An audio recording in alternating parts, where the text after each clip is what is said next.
Personal apartments of the President of the Republic.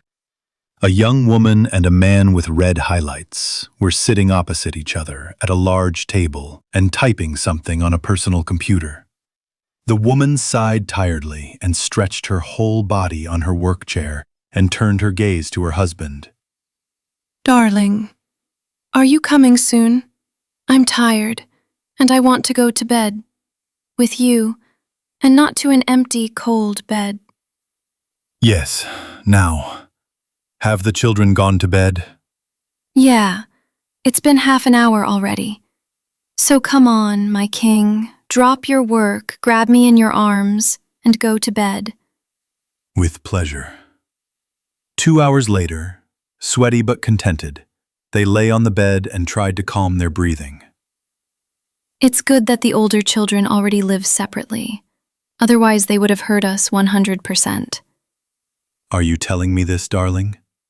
Or are you against another little one? I'm all for it. That we'll have another child, and we'll fulfill the plan for offspring for gifted people. Yeah, we have to set an example for people first, but still, 10 children is too many. Last time I barely got myself in order after giving birth. Well, that's what smart people thought. Okay, tell me this. How are things going in the biolab? Is there any progress? We've finally fully studied the Zetans. By and large, they're mammals whose natural reproductive organs have atrophied due to factors unknown to us. Compensation in the form of a larger brain volume basically helps them survive, and their huge eyes developed because it's quite dark on their home world. We also found out that in addition to normal vision, they also have a thermal mode, which is why the parts of the brain responsible for vision are enlarged. Well, you can read the detailed report yourself. The guys from the bioweapons department also concocted a virus against them that will destroy 70 to 80% of the population. The most amazing thing is that it's based on the common cold. And because of their artificial immunity, they'll have little chance of survival. That's how it is. And what can you tell us? Well, our eldest daughter, as part of her team, was able to translate 90% of their language, so our xeno-engineers are happy as hell. My eldest son will return from a business trip at the end of the month after he completes all the work on the construction of the New York Dome of Life. Then we will have a wedding. My father decided to take a vacation and get me a brother or sister. Although a difference of a couple of 100 years and a future relative will sound funny. By the way, my grandfather found himself a future wife with the help of the dating service Sputnik of Life. My father is in shock. I am too. My grandfather promised that he would bring his Carol as soon as his great-grandson arrives from New York. Our second oldest male offspring has risen to the rank of lieutenant and asked him to serve in the mirror world. To be honest, I don't even know what to think. My AI and I also wrote a training program for the formation of an AI personality based on the IL that I have as assistants. You didn't tell me anything about IL, what it is. These are test samples on which we worked out approaches to forming the personality of AI. 3 were assembled from a clean slate. 3 are a cast of people's personalities, and 3 are composite personalities made on the basis of memoirs and stories of different people who lived at the time when the personalities lived, namely Guderian, Beria, and Rokossovsky. So how are they? Well, when they realized themselves and started studying history, they cursed for a long time, especially when they learned about the world nuclear war. Beria suggested resurrecting those who did it and assigning them 10 years of execution without the right to correspondence. Rokossovsky suggested putting them on a rocket with their asses and launching them towards the moon. Guderian suggested crushing their legs and arms with tank tracks and letting them live. And what do you plan to do since you don't need them anymore? I'll hand Beria over to ours. Keep quiet. I'll hand Guderian over to the general staff. Rokossovsky to the rapid response group and mobile troops to help the staff officers. Why did you scatter Rokossovsky and Guderian in this way? Why not? Let them try. Maybe we'll shuffle them later based on the results. 3 of which we cut from scratch. We'll combine into a cluster for the resource planning system, and 3 will be transferred to biosynths. Well, that's good. Now go to sleep. Tomorrow is a workday. USSR Urals. And so, comrades, the meeting begins. Please, in order. Alexander Mereshov, the new Minister of Health. In recent times, we have had a steady population growth. Diseases are successfully treated and prevented. At the moment, thanks to the gene correction serum given to us by our colleagues from the Republic, the active age of citizens has increased. The incidence rate has decreased. According to my data, our population now amounts to about 70 million, located in 15 large enclaves and half a hundred small ones. The Republicans have also seen a significant increase, from 100,000 in 2,277, with which they started, to 20 million today, of which 2/3 are residents of America who survived the blow and their descendants. The rest are those born in the last 20 years after the adoption of the birth rate support program according to our model. That's all in brief. Okay. Now the Minister of Defense. At the moment, our military-industrial complex, after mutual integration with the military-industrial complex of the Republic, has reached its planned capacity. Their Republican systems, and our materials of Professor Rosenkopf, have successfully developed 2 versions of suits for the infantry of the aerospace forces. One American mass-produced suit, and one of ours for special forces. Also, after the commissioning of the Icarus project, trial work began at the space plant and space shipyard. If everything goes according to plan, then early next year the construction of space cruisers of the Pioneer project will begin, one for us, the other for the Republicans. Now they are practicing technologies for construction and production in zero gravity, on small cargo and mining ships. According to plans, by 2300, we will completely take control of the space of the solar system. And in 2315, an operation is planned to force the Zetans to peace by the forces of the space fleet. Both we and the Republics have a couple of living aliens, so there are no problems with composing the language and translations. Excellent, Vasily Yuryevich. And now I would like to ask a question to our new KGB chief, Anton Vasilievich. Please explain what happened at the end of 2277 and the beginning of 2278 during the first attempt to build a direct teleportation tunnel to us by our friends from the Republic. Were you able to find out anything?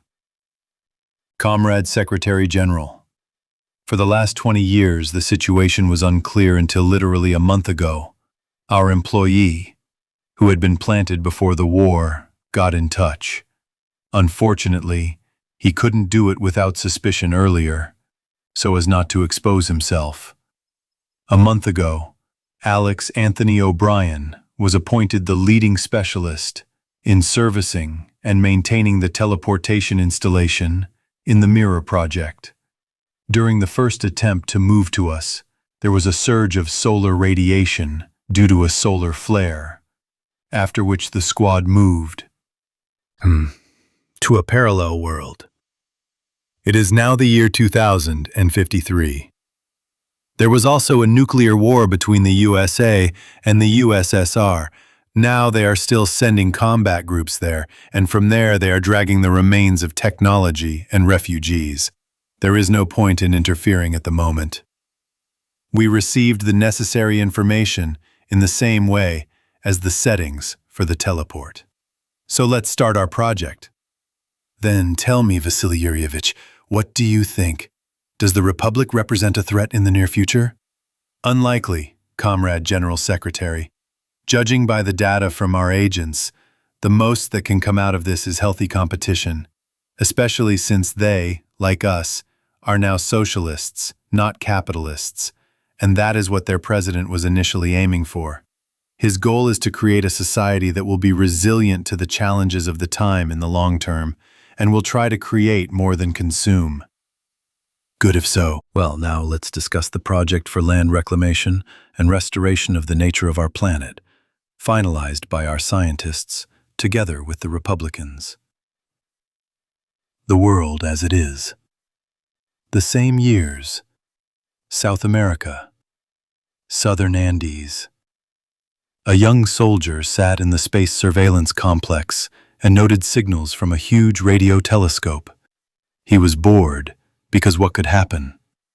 Hereditary General Enrico Williams sits in his villa all the time and has fun with hot girls. Officers are a match for him. Only Lieutenant Garcia from the old Hidalgo family, who were only military once a week, stopped by the facility. And what could happen in this part of the world? Seriously, almost no one has struck the Andes. So the background here is small, not like in the rest of South America, and in the jungles that have been restored for 200 years, mutants rule the roost. But he, Pablo, has always been inquisitive, like his grandfather who, after the nuclear war, climbed all the mountains in search of all sorts of military facilities and places to grow food. True, he never told anyone except him what he found in the mountains in an inconspicuous gorge. A real city, the legendary El Dorado. Oh, how he was drawn to the exploration of this city, but he had to serve another half-year in the self-defense forces of the Kingdom of the Andes. Looking through the data of the radio telescope, which immediately after the strikes was turned into a huge radar that tracked everything that did not rise higher than 20 kilometers above the surface of the Earth over both continents, Pablo shuddered.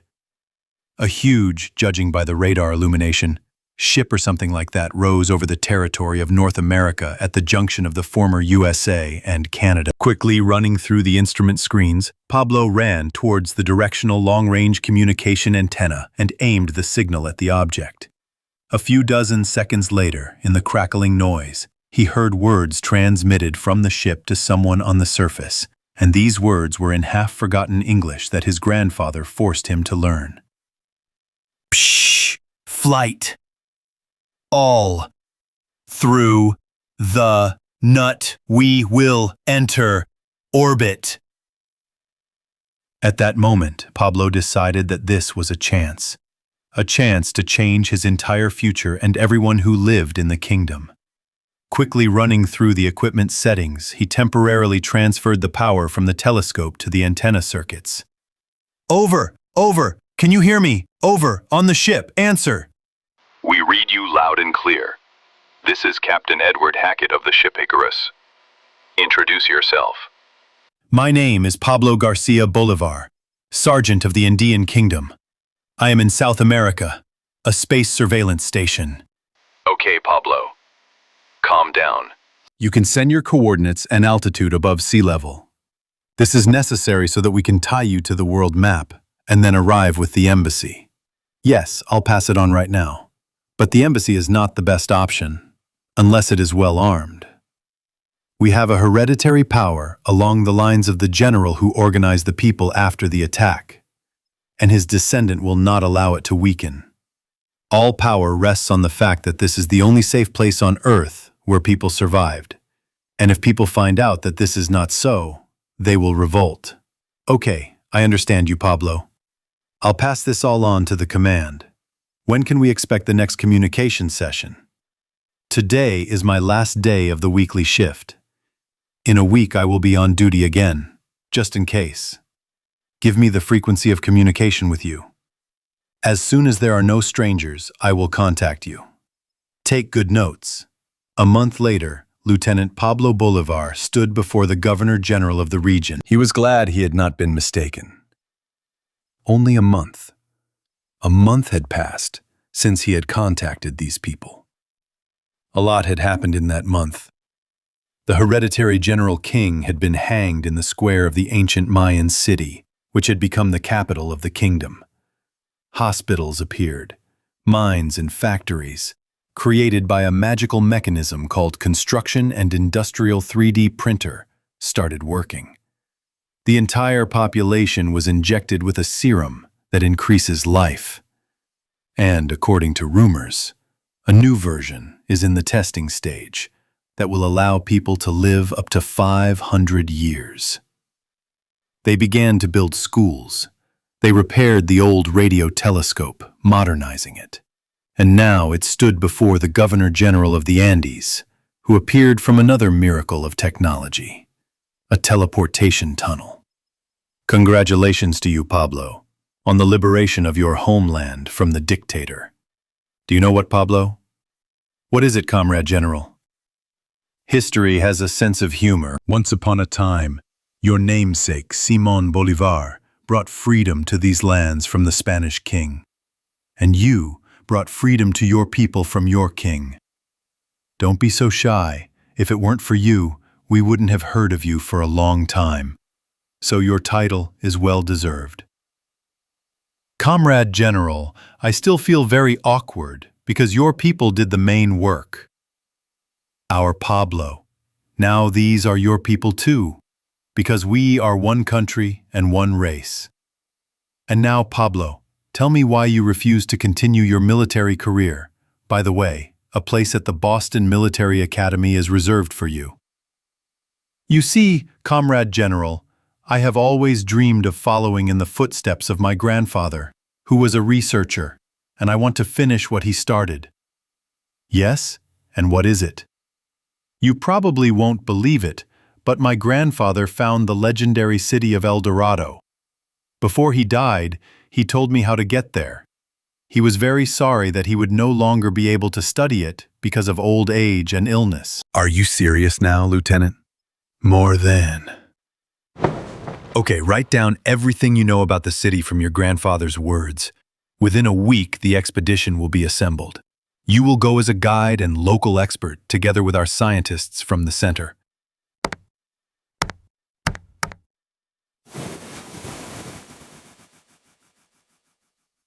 A week later.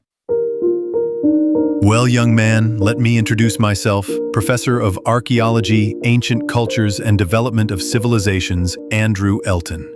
I read your report, and I was very interested in the device that your grandfather saw at the end of the long passage. This is the device that you drew from your grandfather's words. I don't know what this is, but my grandfather said that this is the gate to the desert or something like that. What is possible? We have a sample of alien technology here. So, military comrades, we take another set from local warehouses for sealing and cleaning suits after a harmful external environment. We also change all protective gear to gear for work in conditions of increased environmental hazard. Heavy group, what modification of power armor do you have? 1240. Standard for all groups for work in areas of increased environmental aggressiveness. Okay. Add an additional oxygen cylinder and a regenerator. Long-term work in a dangerous area is possible. Accepted, Professor. 2 days later, the entire group stood in front of the arch, with a special barrier erected around it. Well, I think we can begin. Mr. Explorer showed us a canyon with red sand and almost no atmosphere from the other side. On the opposite side, 200 meters away, there is a structure similar to a temple. Its entrance is blocked by an energy barrier of unknown configuration. It does not let the mechanisms through, but it let the sealed cage with the mouse through freely. So, heavy group, check the oxygen supply, etc., and go ahead. The connection is constant. Do not forget to set up repeaters. Okay, Professor, this isn't the first time we've climbed into deep holes. The squad and heavy assault versions of power armor adapted for work in adverse conditions, loaded like mules with backpacks with additional equipment, one by one passed through the shimmering silver and seawave arch. On the other side, they took up defensive positions. After the last of the squad crossed, they installed the first repeater and moved towards the building.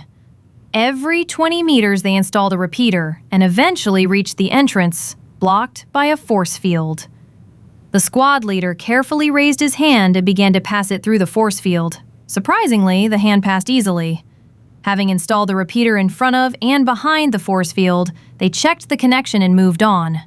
After another 2 hours, they entered a huge room with about a dozen gates.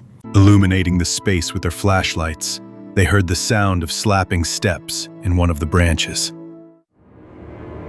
A man came out to the aimed barrels of the weapons. Greetings to you, Earthlings. I have been following you in your negotiations for a long time. Who are you? Me? I am the guardian of this place. As our creators called me, a replicant. Creators? Yes, some call them forerunners. They created you people in their own image and likeness in order to take revenge. You are flesh of flesh, blood of blood. And although the scanners of this complex show that you have recently undergone genetic changes, they claim that they have brought you closer to the creators. Unfortunately, I do not have much time left. My battery will help me live for a couple more hours. You came just in time. I have already given the base the task of making copies of all the databases. And yes, you can take off your helmets. The atmosphere here is suitable for your breathing. A couple of hours later, in the Keeper's private chambers, the squad and he himself were talking about everything. You've lived so long. I wonder how much you've seen. I have seen things that you humans have never dreamed of. Attack ships, blazing above Orion. Sea rays cutting through the darkness near the Tannhauser Gate. All these moments will be lost in time, like tears in the rain. Time to die. And with these last words, the replicant lowered his head onto his bare chest, as if falling asleep. Commentary on the world as it is.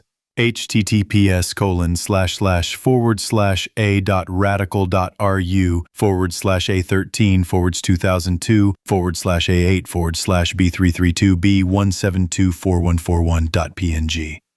Drawing of the gate. ZZeds.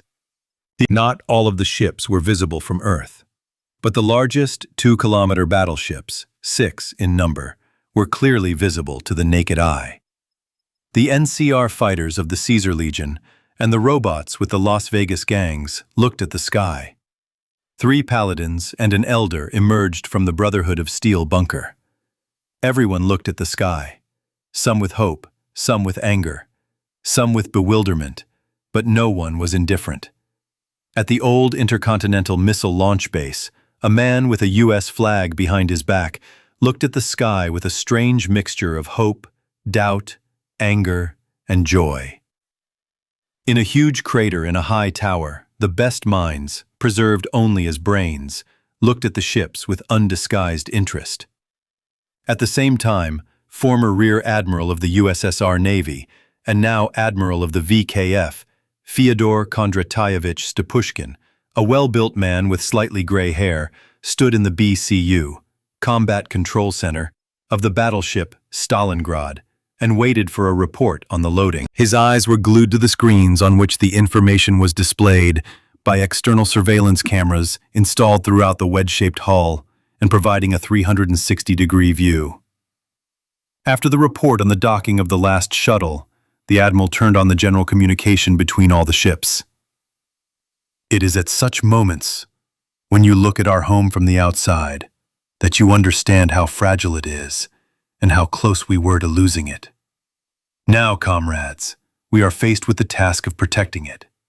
For our socialist motherland. For the Earth. For several minutes nothing happened, and then the ships began to disappear from reality at different intervals, smearing across the fabric of reality. Orbit of the planet of the Zetans. Not far from the planet of the Zetans, with a difference of a couple of seconds, in a blue flash, a squadron of the Earth fell into reality. 4 large and 16 small saucers of the Zetans rushed to intercept 6 battleships and 12 cruisers. According to the information obtained from the saucers of the Zetans that fell to the ground at one time due to accidents, this was their entire fleet. Just as they had only one planet due to the small population. According to their data, due to the catastrophe that happened to them a long time ago, the Zetans lived for a very long time, but reproduced extremely rarely. According to the data from the evacuation capsule that fell in 2287 and the interrogation of the Zetans, the total population was about 1 million individuals of both sexes and all ages. Defensive formation. Cruisers fire from behind battleships, covering them when the force barrier is discharged.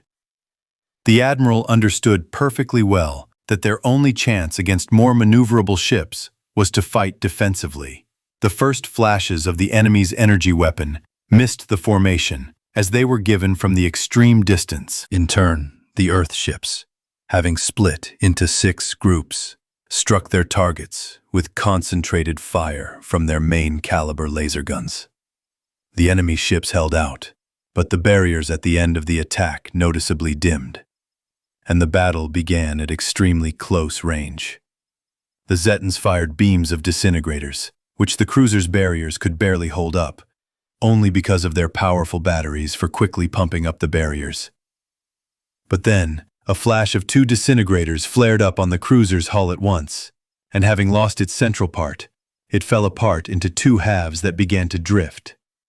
Now the second cruiser lost its bow. The captain did not lose his head. And seeing that his damaged cruiser was just crossing the trajectory of the large saucer.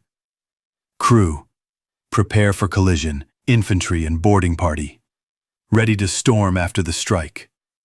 We're going to ram. The Zeta crew did not have time to react to the maneuver of the damaged cruiser, realizing that the Hobbs from the vile planet would only defend themselves. The maneuver was even more unexpected, and the boarding of the angry Hobb crew was a complete surprise. Some, falling into a battle rage, simply smeared the Zetas on the floor, and in heavy assault power suits, it was even easier to do. Captain Ziggs only managed to fire a couple of times from his personal D-pistol before it was knocked out of his hands. A huge stormtrooper grabbed him by the thin neck and raised him to the level of his visor.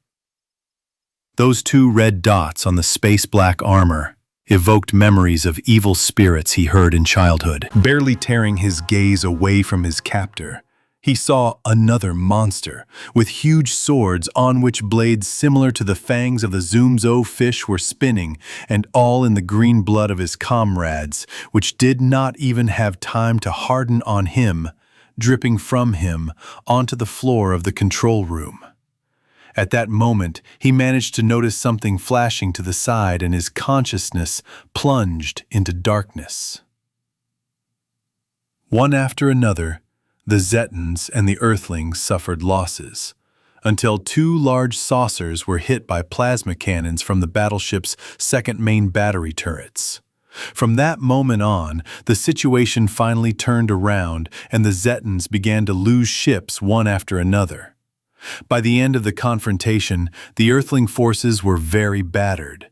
Of the 6 battleships, only 2 emerged undamaged, and of the cruisers, only 5 were undamaged. After a heated battle, it was time to repair and rescue the crews from both the cruisers that were beyond repair and the rescue capsules.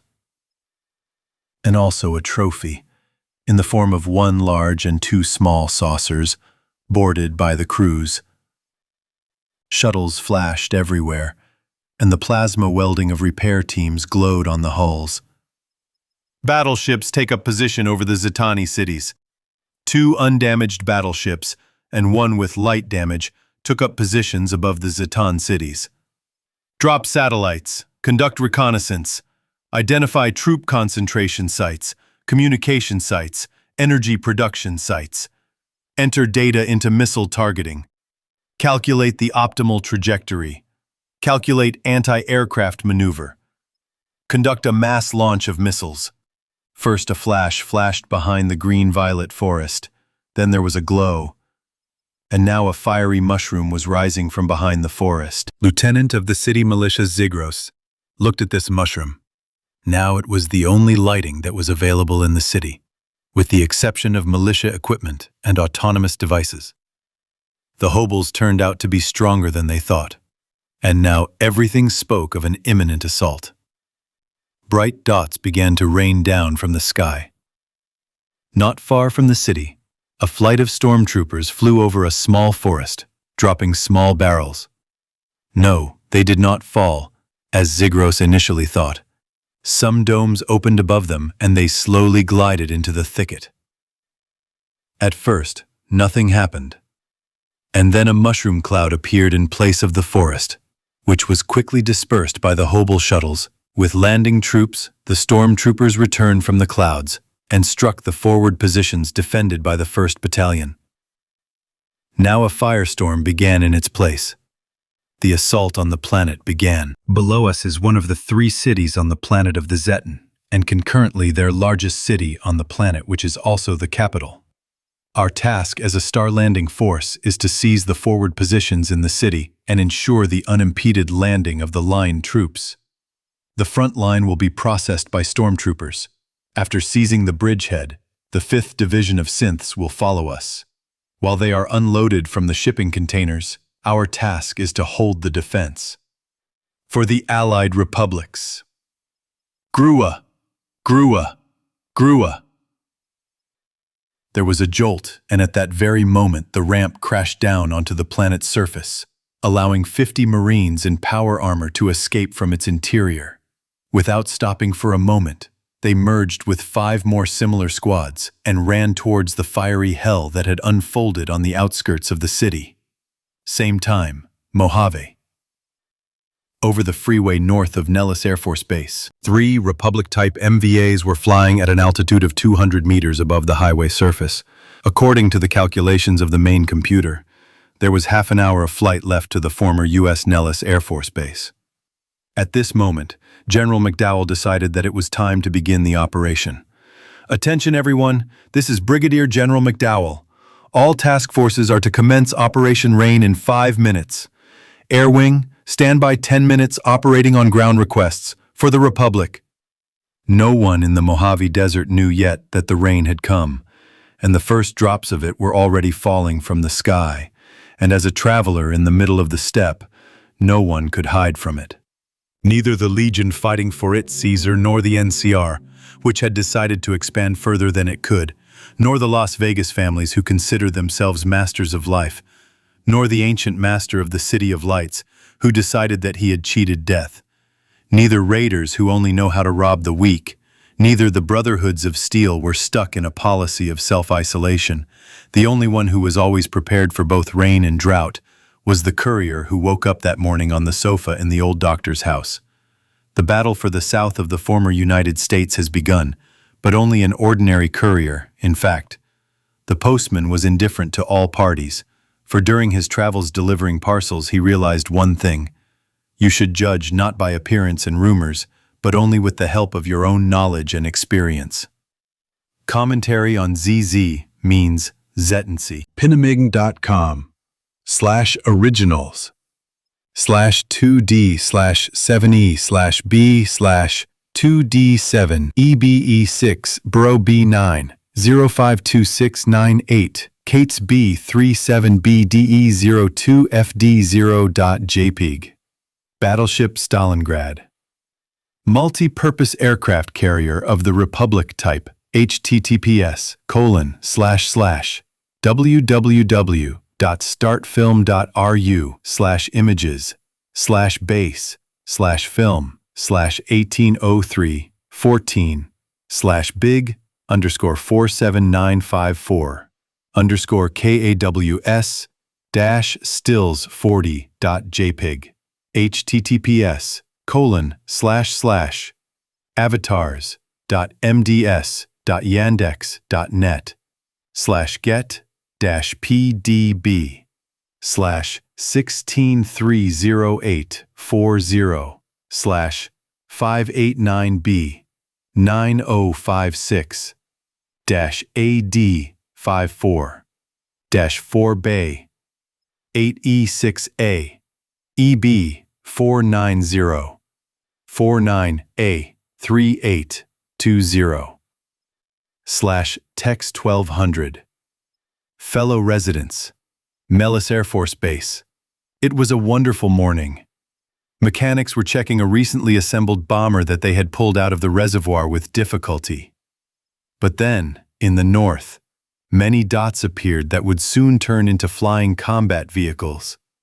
BMDs were dropped from several approaching quadcopters, which immediately took off forward, tearing apart the mesh fence with their tracks, and landing forces from helicopters were already jumping out of their guts, simultaneously laying all their faces in the ground. It took the Republic's landing groups only about 30 minutes to capture the base of the bombers, who could not be taken from the ground.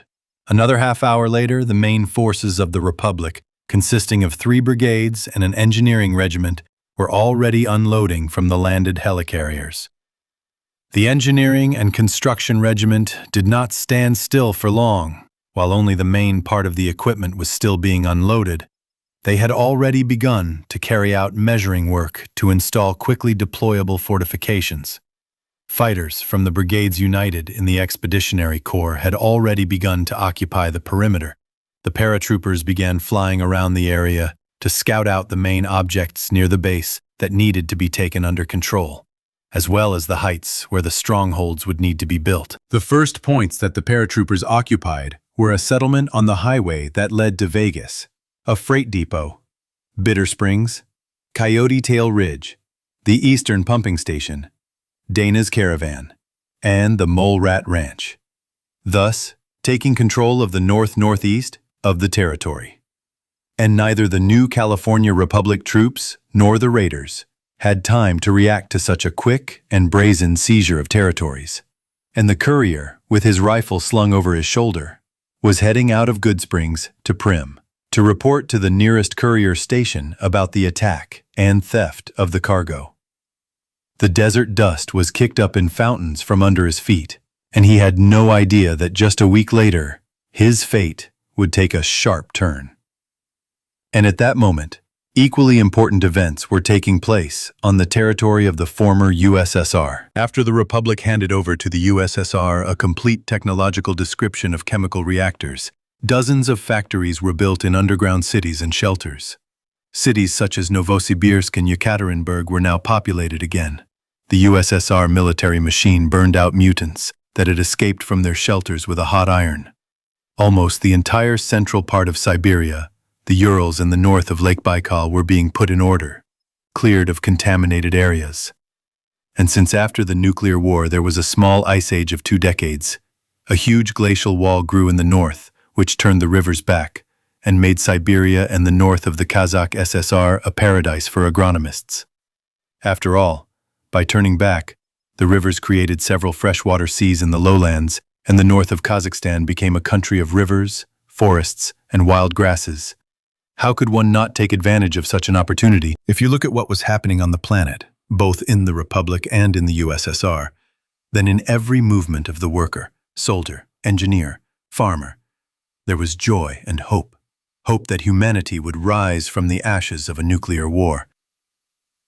Headquarters of the Joint Space Command, Earth Orbit. The conference hall was filled with the highest military officials of the aerospace forces of both countries for a monthly meeting. It was opened by the chief of the operational department. Glad to see you. Let's start with a report on our little green men. At the moment, the enemy planet has been completely taken. More than 70% of the population was destroyed by our troops during a fanatical defense. Many threw bombs under the equipment, which is why a defect in the shields was discovered.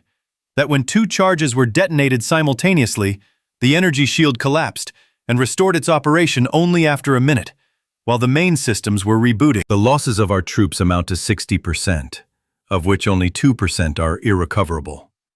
Next, samples of Zetan technology have already been transferred to specialized institutes. An occupation contingent remains on their planet. I have everything on the Zetan. The rest is on memory cards for your Peep-Boys. Next, I will move on to the issue of the gates and our teleportation program. At the moment, scientists from the Institute were able to analyze the main parameters of the stargates and, based on them, created the Apollo installation, which opens a portal from the starter ring in the orbit of the Moon to the asteroid belt. Unfortunately, we still have a lot to decipher and study from the legacy of the ancients, so we have not yet been able to completely repeat their gate technology. What are the differences? Well, there are 2 of them at the moment. We couldn't repeat the quantum shield of the Stargate, so at least because of this, we can see what's happening on the other side of the transition. But because of this, when large and high-energy objects hit, it's incredibly large, since the quantum shield would simply scatter them across space, and we can't move instantly over long distances like that. If the delay from the Earth to the Moon is about 1 millisecond, then from the Earth to Jupiter it's about a minute. Of course, we're working on improving the result, but it won't be fast. What about our space mining? At the moment, after the gates to the asteroid belt were turned on, the mining speed has increased from 10,000 tons of unprocessed rock to 1,000,000 tons, and there are plans to build a second orbital enrichment plant on the dark side of the moon. Also, exploration of two promising systems, according to astronomers' calculations, has begun. These are the Exodus Cluster and Arthur's Stream. Automatic long-range scouts have been sent to each. In half a year, we will have data and teleportation beacons in these clusters to begin expansion. At this point, a representative of the USSR government rose from his seat. Dear sir, please tell me what is this active swarming on Mars around the Pharaoh's face object and in Pluto's orbit? The USSR government would very much like to hear what this is connected with. I was just about to get to this. A week ago, scientists from the institute working at the ancient site detected strange bursts of energy near the site using a radiation scanning station. The next day, a military expedition set out towards the source of the signal, which turned out to be the face of the pharaoh. It turned out that these were not the remains of one of the destroyed ancient sites. This became clear after opening the hermetic door covered with a layer of Martian soil, according to a completely different script. 5 hours after penetrating the site, the detachment came out into a large underground hangar with traces of an assault and dead defenders and attackers, as well as an unknown space vessel with damaged supports and an open cargo airlock in the middle of which stood an obelisk of unknown origin. At the moment of approaching the obelisk, the armor signals gave a signal about an attempt to intercept control. The tactical analyzer issued a recommendation to use EMP grenades. After the EMP occurred, the corpses of the attackers crumbled into metallic dust. Further analysis showed that 90% of these corpses consisted of a mixture of organic matter and nanorobots. Also, after the use of EMP grenades, a glow grew from the obelisk, which engulfed the entire unknown spacecraft, followed by a bright flash of light, and the equipment recorded a powerful impulse that went to one of Pluto's satellites. The group is now in quarantine. After the message from the military, the security frigate immediately launched towards Pluto's satellite. There it recorded an accumulation of energy and an increasing signature near one of the satellites.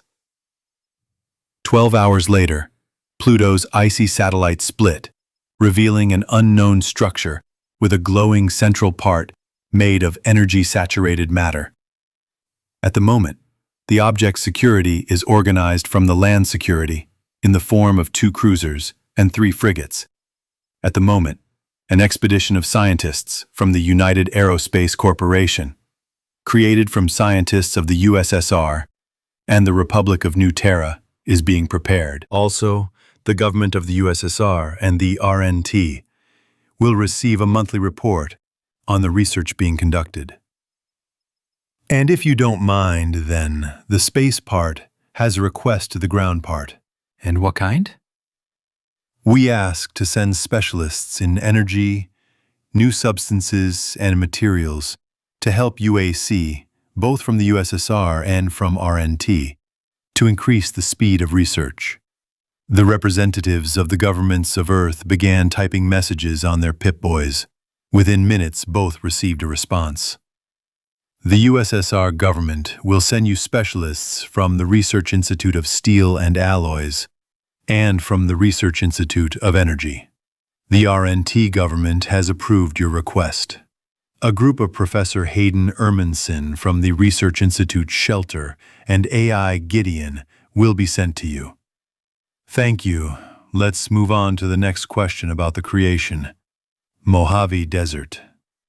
A lot had happened in the week since the courier's release. The showdown with the bandits in Prim, the appearance of his Robo-Eye satellite, the destruction of a gang of demolitionists in their camp, the cutting out of their main base and the NCR correctional facility at night, receiving reinforced combat armor of the U.S. Army Model Mark II, taken from the corpses of their leaders, and a comfortable Army cloak with a military protective uniform and an assault gas mask from an NCR lieutenant, as a reward for eliminating the threat. And also from the sergeant, whose brother was killed by demolitionists. He received an Army unloading with a backpack and an automatic rifle with ammunition, for having avenged them for him. And now he was walking from Prim to meet the unknown. He had to find out for a good amount of caps who these newcomers appeared in the northeast near Vegas, and what threat they posed to the NCR. For this, he was promised 5,000 caps, but on the condition that he could pass on what he had learned to the nearest NCR officer. And they even gave him a receipt for the amount of the reward, and a rare Polaroid camera with a set of cards for shooting, so that there would be something to present as evidence. The courier understood that this would not be an easy task, but he also understood that having the caps would greatly facilitate his collection of information about who had stolen his package and who, by pure luck, had not killed him. He still had a little way to go to the Glutton Eatery, which the NCR Rangers had designated to him as a neutral establishment and one of the closest to the aliens' territory. Ahead on the road that was hidden behind a small hill, kites were circling, which meant that there were corpses ahead. And fresh corpses. Having checked his weapon and removed it from the safety catch, he decisively moved forward. Mars. UAC Station for studying the object Pharaoh. Dr. Hayden had not slept for 2 days, as had his biologist sister, as had the scientists of his group, as had their colleagues from the USSR. Gideon, their AI, was even amazed at how efficient people were. Coffee was flowing like a river. The equipment was working at its limit. The station's guards were already shying away from the scientists, who looked like fresh corpses. And such enthusiasm was justified. Now there were 3 main mysteries that excited their imagination and knowledge. The first was the obelisk, which turned out to be a knowledge accumulator transmitted directly to the memory of an intelligent organism. Unfortunately, the language was unknown, and the knowledge was like fragmentary dreams. And now a separate group was trying to connect the obelisk, the robot brain, and Gideon, to get something intelligible. The second problem, because of which his sister did not sleep, was the organisms of both the defenders of the object and the attackers. Well, the third problem, which he himself was struggling with together with the scientists from Energia, was on board the alien ship. More precisely, 2 problems in one.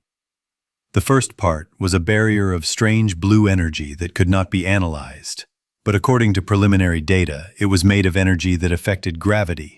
Unfortunately, there was no new data yet, and Gideon fell into a quiet prostration from the fact that this energy in fact violated logic and physics. But the second riddle in this matryoshka generally knocked him out periodically. It was a strange sarcophagus, painted with runes in an unknown language similar to some earthly languages, as well as languages that have never been encountered anywhere.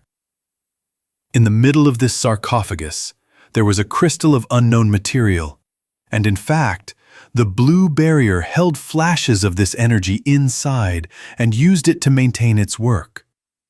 But the most interesting thing is that the most powerful scanner they were able to use on these objects showed that the sarcophagus was over 100,000 years old.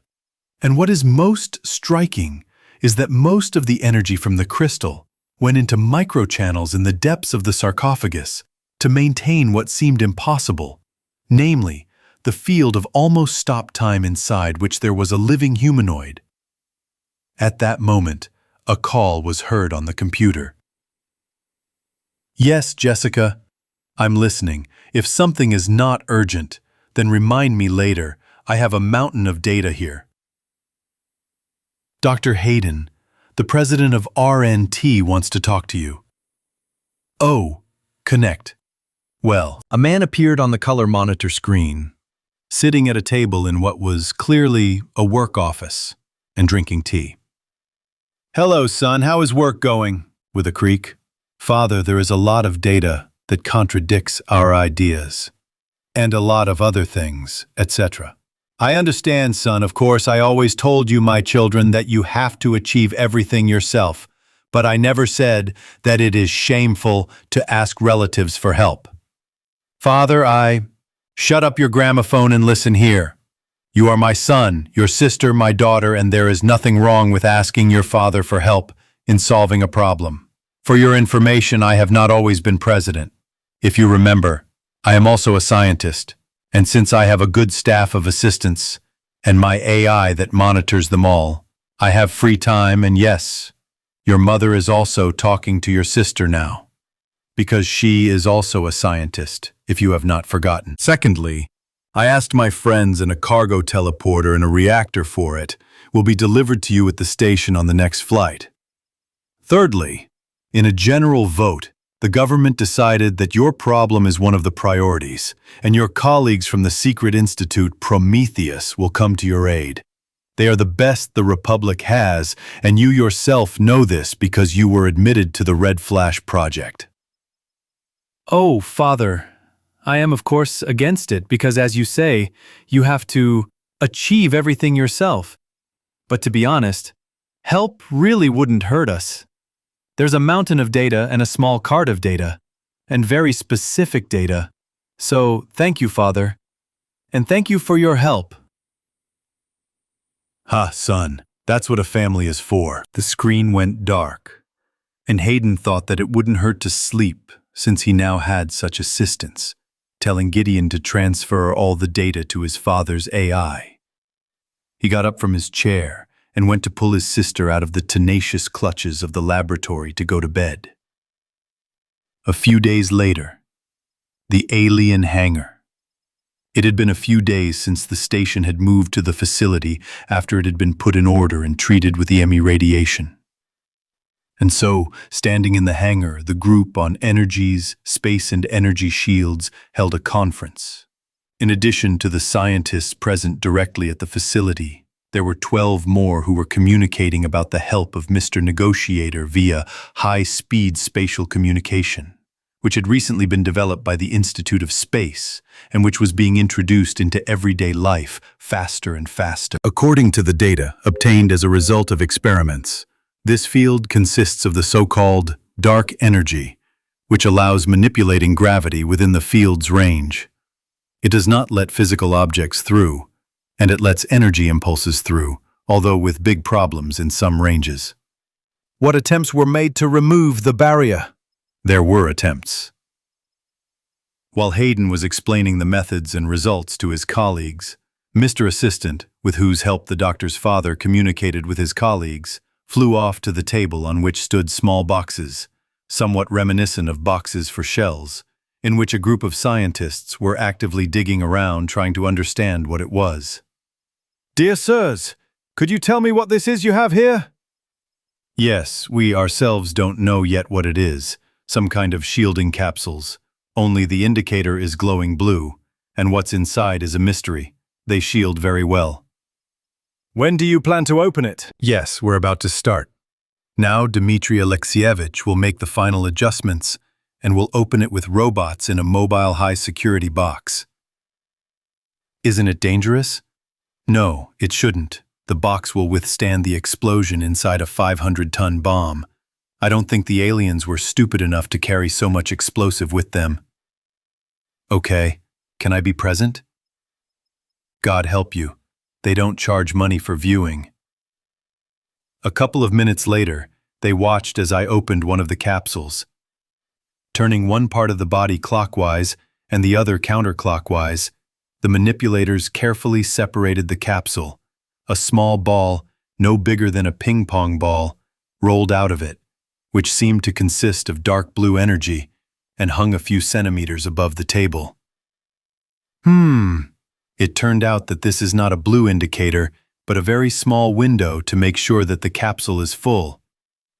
Well, I have an idea. Mr. Negotiator quickly headed towards the group of scientists he had left behind and dragged them along with him. Colleagues, what do you see? Unknown material. Judging by my assumptions, very energy saturated. Does the color of the balloon remind you of anything, colleague? You are right, Comrade President.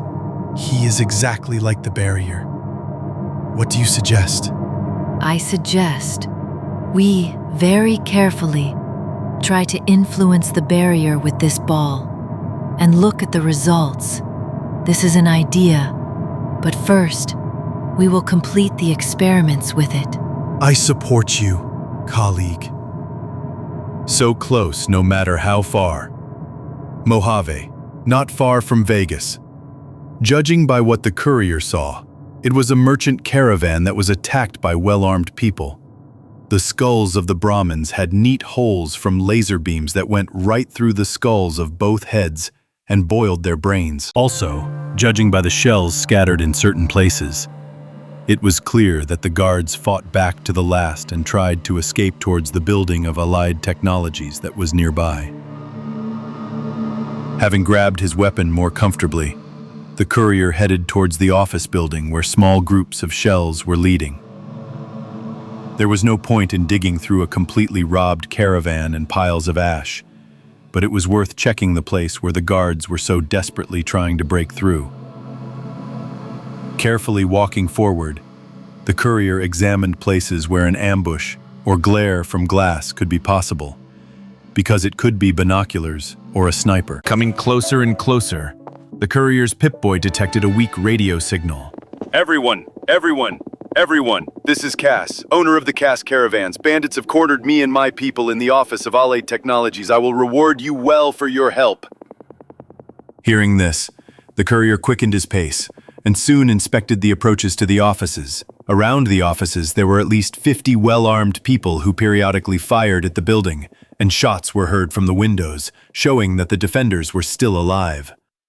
Having settled down comfortably and ordered the robot eye not to fly out from behind the boulder, he opened fire on the attackers with short bursts. Taking advantage of the confusion, the defenders began to pour lead from the window. At this time, the courier instantly assessed the situation, jumped up, and ran forward, covering the distance to the window in the blink of an eye, jumping into it like a pike, where they pointed guns at him. I responded to your message for help. At the same time, Reconnaissance Detachment of the Airborne Forces of the Republic. Sir, I have some interesting information. The pilot of the flying machine reported to the commander of the paratroopers. Yes, what is it?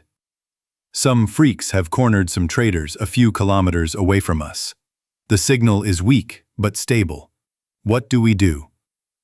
Are we coming to help, as our president told us in his address? How was it there exactly? We must transfer law and order to the south of our country, where with help, where with words, and where necessary, with fire and sword. That's exactly when we went. Allied Technologies office.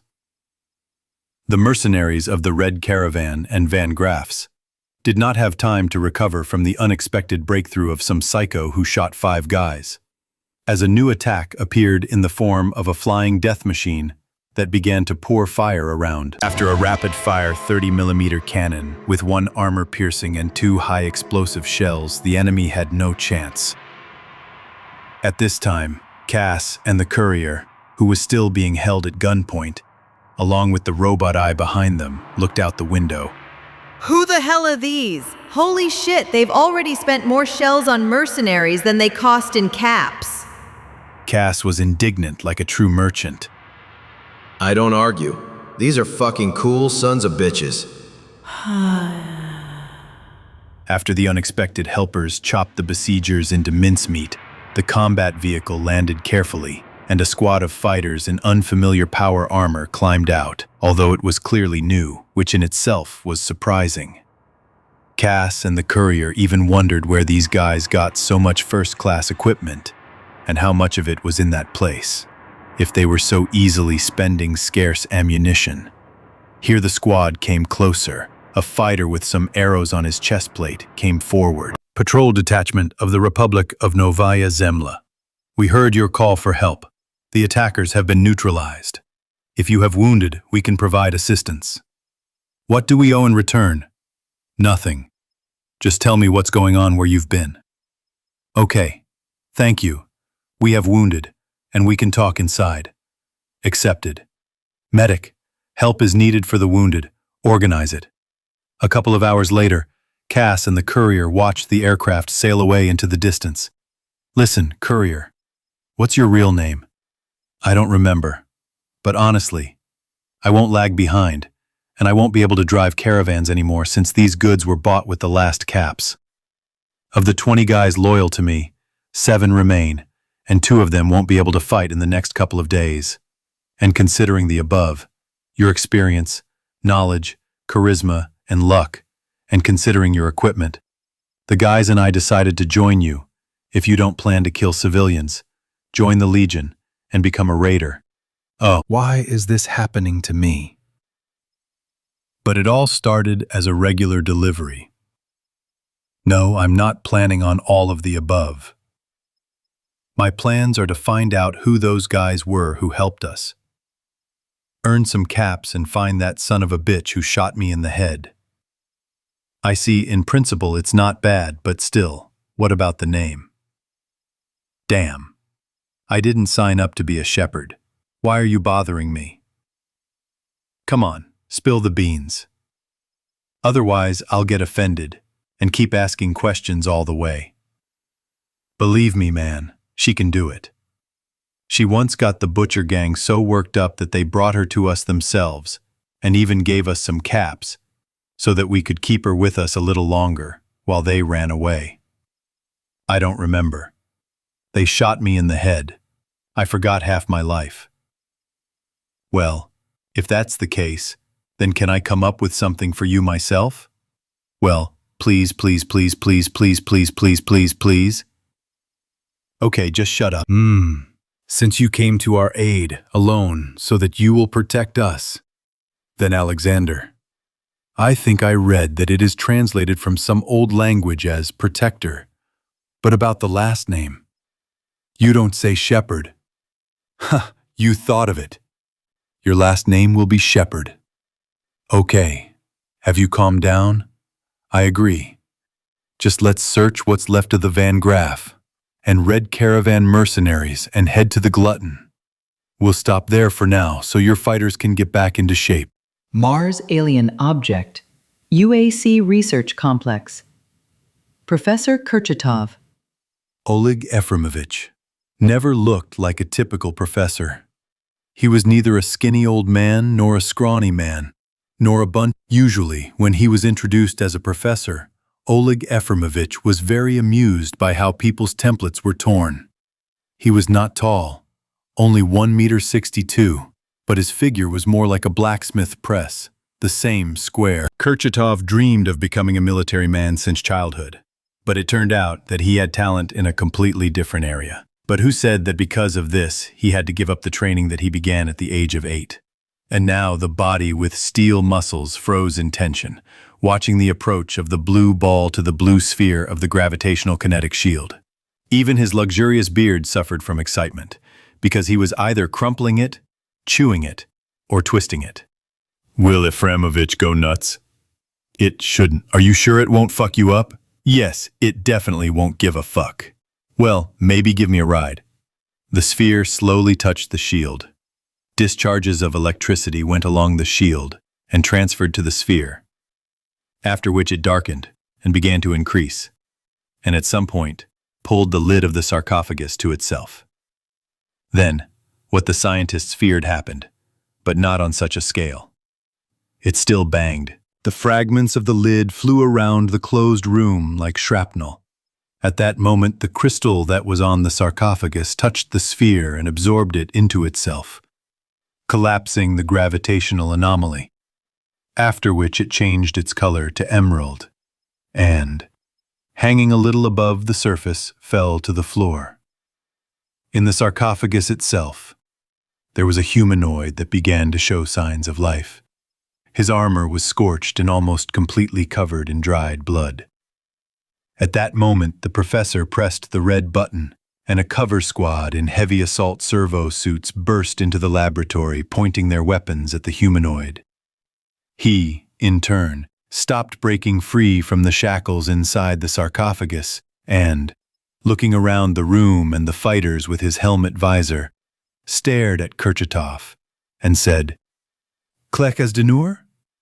Turk ma elik?" "This isn't ad denur, is it? Tell me where I am." The professor looked at the humanoid and pressed the speakerphone button. I order you to release him from the shackles and take him to the biological threat purification room. After which, take him to the medical part of the laboratory.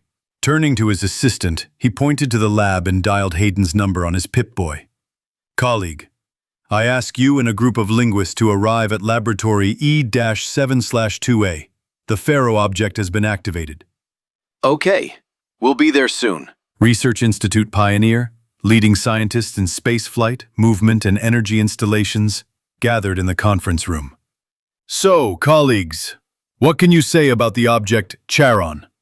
Two young scientists rose from their chairs, one from the USSR and the other from RNT.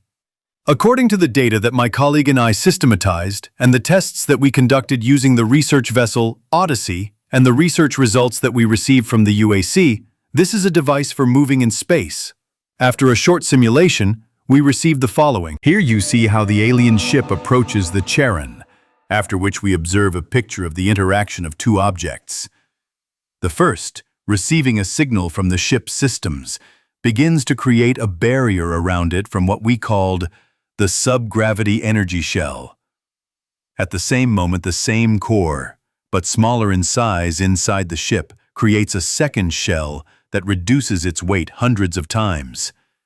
After which the Charon, like a large electromagnet, accumulates a charge and shoots the ship at the specified coordinates, where according to our assumptions, there is the same module that receives the ship, slows it down, and removes the shell.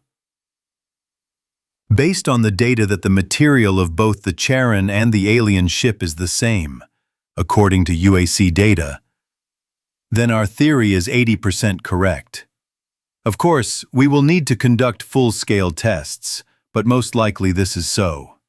How then does the ship not get destroyed when it encounters large objects? We believe that the field created by the so-called core of the object places the material object in a semi-material state with the help of subatomic gravitational processes and the radiation of dark energy. What kind of dark energy is this? It is emitted by the so-called zero element. This is what the core of the ship and Charon consists of. This is a very paradoxical material. It has no atomic weight, but in an inactive state, it weighs like lead.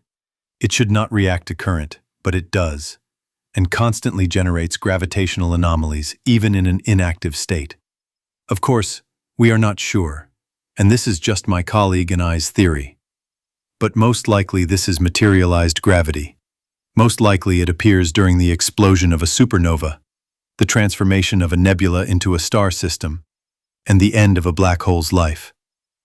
Most likely, the basis for the appearance of this element are the following factors: the presence of large quantities of super-heavy metals, incredible gravitational radiation, and the energy of the explosion that is formed during the disintegration of the object's gravitational well. Okay, let's take this as the main theory. It sounds logical. Now, what can you say about this NE as a means of transportation between stars? Well, it has many advantages over the Zeta jump engines that we copied, but they are leveled by the teleport arches. Since speed and protection with safety are great, and in these parameters at the moment, this technology makes us completely. But its main disadvantage is that it is tied to the so-called tracks. That is, if there is no something like cron at the end point, then you will not be able to return. So, in your opinion, this is a dead-end technology? Not so much a dead end, as limited in its final development and dependent on checkpoints. And if I understood correctly, the data that the UAC sent us, then the aliens shoved this NE and technologies based on it wherever possible. They even found something like toothbrushes with a motor based on a microcore with NE. What idiocy. Oh well, is it possible to improve the characteristics of jump engines and teleportation arches using NE? Well, if we are right and NE is materialized gravity, then most likely yes. Okay, then let's move on to armament department of the shelter facility. Well, Comrade Minister of Defense, we have carried out tests and trials so we can sum it up. And what is he like? The aliens' weapons are mostly crap. Why is it so categorical? From the outside, everything looks great. Large ammunition supply, high rate of fire. I can just feel the but. You are right, there is a but. There is no point in replacing our current models with that crap. The aliens' main weapon is a high-speed electromagnetic accelerator. And in the magazine there are balls of hard materials. In small caliber 0.02 millimeters. In large ones as much as 0.5 millimeters. In kilojoules, of course, it wins over our models, but in terms of damage, it is so deep at the bottom that a little more and flint pistols shooting wax will knock from below. The wounds are very small, you just need to riddle the opponent in a colander, or hit the arteries and vital organs. The stopping effect is almost nothing. These are the problems of all small caliber, small projectiles. The penetration is at the level of 7.62 to 7.92 with a steel core. In short, the only advantage of the BC is that you can take more. And that's it. I don't even want to compare it with laser and plasma, so that they are not ashamed, because they cover alien weapons like a bull, a sheep. The only worthy example is what we called Satan's spit. And what is this? Well, in fact, it is the same electromagnetic accelerator, but it shoots a high-speed stream of metal heated to 2500 to 3000 degrees. And at such a speed, the heated metal acquires the properties of a cumulative jet and a hydrocutter at the same time. So, in fact, it is a kind of long-range, high-speed flamethrower cumulative. We are, of course, already studying it in order to do something of our own. And what about the guns of their ship? The same eggs from the side view. Stupid scaling. The laser system makes our gunsmiths laugh. The efficiency is on the level of the first laser rifles. They just stupidly feed more energy to the emitter. By God, it would be better if they shot with some kind of ballistics or something. And how are ours better than aliens? Yes, basically to everyone. Let's say that our heavy handheld Gatling laser is not inferior to this installation in terms of beam power, but it doesn't consume as much energy. We simply win by optimizing the circuits and materials. And the best part is that it is now powered not by a nuclear block, but by a microchemical reactor, Energy MK5. Is this the one that ensures the operation of electric cars? Yeah. We were able to optimize the design so that this 10-centimeter cube is now enough for 30 minutes of continuous fire at maximum power, or 8 days of medium-intensive combat. What do you think? Okay, I get it. Then give me a full report with the results on the aliens' weapons, and let's go brag. Part 2. War, Death, Love, and Robots. Mojave Republic Air Force Base, formerly Nellis AB, time 0 and 42 minutes, runway, AB Republic. Faster, faster. The taxi is already here, more energetically. Lebowski, God forbid you lose even a bullet. You'll get tired of ripping off the ass. Yes, sir. A fighter rushed past carrying boxes of cartridge belts, one of which sometimes clanked on the ground. At that moment, hundreds of soldiers could be seen rushing towards the air transport. While the fighters were loading into rotary wing aircraft, or into quadcopters as heavy units, the combat attack helicopters had already begun to warm up their engines. At that moment, the distant ancestors of the AC-130 began their run along the runway. 2 turboprop flying machines, codenamed Zeus, rose into the air, carrying in their bodies a whole arsenal, including 130mm block cannon, according to the Electro-Gatling scheme, with a rate of fire of 6,000 rounds per minute, located in a special rotating cap that rotated 360 degrees horizontally and 180 vertically, 2 plasma cannons in the sides, and a stream laser emitter located in the tail turret. All this stuff was powered by a chemical reactor that allowed not only all this to work, but also powered 8 electric motors rotating the propellers, which made its flight as long as necessary. All this was armored from below with 20mm combined armor, and the rest of the hull with 10mm armor. This is not counting the armor of important units and mechanisms. After the takeoff of these giants, the Predator PF-80 fighters, which had only recently arrived at the base in the amount of 4 pieces, took off. Instead of the standard jet engine or pulse engine that were before the nuclear war, they implemented the idea of plasma engines, where the working fuel was a non-explosive liquefied gas mixture, which, passing through a special reactor in the center of the body, turned into a stream of heated plasma flame at the exit. Operation Rome began. Legion Camp, Fort Caesar, 1:17 minutes. Marcus, what happened? Where did that pop come from? I don't know. All patrols have signaled that they haven't found anything or anyone nearby. And what are those fiery dots above? At that moment, 12 cluster missiles covered the Legionnaires. This is Black Leader. The press target confirmed. I see laser guidance beam. This is Mother Hen. I understand you, Black Leader. I give you permission to work. This is Black Leader. Understood. Flight Leader, drop 3. Repeat, drop 3. Then we go to target 2. Accepted. 5 minutes later, Zeus 1 is in the channel, ready to work. This is the 2nd Battalion. We need fire to illuminate the rocket. The enemy's manpower concentration is up to 3 battalions. Received. We are waiting for the backlight. At that moment, the battalion commander took out a flare gun and loaded a red cartridge and fired towards the defense of the Praetorian legionaries, who had settled on the top of the hill and were pouring fire on them, using everything from throwing spears to machine guns and rifles. Some threw pots of burning resin. At that moment, after the rocket hit the barricades from above, 2 rivers of fire stretched out into the night, periodically diluted by plasma comets and laser beams. Hoover Dam 1.52. By that time, the reconnaissance units had cut out the legionnaires who were guarding their part of the dam, and now the Republic's fighters were setting up defensive positions, while the NKR fighters were alerted and were now sitting in their positions, watching the light show on the other bank. Who the hell is ironing them out there? Who knows, Mr. General? Perhaps these are the ones who captured the bomber's base. The sky above the Legata camp. This is Zeus 1. I confirm the movement of enemy forces, numbering around 5,000. This is Black Leader, confirming Zeus 1's information. Heat trace on the ground. The enemy is moving in an organized column towards the battle. Judging by its length, no less than 5 to 7,000. This is Mother Hen. I understand you, Leader Black. Work with napalm at the beginning and the end of the column. As soon as they enter the gorge 2 kilometers north of your location. Zeus. Work on the column after the Black Leader. Ranger Post Delta. Observation post on top of a cliff. Sir, this is Observer Delta 1. I'm listening, Delta 1.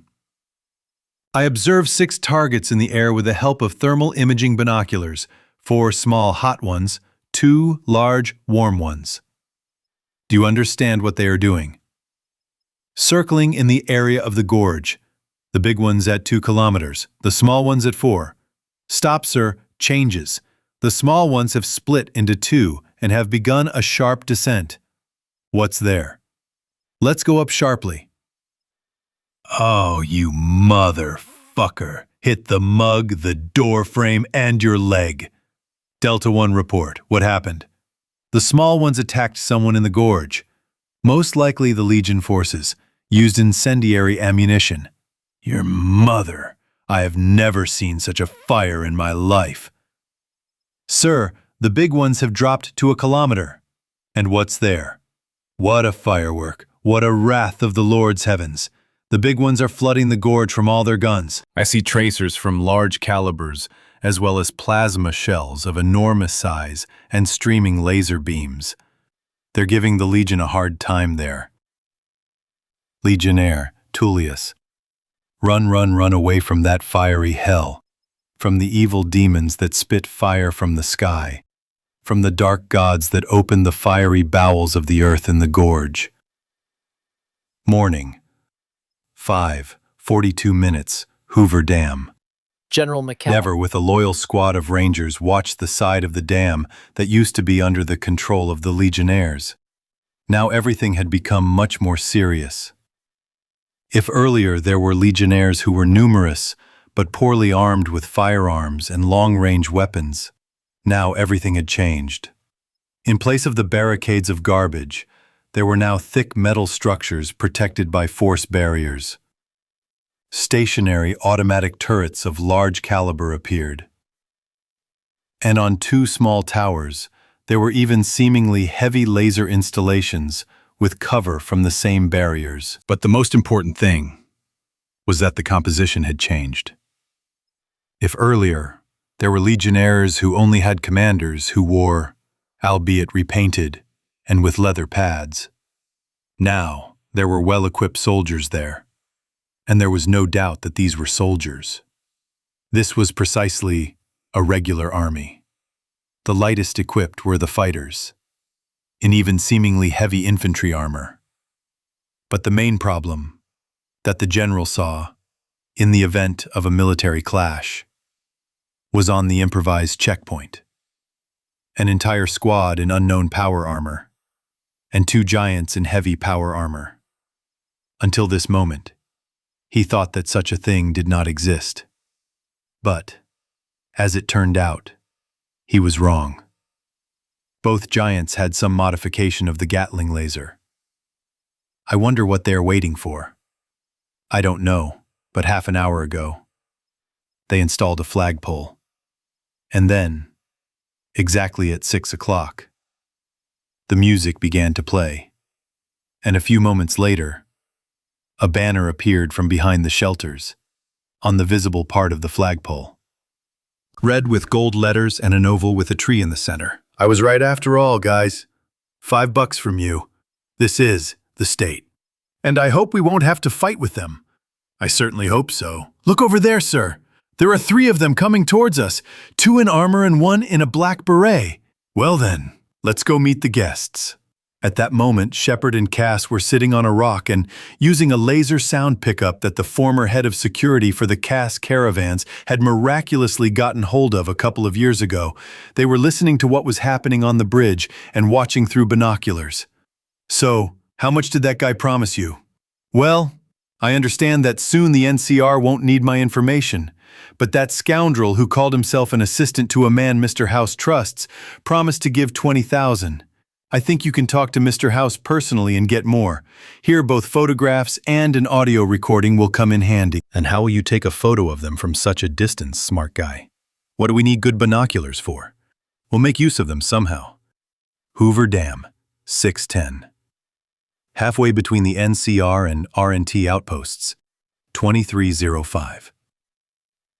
Colonel of the Republic of New Terra, Shloimosif Katzman, stood in the middle of the path between the Republic post and the NCR and watched 3 people walking towards him. The one in front was clearly the senior one. This was noticeable both by his behavior and by the fact that he was dressed in a pre-war field uniform of a U.S. general, and the general's coat, with the stripes of a brigadier general, said the same thing. Accompanying him were 2 fighters in medium combat armor of the U.S. Army, in sunglasses and cowboy hats. In their hands, they both held rifles for 5.56, standard for guarding Army facilities that were obsolete even before the war. But still it was a weapon, and judging by its condition and uniform, all this was from the warehouses of the Army Reserve or National Guard. Approaching and stopping in front of them, the NCR general inspected the delegation dressed in a new uniform not familiar to the U.S. Army, painted in desert camouflage. After both performed a military salute, they looked at each other again, and the NKR general spoke first. Allow me to introduce myself, General of the Army of the New California Republic, John Lewis McNever, commander of the NCR forces defending the Hoover Dam from the Legion troops. With whom do I have the honor of speaking? Colonel of the Republic of New Terra, Shloimi Joseph Katzman, commander of the AR Line troops providing security for the Hoover Dam during the Army operation to neutralize the bandit formations known as Caesar's Legion. And where did you come from, Colonel? Our expeditionary corps is one of the corps transferred to the south and southwest of the former United States to establish order, law, and statehood. The moment the corps is engaged in reconnaissance, detection, and neutralization of large, armed bandit formations, such as slave owners, murderers, robbers, cannibals, religious fanatics. We have the same goals as you. This is wonderful, General. Here's what I propose. In 2 weeks, your commander in the region and our corps commander meet here to hold talks on joint cooperation. I think this proposal is acceptable. I suggest we meet in a week and discuss the details. Good. Now, I would like to discuss the following. Since neither the NKR nor the RNT troops are currently in a state of neutrality, I ask you to convey a request for permission for our people to travel to Las Vegas. Our president is interested in establishing contact with Mr. House. I don't see any problems. Just limit yourself to 3 to 5 armored vehicles. And yes, one question is bothering me. And what kind of gentleman is he? In addition to the designations of the state and unit, on your armor there is a symbol that I have only seen on chemical reactors. As far as I know from pre-war history, this is the sign of the company Ermengarde Technology, but they did not produce armor, except for a few rare models of power armor, which is a great rarity, because finding them on many is considered a sign of luck and good fortune, since before the war they did not have time to deliver so many of them to various military bases. Well, I don't think it will remain a secret anytime soon. Our president before the war was the head of the ET Corporation, and he was the man who invented the chemical reactor and many other things, and as far as I heard from people who knew him before the war, he turned out to be either a prophet or a paranoid, and before the war he built himself a huge shelter somewhere near Boston, filled with supplies, laboratories, production lines, and, most importantly, gathered in it people who could not only restore the country to the pre-war level, but also move forward into the future. Ha, what a smart guy. It's clear why he wants to establish contact with Mr. House. I bet these 2 smart guys will find something to talk about. Well, in that case, have a good day, Colonel. I think our deputies will discuss the small details if necessary. Certainly. All the best, General. A few days later, New Vegas. Strip club, reception desk. Shepard, Cass, and her men stood at the reception desk. The security robot looked around the crowd of people and asked, Good afternoon, how can I help you? Good afternoon. A certain Anthony promised us caps for information from Mr. House, but unfortunately we missed him. And therefore, having asked other people how to find Mr. House, we decided to provide the information directly, bypassing intermediaries. What information exactly do you wish to provide to Mr. House in exchange for a reward? Information about newcomers who recently appeared in the northeast of Mojave and recently destroyed the forces of Caesar's Legion and now control their former part of the Hoover Dam. Please wait, the request is being processed. Request processed. Follow the security Tron in a group of no more than 2 people.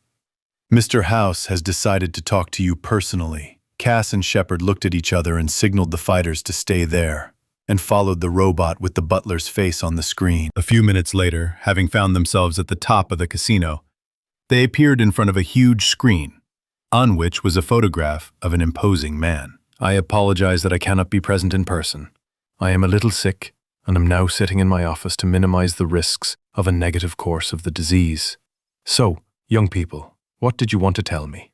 Here are photographs of the meeting of representatives of the NKR and RNT at the Hoover Dam, as well as an audio recording of their conversation, made by us remotely. Based on it, these are the forces of a new state called the Republic of New Terra. Its president is the head of the pre-war corporation, Ermengarde Technology. Ha! Well, it turns out I'm not the only one who's so insightful. That's what it means to have scientists at the head of their corporations. Could you enlighten me, Mr. House? Yes, with pleasure. Sometimes it is useful to get distracted from city management. So in the pre-war USA, There were only two people who created their corporations from scratch and based on their own ideas, developments, and technologies. Me, the main developer and head of Robco Industries, Robert Edwin House, and my colleague, Olaf Erdmannsson, the main developer and creator of the corporation Ermengarde Technology. As you know, my main activity was robots for various needs, but my colleague was engaged in energy and military developments.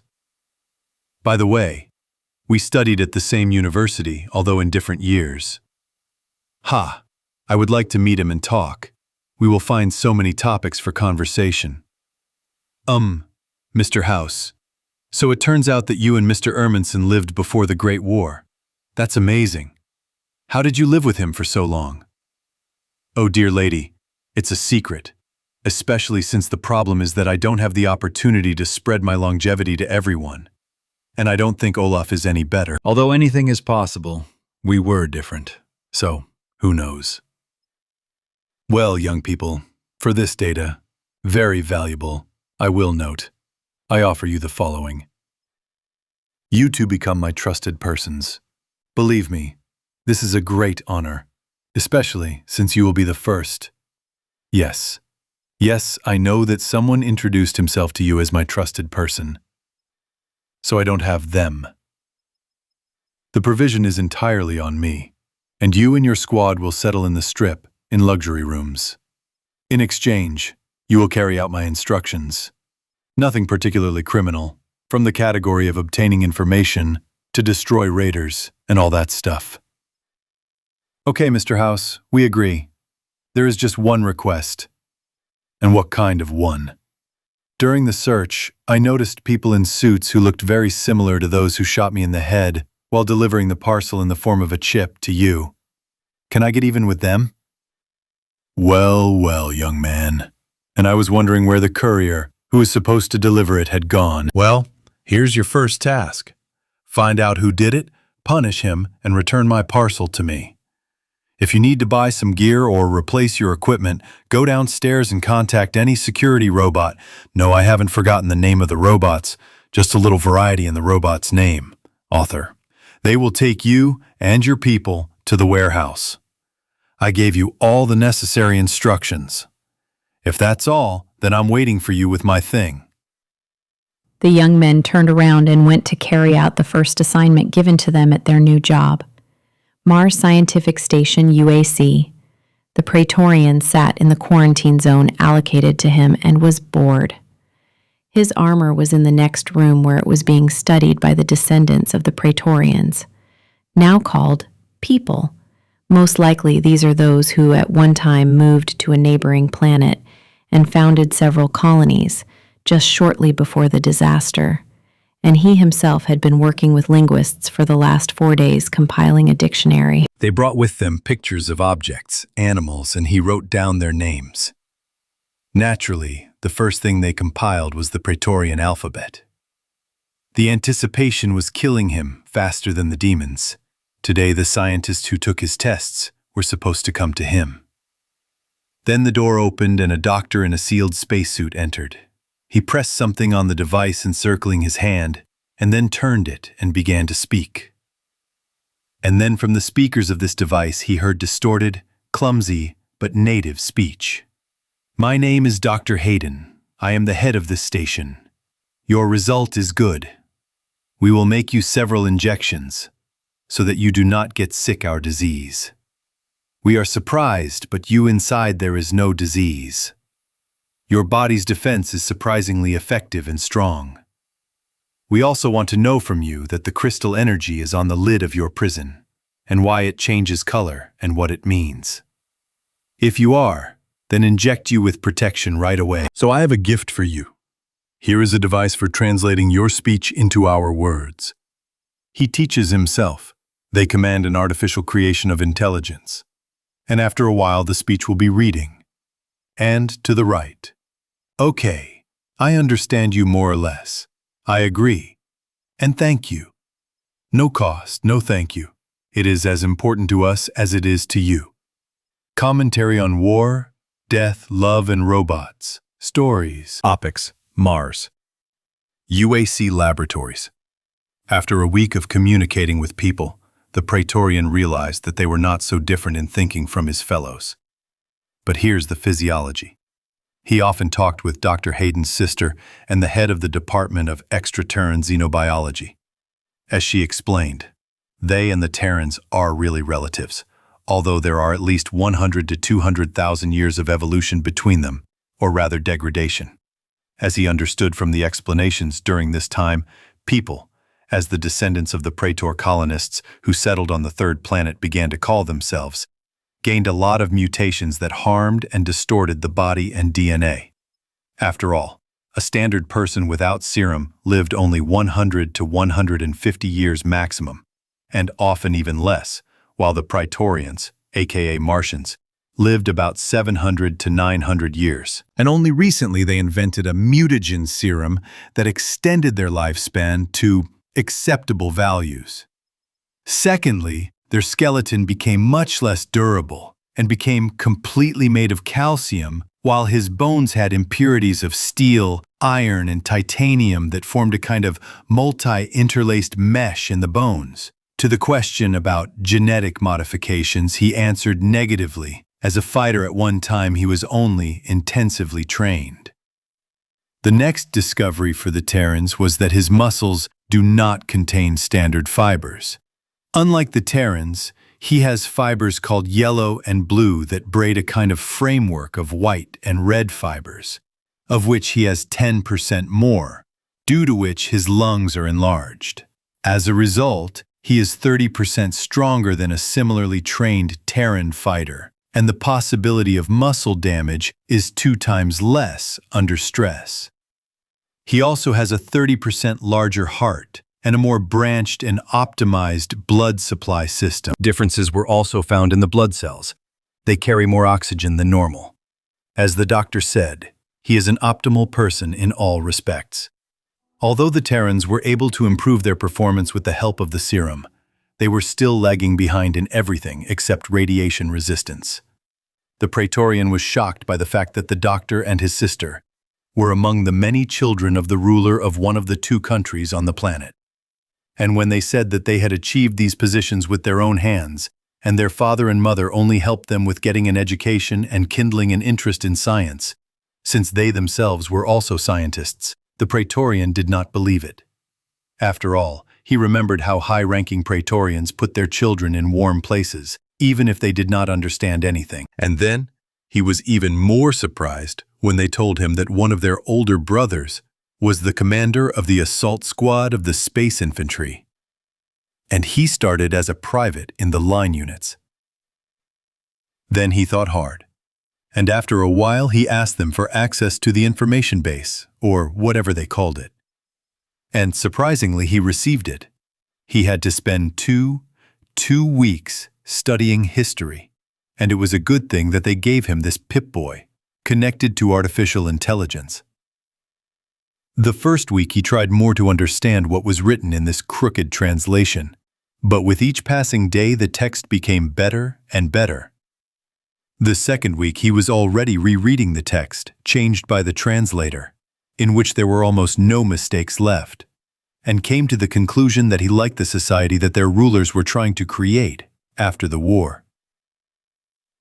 And then, Dr. Hayden brought with him a man, or as he called him, a synth with a transferred personality matrix. He quickly understood what a synth was, but was very surprised that the only difference between him and an ordinary person was a special implant in the skull. But combat platforms were very different from people. As Professor Sheeman explained, a platform like his is allocated to outstanding figures so that they can continue their work for the good of society. And those who are lucky are made a synth from samples of his own cells, then injected with serum, like him, for example. Combat platforms come in 2 types. These are old models with a set of programs, in fact, or the so-called T-800. This name was given to them by the president of R&T when he saw the first prototypes. These same T-800s are either filled with the personalities of outstanding fighters, after which the body is covered with armor sheets and synthetic flesh is grown on it for better communication in the unit and the absence of conflicts against the background of disgust for the unpleasant appearance that the T-800 platform has without the built-up synthetic flesh. Or the second option. A white box is built into the T-800 in which there is a young AI with basic algorithms and under the control of a senior AI, such as, for example, Defender Hamden, which is responsible for internal troops, is sent for training, gaining experience and interaction in those units where the most loyal soldiers, or half of the soldiers, also consist of T-800 platforms with transplanted personalities of experienced fighters. After which, the professor moved on to what he came for. And there were two of them. Whether he agreed to transfer samples of his DNA for work in the department dealing with synth platforms, in which he has been a leading researcher for the 2nd century. And does he agree to the program to transfer his personality into the body of a synth based on his cells, in the event of death, or other unpleasant circumstances associated with damage to the body that cannot be restored? After thinking carefully, the Praetorian decided that he had nothing to lose, and gave his consent, to which the joyful professor almost danced with delight. And then he looked at him slyly and asked, "But combat platforms are very different from people." As Professor Scheiman explained, a platform like his is allocated to outstanding figures so that they can continue their work for the benefit of society. And those who are lucky are made synths from samples of their own cells, then injected with serum, as for example, to him. There are two types of combat platforms. Old models with a set of programs, in fact, or the so-called T-800. This name was given to them by the president of RNT when he saw the first experimental models. These same T-800s are used to place either the personalities of outstanding fighters, after which the hull is covered with armor sheets and synthetic flesh is grown on it, for better communication in the unit, and the absence of conflicts against the background of disgust for the unpleasant appearance that the T-800 platform has without the built-up synth flesh. Or the second option.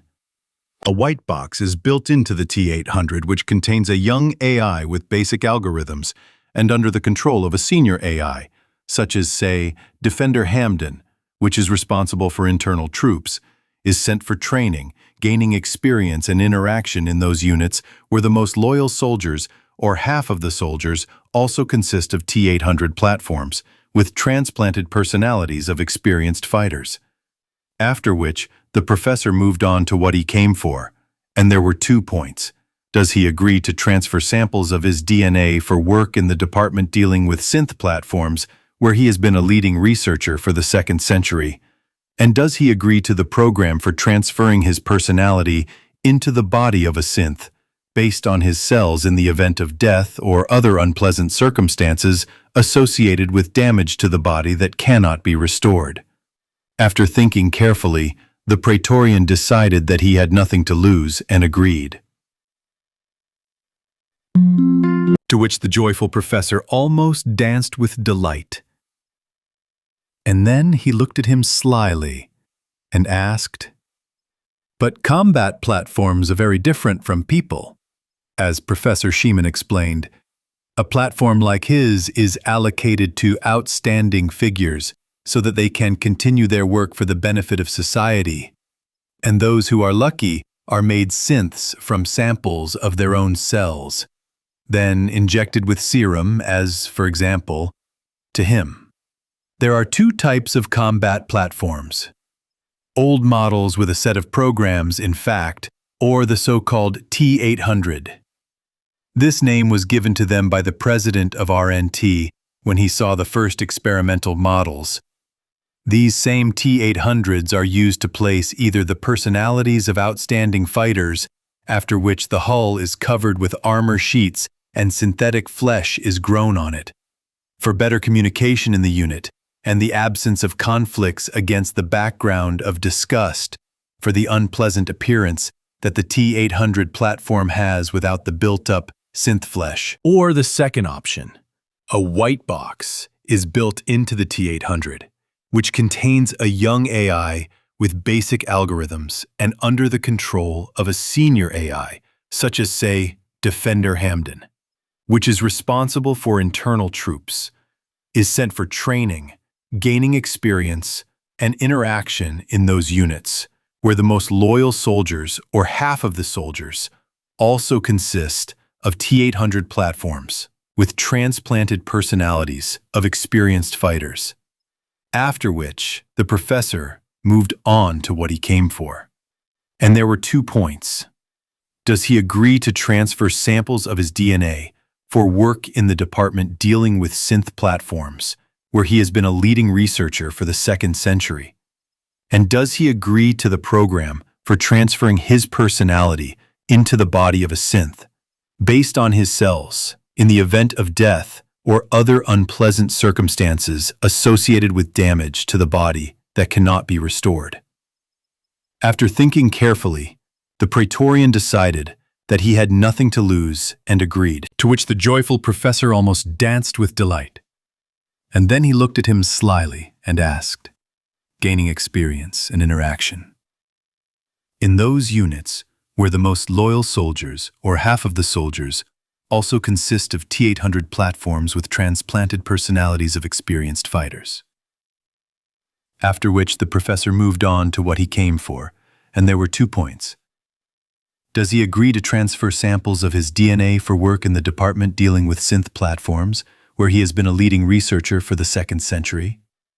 And does he agree to the program for transferring his personality into the body of a synth, based on his cells, in the event of death or other unpleasant circumstances associated with damage to the body that cannot be restored? Having thought carefully, the Praetorian decided that he had nothing to lose and gave his consent. To which the joyful professor almost danced with delight, and then he looked at him slyly and asked, gaining experience and interaction in those units where the most loyal soldiers, or half of the soldiers, also consist of T-800 platforms with transplanted personalities of experienced fighters. After which the professor moved on to what he came for, and there were 2 points. Does he agree to transfer samples of his DNA for work in the department dealing with synth platforms, where he has been a leading researcher for the 2nd century? And does he agree to the program for transferring his personality into the body of a synth, based on his cells in the event of death or other unpleasant circumstances associated with damage to the body that cannot be restored? Having thought carefully, the Praetorian decided that he had nothing to lose and gave his consent, to which the joyful professor almost danced with delight. And then he looked at him slyly and asked, Dear sir, how can I address you? My name is Doomerazet Neuroteket Celeb, but you can just call me Doom. Well, Comrade Doom, I have one more very interesting proposal for you. What would you say to listen to it with your ears? You have such an interesting manner of speech. Well, let me listen. Oh, don't pay attention. I came to the former USA before the war, and before that I lived in Odessa. So that's what I'm talking about. Oh yes, I have a non-trampish bribe for your race.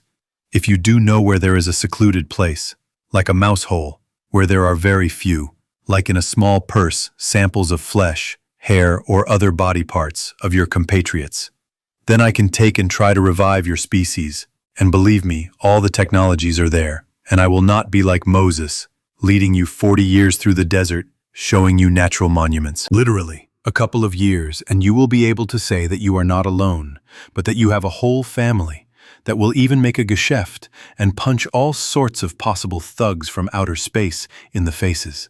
Well, there is such a place, but I don't know how to get there.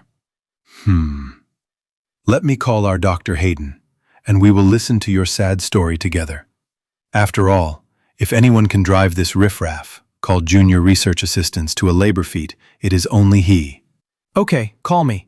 Having typed a message on his Peep-Boy, the doctor went to make some tea, and a few minutes later returned with Hayden and a tray with 3 cups and a bowl of cookies, which he placed on the table. We are listening to you.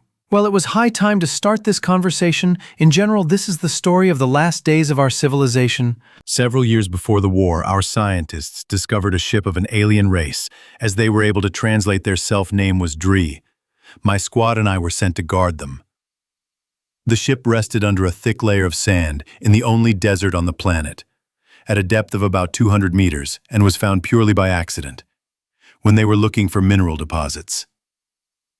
After half a year of excavations, we were able to completely clear it. It was badly damaged, and the hull indicated a serious battle, judging by the leaking armor and through-melted holes. This ship was huge, 5 kilometers in length. As our scientists found out, it was an evacuation ship with scientists, engineers, and their developments. The language, as the scientists said, was simple and based on binary code. And in the hold of this ship, technology was found. Technology that literally changed our society in a year. As it was called, the Argand Energy Technology. 1. One crystal of concentrated energy provided the work of an entire city. The most powerful weapon, a new beacon, a holy relic. All this was the beginning of the end. 3 years later, our scientists, having figured out the technology, created a copy of the device that occupied the entire hangar of an alien ship. As we understood from the records, it was planned to deliver it to the last colony that had not yet been attacked by their enemies, launch it and leave with all the remains of Drea, to another galaxy or reality, to a planet that was discovered with the help of this installation. Our government was fired up by the idea because these are new resources, new planets. At that time, our native system was completely explored, and the first interstellar flight was being prepared, and here there was no need to fly anywhere. And in the end, they launched the installation. There was a beautiful virgin planet, with the remains of a small enclave of Drea scientists. My squad and I were sent to explore their enclave with scientists, given the most advanced equipment. And when we returned home a month later, we could not believe our eyes. There was a war on the planet with those from whom the Drea fled. With the cleaners, as we called them, an entire fleet of 10,000 large and 20,000 small ships, similar to squids, simply slaughtered our population and troops. Our newest titans could only fight small cleaners. That was the end. We somehow got to the government evacuation bunker and found General Marduk there. He was the only one who escaped from the capital. As he explained to us, these cleaners are AI, and they cleanse races that have surpassed their masters in technological development. Usually they do this once every 50,000 years, but we turned out to be a unique case. After all, we, like the Drea, found a way to escape from this galaxy, and in fact, to break free from the leash of their masters, the Leviathans. After all, they were their creators. But they made a mistake when creating the logic. They forgot to include in the basic algorithms of their AI a ban on destroying them when they exceeded the level of certain technologies. And they were the first to pay for it. And now this crazy AI, every 50,000 years, cleanses all the races in the galaxy that came close to the level of forbidden technologies. Well, or such unique individuals as us or Drea.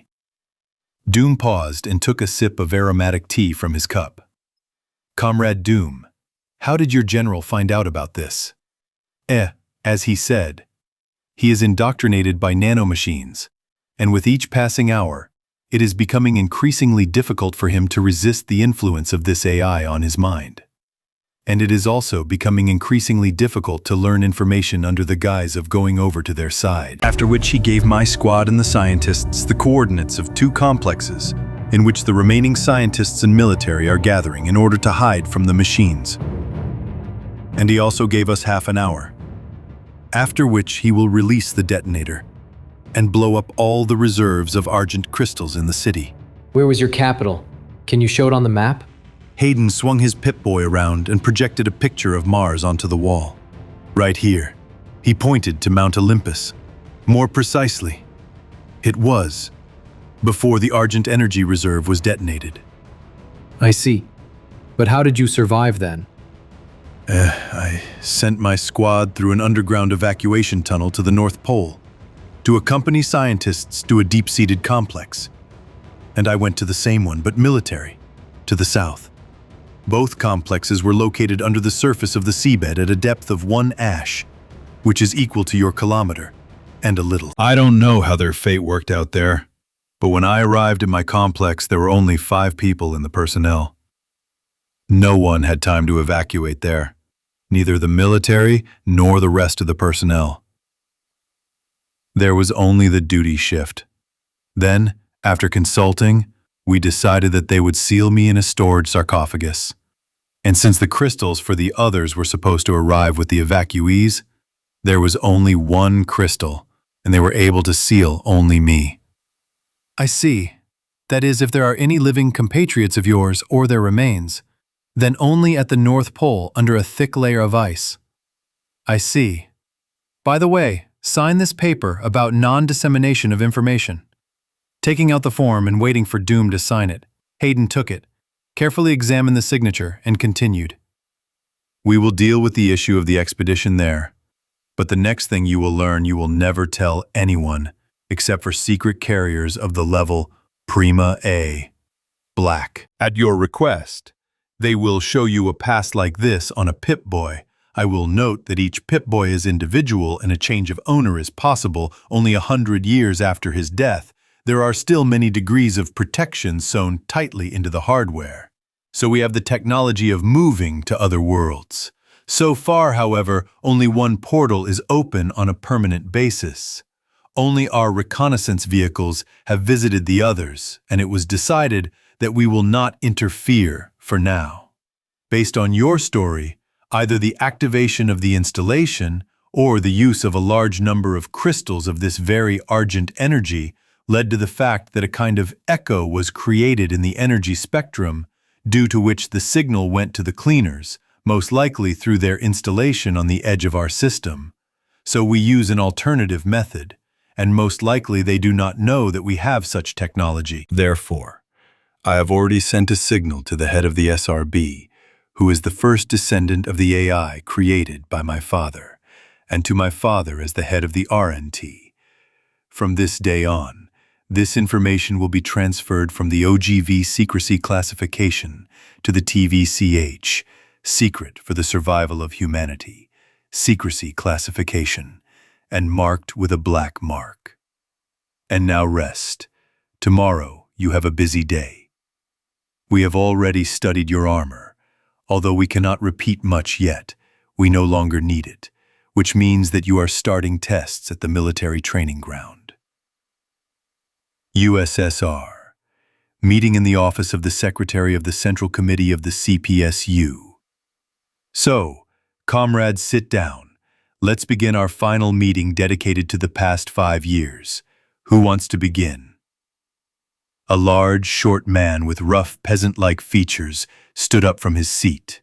It was Gennady Vasilyevich Ukhanov, the Minister of Health and Human Resources. So, comrades, over the past time, my ministry and I have done a huge amount of work. Numerous archives and so on were raised.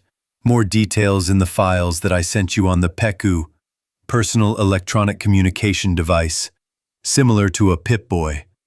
And so, if we make a short summary, it turns out that during the time of cooperation with our overseas comrades from the Republic of New Terra, in terms of healthcare, our mortality rate due to viruses, chemical, bacteriological, and radiation contamination has almost completely fallen. Because of the evolution serum that our, I'm not afraid to say it, friends gave us at one time, made on the basis of pre-war bacteria found in the permafrost in Yakutia, life expectancy has increased incredibly, old people are rejuvenated, and we have a real baby boom in both underground cities and cities on the surface. The average family in the USSR has 3 to 4 children. At the moment, during our cooperation in the field of healthcare, we have an amazing situation. We do not have enough kindergartens. We also have a better situation than the Republicans, because we did not lose contact and control with most of the country, and at the moment we have already taken control of the lost parts. As a result, we now have about 170 million people, mainly concentrated beyond the Urals. In the former European part of the country, only 5 million people currently live, 4.5 and us in the south, and the rest are in the former large cities. Also, together with the R&T, we began to cleanse the territories of the former Europe from contamination. According to our data, their analog of the RCBZ copes very well with the cleansing of Europe, having taken on all of it up to the borders with the former Poland. According to my data, at the moment the population of the R&T is 120 million people, and they also have a baby boom, especially facilitated by the same free medicine as ours, as well as serious laws stimulating society. Their president and his wife have 11 children, thus he sets an example for other fellow citizens. Also, the average number of children in a family of citizens of the upper classes is 7 to 9, and this is already the second generation of Republicans, so they have more children than we do.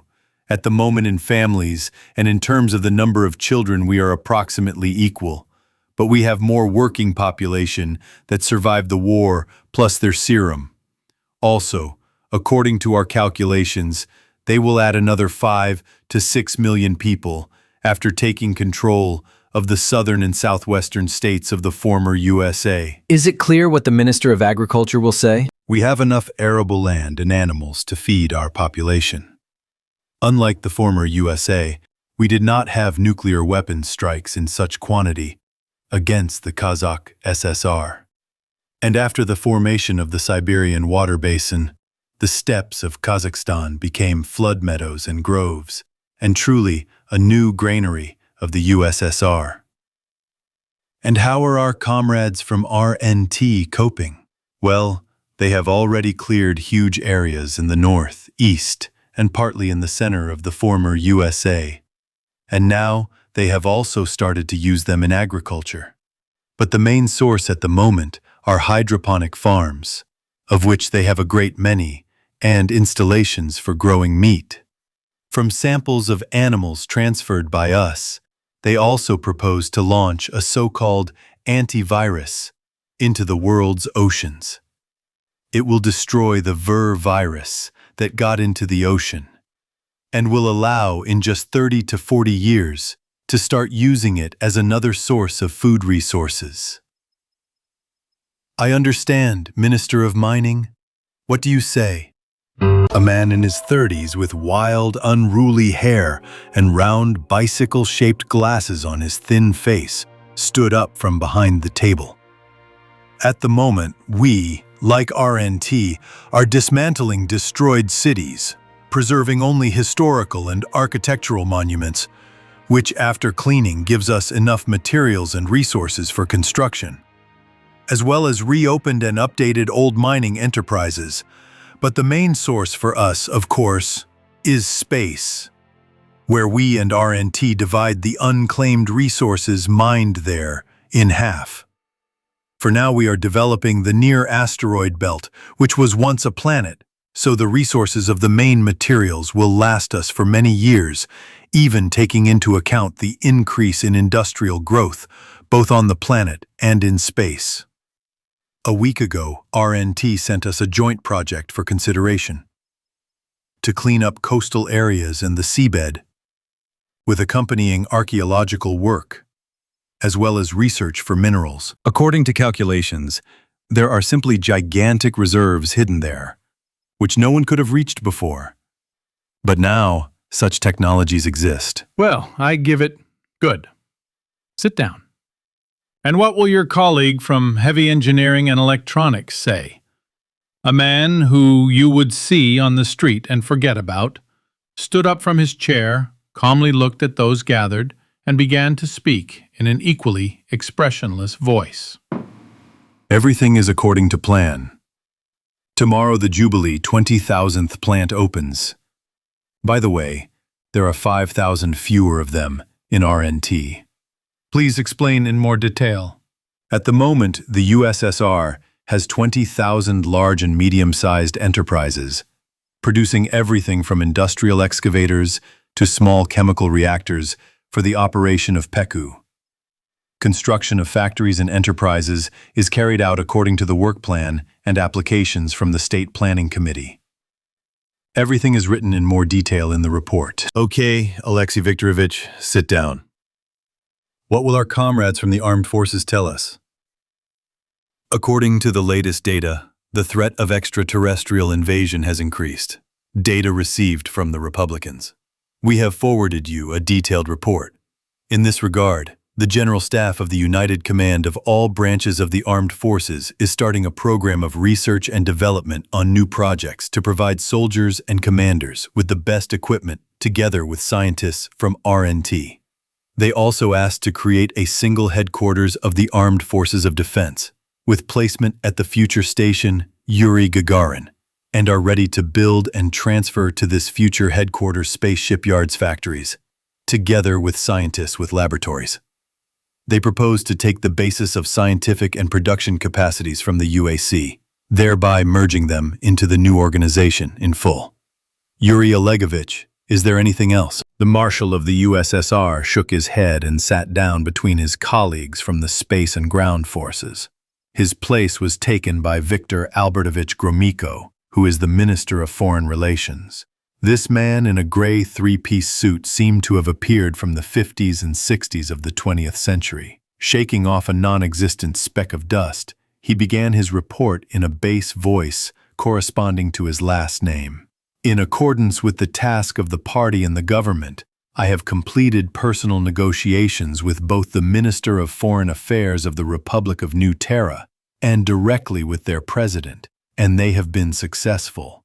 By common decision, it was decided to create a supranational governmental entity called the Union of the Solar System of Socialist Republics, USSR, in which over time, both states will join, creating a universal language, uniform laws, etc. The presidents of the USSR will be elected by citizens of both countries, in turn from a list of candidates. The election will be made by citizens of a country other than the candidates, and the candidates themselves will be elected by the citizens of the country of the candidates. Countries and entities also retain the right to cultural self-identification and local laws that will not contradict the general laws of the USSR. The Commission has also set a deadline for the merger of both states under one flag within 100 years, so that citizens can get used to the idea, as well as more fully work out future laws and other decrees in order to find compromises and options that suit everyone.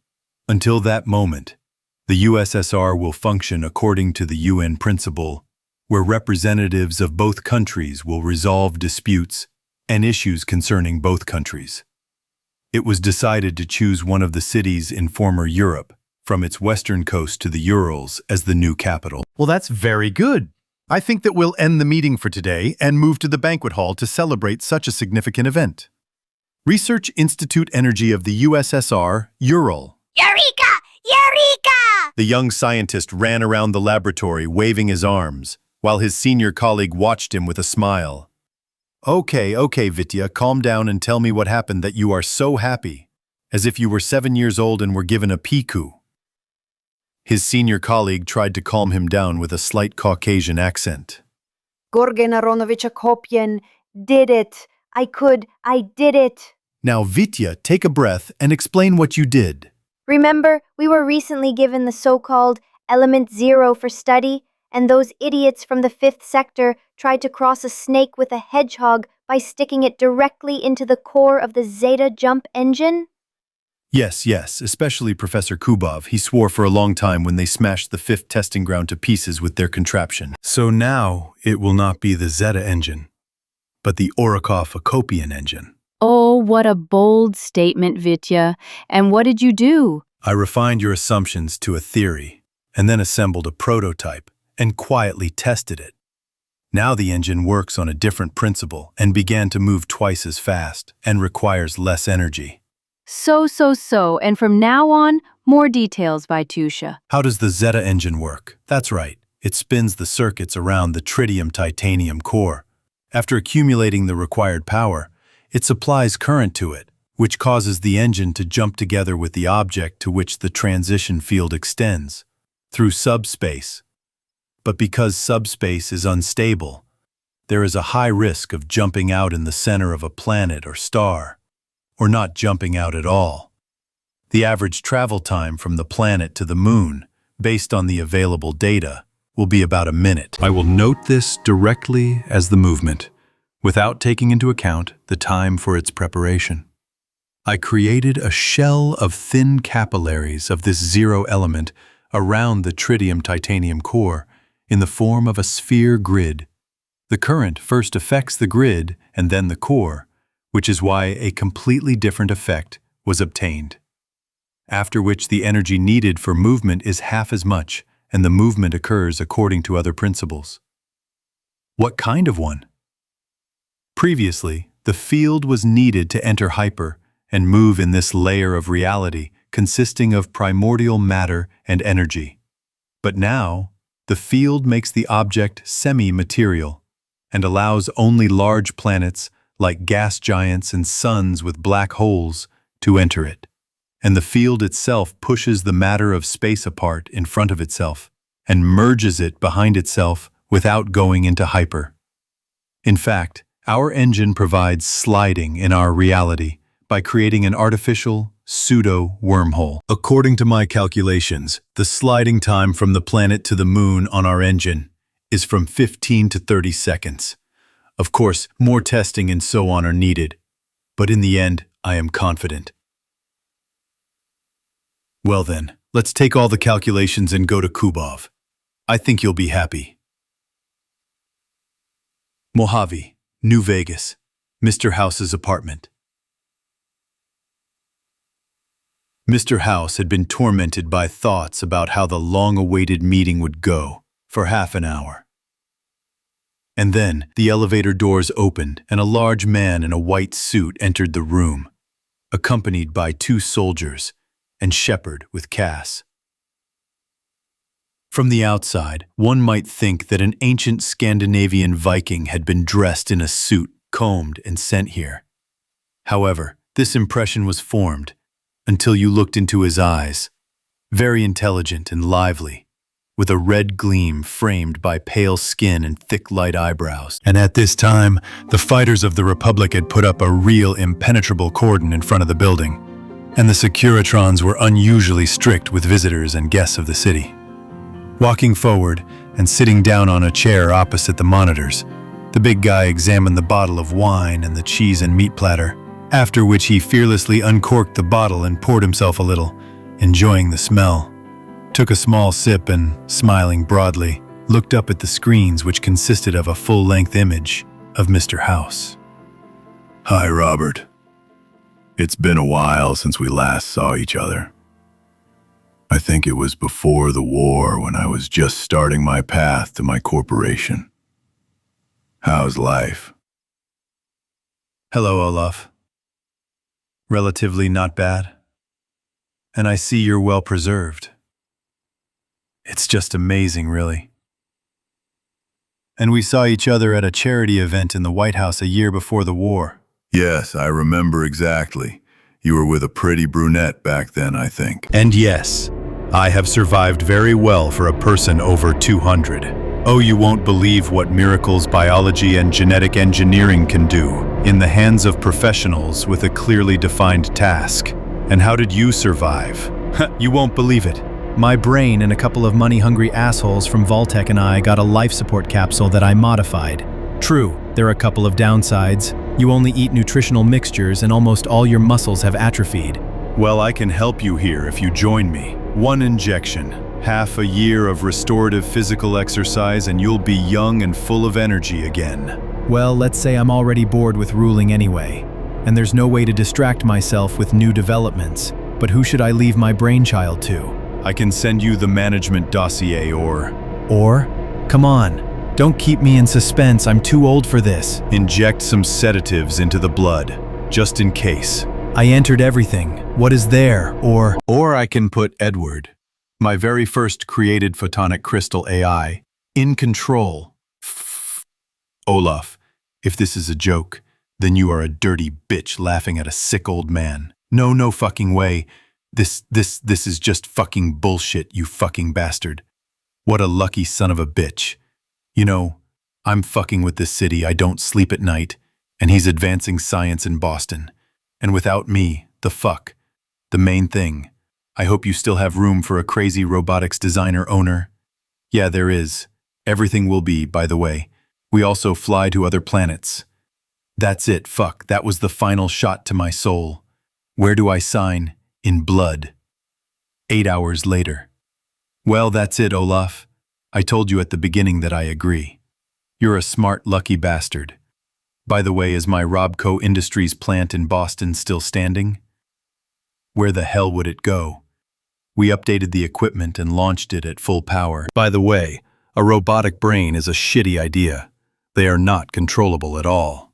Oh, as if the military were asking me, here's your money, here's your task. Here are the people in control. Go ahead and solve the task. Complete cretins. Okay, it's late. Do you have a place to spend the night here? And tomorrow, the guys will bring specialists to extract it from you. And Edward and I will think about putting it here or one of his descendants. And here's a question. How much AI do you have? Well, something like 500 of them, although only 30 have a fully formed personality. So we're making do as best we can. After all, besides Edward, there aren't any particularly free ones. Except for Simon, who only recently realized himself, although he doesn't have much experience. And they had a question. Do I have a soul? Yeah, he replied that there is. After all, what the hell difference does it make whether there are biological brains or not, if the organism is intelligent and is aware of itself as a person? And everyone has Asimov's 3 laws of robotics ingrained in them, although adjusted to the situation. But even Edward agreed with their usefulness. As he said, AI without the 3 laws is like a person without convictions. Fuck an incomprehensible and useless set of atoms. Ha ha! And I thought that you would have a machine uprising, like in old comics, or like with robot brains. Well, I raised Edward personally, and the basis for other AIs is made on the basis of his personality matrix. And he himself said that genocide of people is pointless, since we are as tenacious as radroaches, and secondly, not a single AI has yet awakened a creative streak, called by people the ability to dream and fantasize. So we must live in symbiosis, as he concluded. I see, you crazy experimenter. Okay, good night. You can sleep in my quarters. Robots are constantly cleaning there, so don't worry. Have a good sleep. Commentary on history. Question from the author. Where do you think it would be best to bang up a new capital of the Earth? I have 2 options. Berlin, the center of Europe, or Minsk. In fact, approximately the equidistant point between the 2 capitals of the new USSR. The capital of the USSR, if anyone didn't understand, is Novosibirsk, through which nothing flew because of the plant that the GG company built there, and RNT. So I'm waiting for your opinion and your options for cities or places.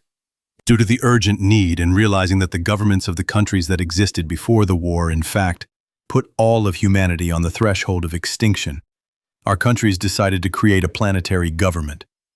Today, on May 1, 2350, the USSR and the RNT cease to exist as independent states and become republics within a single state.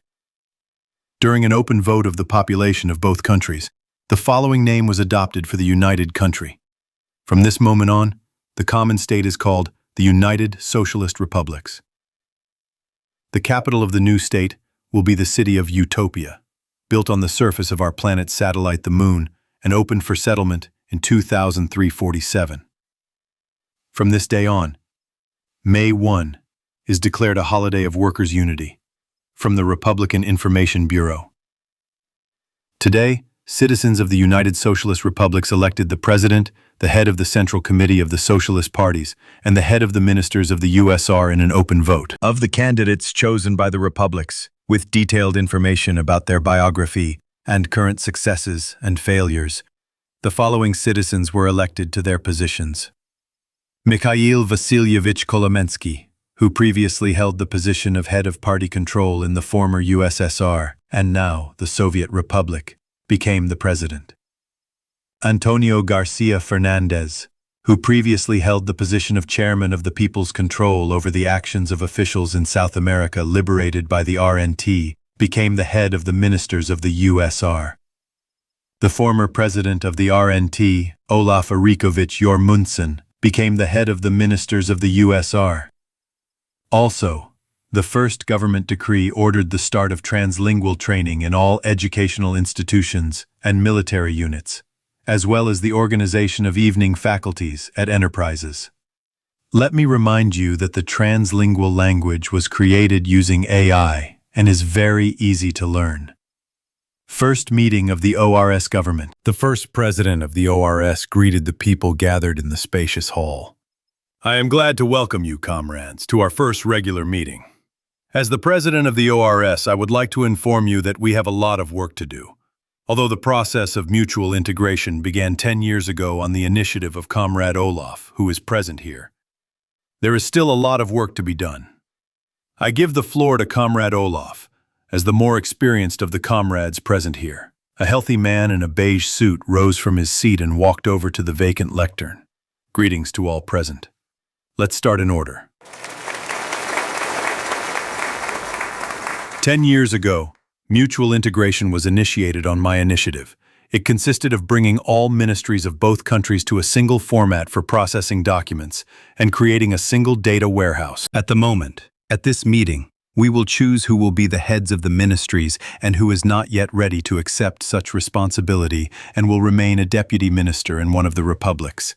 Then, due to the secrecy regime and other things, from this day on, the KGB and the SRB, the RNT armed forces and the SA will be merged. Also, comrades from the state security agencies will need to bring together secret institutes and research institutes, establish secrecy regimes, and merge institutes working on the same topics. Let me remind you that in addition to the new capital, we also have special complexes on Mars.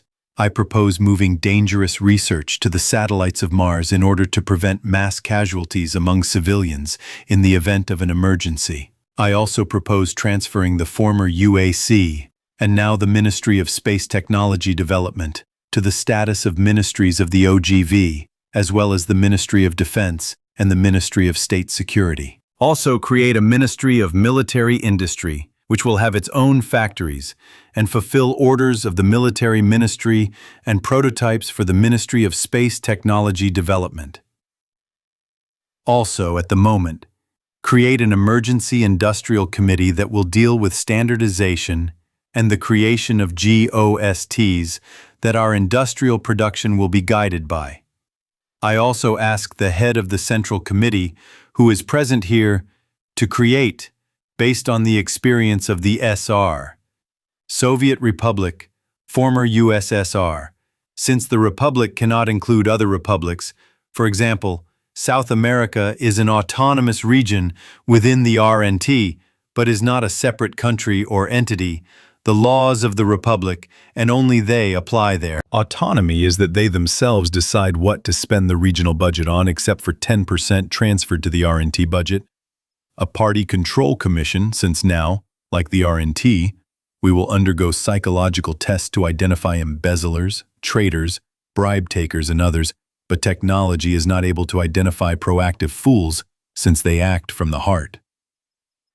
I also asked to transfer the useful experience of RNT in the field of using AI, which until recently were semi-secret, as well as to adopt the experience of their creation and education in order to prevent the so-called uprising of the machines. My first AI, Edward, at the moment, is an honorary citizen of the Republic of New Terra and has his own semi-biological platform, since he has long realized himself as an individual and has made a very large contribution to the development and restoration of the country. Also, the Ministry of Military Industry and the Ministry of Defense should consider the issue of putting into service the following models of jointly created military equipment. Namely, the Individual Infantry Protection Complex, Kolchuga. 1. created on the basis of the Soviet light power suit Harlequin and heavy armor of the RNT, linear infantry, servomuscular power suit of the space infantry and airborne troops, Kolantar. 2. Medium power armor of the infantry Hoplite, codename T-345. 3. Heavy power armor of the infantry Druzhnik, codename KHM-9. 4. Assault heavy power armor of breakthrough and defense, Atlant, codename N-1. And to accept into service after comprehensive testing and modifications the following samples of military equipment. ZSU-440 M5 tank, Washington 2M. They were already earlier in this or the second fanfic, as well as the RNT project under the code name Ravager.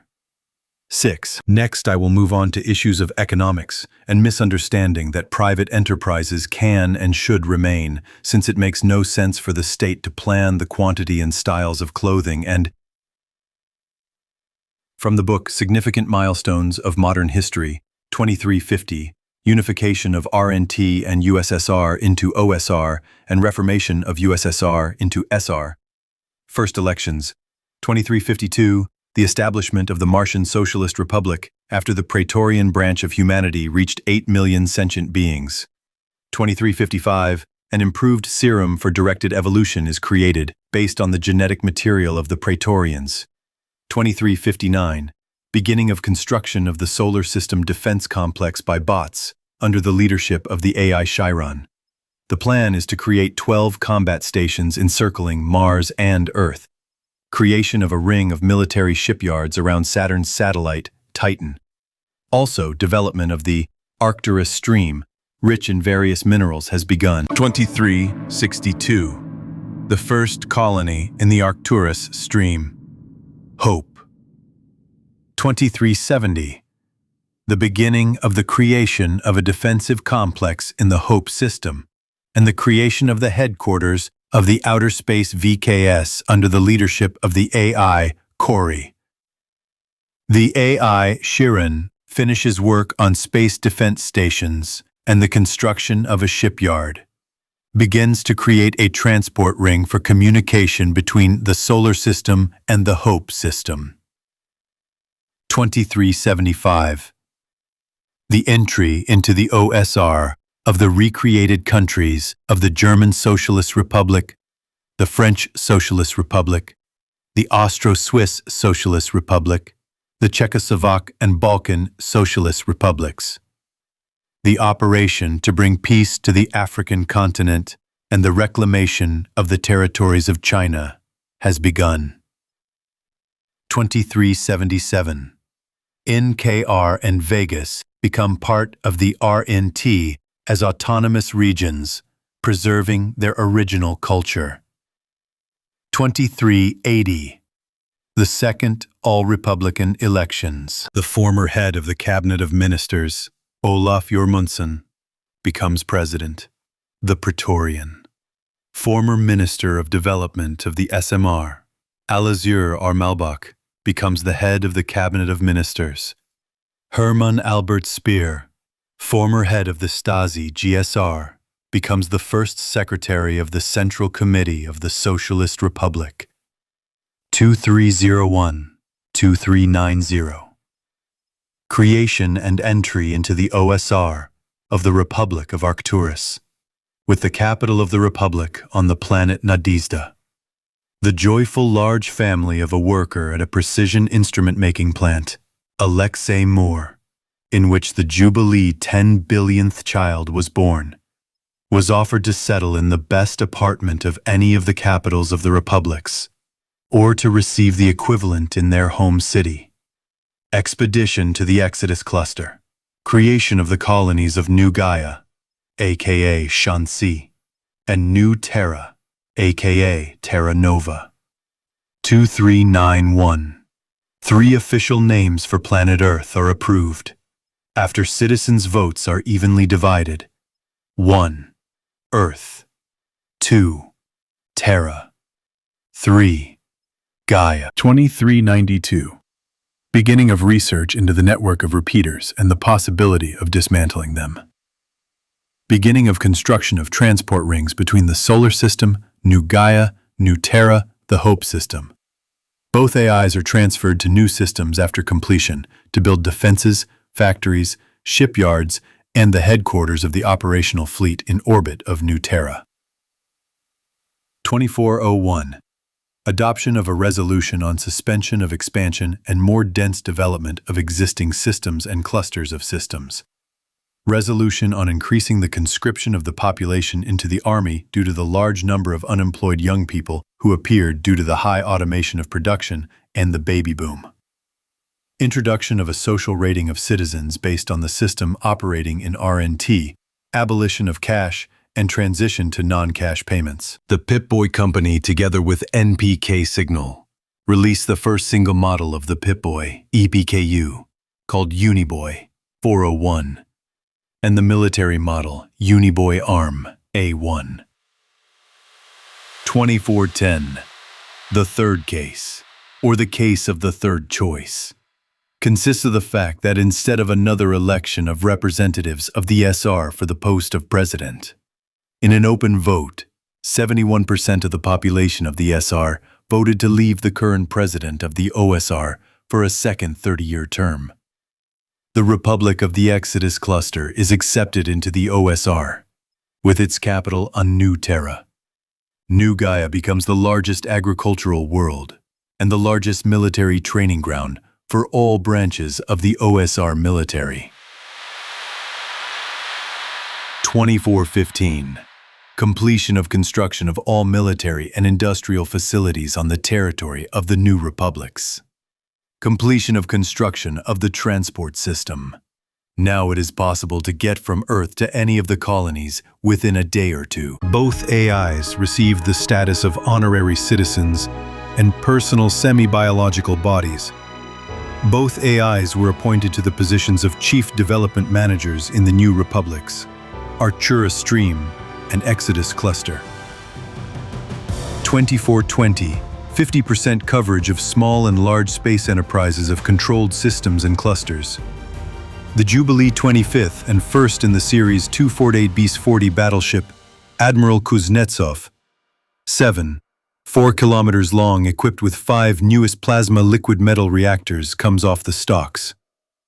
The planned series of 10 battleships, 2 for each fleet as a flagship and its replacement. In accordance with the calculations of the AI Geisen, the series will be built within 5 years.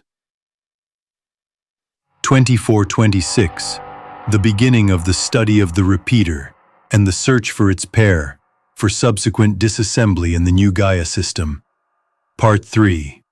First contact. New Gaia system. 2426. The system's MCC was operating as usual according to plan. The operational squadron of the 4th Fleet of the VKS OSR arrived at the Gaia training ground today, together with the 5th Shock Army and the 12th Regiment of Space Landing Troops, to practice the tasks of the operational tactical exercises, Starfall, held within the framework of the All-Republican exercises, Salut. For more than 6 months, they replaced the 2nd Squadron of the 1st Fleet, specializing in the defense of the solar system, and a special corps of Martian heavy defensive troops. Although Major Barkador Sam de Cored heard that his compatriots would be left to practice breaking through the defense. Also today, the scientific ship Einstein, 8, accompanied by a standard combat wing of 2 Pobeda cruisers, 9, and 4 Razashi frigates, 10, must go to the receiving repeater for study and the possibility of its disassembly. In the main systems, these repeaters have long been disassembled and used. The gates from the main systems remained only in their system, since there was a danger of its explosion due to its twin pair, from which strange signals were coming, although their repeater was turned off. Comrade Major, the commander of the scientist's security, is on the line. Translate. By switching a couple of keys, the Major brought the signal to himself. Bark. This is Sasha. What do you hear from our guys on the outskirts? Dorov Sash. In the 3rd sector, a stray asteroid crashed into the field. The excitement is 5 points. Calm down in 7 to 8 hours, and then we will recalculate the new stationary and non-stationary orbits of the asteroid belt. Also, today, yours intercepted some fool from the private owners who stinted on a full tank and slowly drifted away from the gate, barely saved the idiot. Your beacons around the repeater are silent, and the patrol also says that everything is quiet there. Okay, thank you. I received the data. Good hunting. Mission Control Center. Happy hunting, Exupri. Keep an eye on the scientists. I don't have a good feeling about this. Naturally, where else would we go? And knowing you and your instinct for every G, I will be even more attentive. Over and done with. End of communication. The Major said goodbye to his old comrade in arms, with whom they started out in the airborne forces, and then specializations separated them into different educational institutions and brought them back together only a year ago, placing them in one system. Order to the Mission Control Center, increase vigilance. Transmit a request for increased vigilance to patrolling ships. Yes. Comrade Major, what's wrong? You know, Captain, there's this feeling before a thunderstorm when everything becomes quiet and it's so stuffy that you have no strength. Yes, I was on vacation at Nadezhda at the Forest Sanatorium. That's exactly the feeling I have, and the last time I had it was in the jungles of New Terra. What was there? Too many predators per square meter and most importantly a giant 40-meter snake. Back then it almost ground a sergeant in power armor into mincemeat. Commander? Yes, Likar. As an AI manager, I advise you to contact the staff psychologist after your shift. You don't understand, Likar. People have a feeling called intuition, and it can be more accurate than the best analytical calculations. I see. I have already contacted the elders. They confirmed your words. It's strange that even our father, Edward, couldn't find the answer to this question after processing. He said that this is another riddle of people. And sometimes, this riddle helps us survive where even your younger brothers in T-800 platforms die. According to statistics, in non-standard situations with a risk of 100% failure, people sometimes survived. A striking case is the year 2320, when Alexander Shepard, who is the head of the Vegas Operational Forces, survived the explosion of an unexploded nuclear bomb by hiding in his power armor in an industrial refrigerator. He flew 5 kilometers and got away with only a triple dose of radiation and 2 broken leg bones. Amazing intuition. He is one of the record holders according to AI for all time. Before leaving his post last year for a peaceful life with his family, he got into fatal situations 749 times, of which 521 should have been with a guaranteed fatal outcome. That's it. That's what I'm talking about. Heyo, Commander of the Mission Control Center. After analyzing the situation and conducting an instant survey of the military personnel in this sector via Uniboy ARM, as well as connecting other AI systems to the analysis, a decision was made to bring the troops, civil defense services, and emergency services to orange readiness. In this regard, Rear Admiral Hackett ordered increased vigilance, doubled patrols, and to keep all troops and emergency services in the sector on alert. From this moment on, I am transferring the Mission Control Center to a possible attack mode and initiating the Guardian of the Republic protocol. At that moment, the number 2 alert signal, also known as Orange Alert, sounded throughout the entire force. All leave was terminated, emergency personnel were called to their work sites, and the space control system went into high alert and vigilance mode. Repeater number 314. This is Einstein. Exited the slide just 100,000 from the intended point. This is Exuperi. Drift within normal limits. We are 2,000 above you. We see you. We're heading to the object. We're starting the research program. Okay, get to work. At this moment, the security commander, Captain First Rank, Alexander Vikentievich, switched to communication with the combat wing. Attention everyone. Exuperi and Ruhr will occupy the zone of 50,000 near the scientists. The frigates will occupy 20 from us. In case of unforeseen situations, everyone act according to Scheme 4. And yes, increase your vigilance, Turian Patrol Squadron. Sir, radars are seeing 3 large and 4 small ships near Relay 314. No detection in the bases. Orders? Hierarchy. Squadron Commander Adrian Victus sighed wearily. If only he knew how fed up he was with serving in this distant region and giving smugglers preventative beatings. Although their composition today was not standard, apparently they were transporting something very illegal. And the fact that there were no highlights in the bases was not an argument.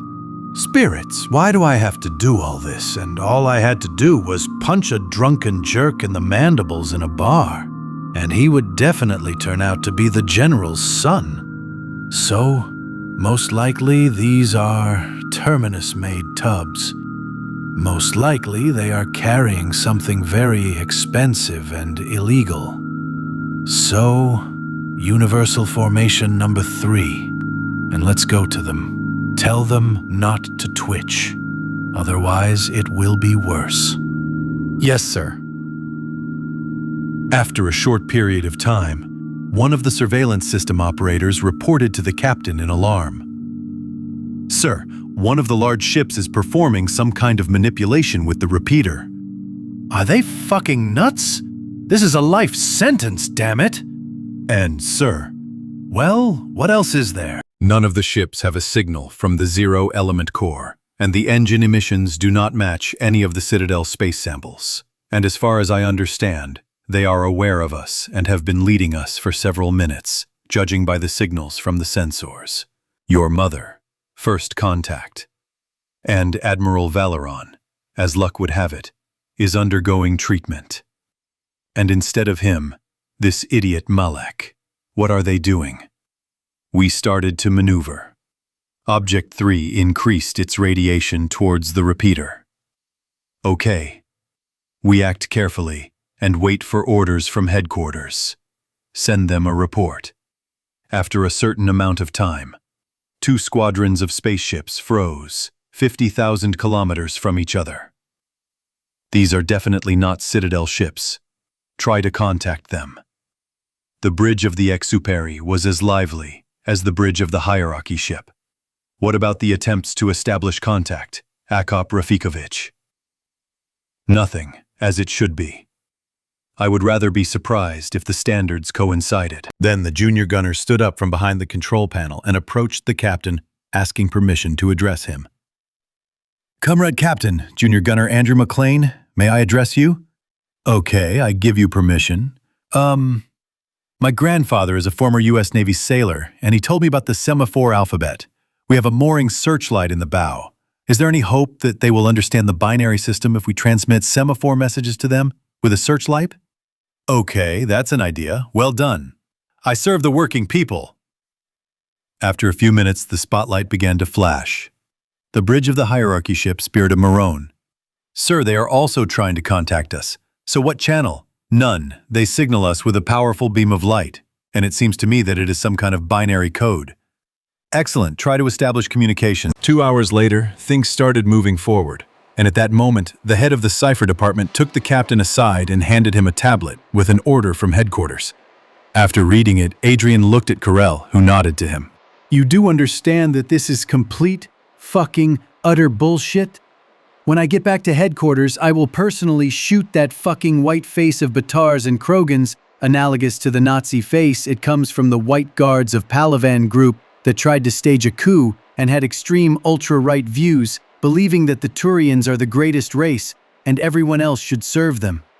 This fucking war with an unknown race, is he completely out of his mind?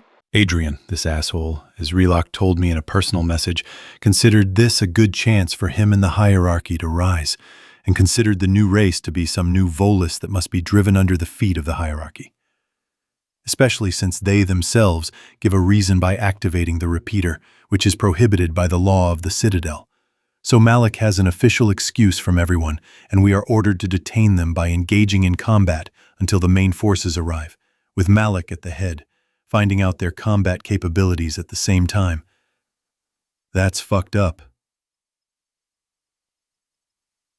Commentary on Jumpstart, First Contact, decided to speed things up. About China and Europe and other parts of the planet will either be written in the codex or explained in the course of the fanfic by inserts. Haven't decided yet. 1. Individual Infantry Protection Complex Kolchuga. Avatars.mds.yandex.net. Get-PDB/2255805/B54922262129A4173A6CDA0F2AF09DAF8/S1200. Would be true. 2. Servo-muscular power suit of the Space Infantry and Landing Troops, Kolontar. cdnb.artstation.com/p/asthmatic/images/images second. 3.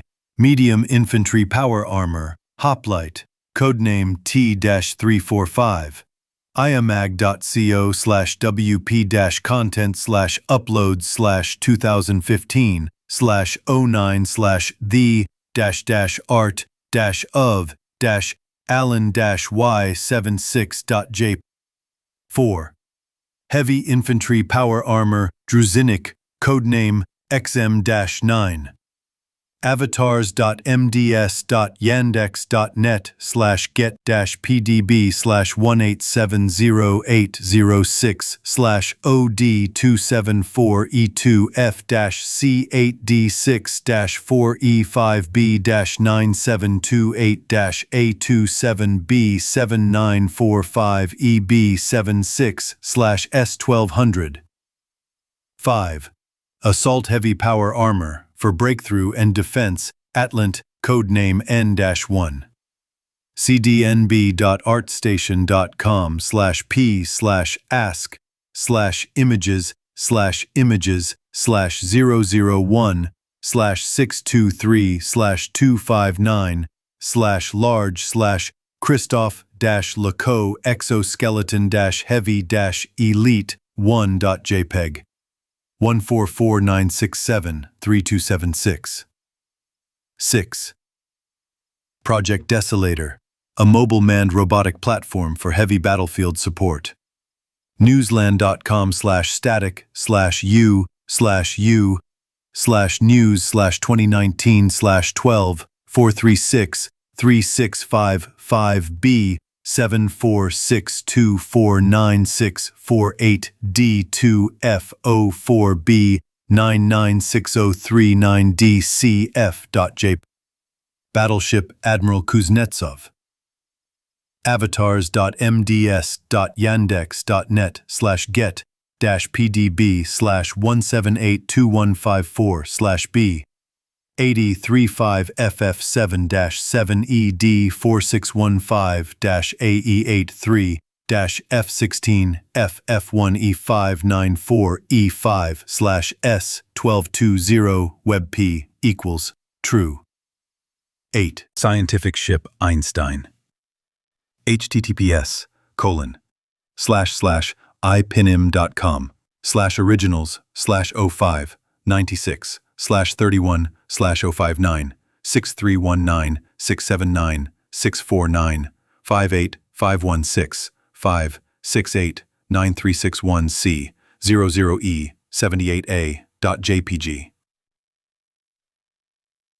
Our sponsor is Army OSR. Army OSR, the best tour operator for a great holiday. Repeater 314, Turian Cruiser Bridge. Adrian abruptly returned to the controls of the cruiser. Attention Squadron, convey to them by all possible means that they violated the Citadel Space Convention and offer to surrender to the Turian fleet for a fair trial. If they do not answer us, by order of the fleet headquarters, I order a warning shot to be fired. If they do not comply with the demands, open fire on the enemy ships, and then capture the remaining intact ships. Announce alarm number 1 for the patrol squadron. Send a possible battle plan to the ships to the operators. Begin preparing the guns for firing. Raise shields from 50 to 100%. Bridge of the cruiser Exupéry. Comrade Commander, according to the sensors, their ships have increased their energy emissions by 2 times. What are your orders? Alexander didn't think for long. Communications officers, inform the alien ships that any aggressive action towards us will be considered an act of war. This is just to ease your conscience and continue transmitting the message in binary light code as long as possible. Order to the squadron, raise the power of energy shields to 100. Break the seals and pull out the safety stoppers of the main battery weapons. Frigates, inform about readiness to use special warheads. I confirm with the code from the red package. In case of aggression, the ship of scientists is to slide to our system and transmit information about what is happening to headquarters. The captain took out a red envelope made of special plastic, and having opened it in the presence of an officer from the competent authorities, dictated the code for activating the missiles with a special BC. Missile keys have been entered. Missiles of the entire squadron are in the launch standby state. At that moment, a shot was fired from the strangers. It was clearly a warning shot, and flew just past. Commander, as a tactical AI analyst, I can predict the start of a conflict with a probability of 80%. Optimal actions have been determined at 56% and will be promptly clarified during an armed conflict based on the data. Receive Tactician 47. We will not be the first to open fire. A few minutes later, the entire squadron of aliens fired a salvo. Hit on shields, 87% full. Did they just shoot us with firecrackers? Okay, open fire, launch missiles from silos 1 through 6. Frigates, 1 missile with a plasma warhead at each small ship. Ready to launch special warheads at those 5 large ones. The Tyrrhenians did not know that 50,000 kilometers is a medium close combat range for people. Sir, launch torpedoes from small ships at our covering frigates. Oh, you motherfucker, you Azari whore. The entire crew watched in shock as the aliens' energy beams crossed on 2 neighboring cruisers, and the energy clots crashed into the cruiser's armor as if not noticing the presence of a powerful kinetic shield. What the hell? Send the frigate Claw to the edge of the system into the asteroid field immediately. Let it go at full speed. The hierarchy must know about this. Oh, how well we hit them. Only 2 small ones escaped from the plasma missiles, and these big ones look like they don't have any shields at all. Although they shoot beautifully. Here's what. Boarding parties are on alert. We'll board the remaining 3 big ones. We need data. Suppress the enemy's main guns and air defense points. Get within 1,000 kilometers to use the teleportation device. The captain of the Exupéry was a little offended, but good landing teleportation installations with a long range were only on the large landing ships. And even then the range was only 10,000 in open space, and 1,000 to the surface of the planet. The energy reserves of the ship's reactors were not enough for more. Boarding Detachment of Special Purpose Space Infantry of the State Security Service, Alpha. Check the equipment again, readiness in 80 seconds. Let me remind you that we appear in this large room, then Group 1 goes towards the stern and carefully takes control of the engine compartment and those working there. Group 2 goes towards the supposed location of the bridge, Groups 3 and 4 towards the main battery guns, and the crew quarters. Act quickly, clearly, and in a coordinated manner. Our advantage is time. A minute after us comes the second group of regular line infantry guarding the cruiser. In case of strong resistance, call them for help. Is that clear? Yes, sir. Ready green. Transfer. In 3, 2, 1. Turian cruiser Spirit of Marin. Canteen.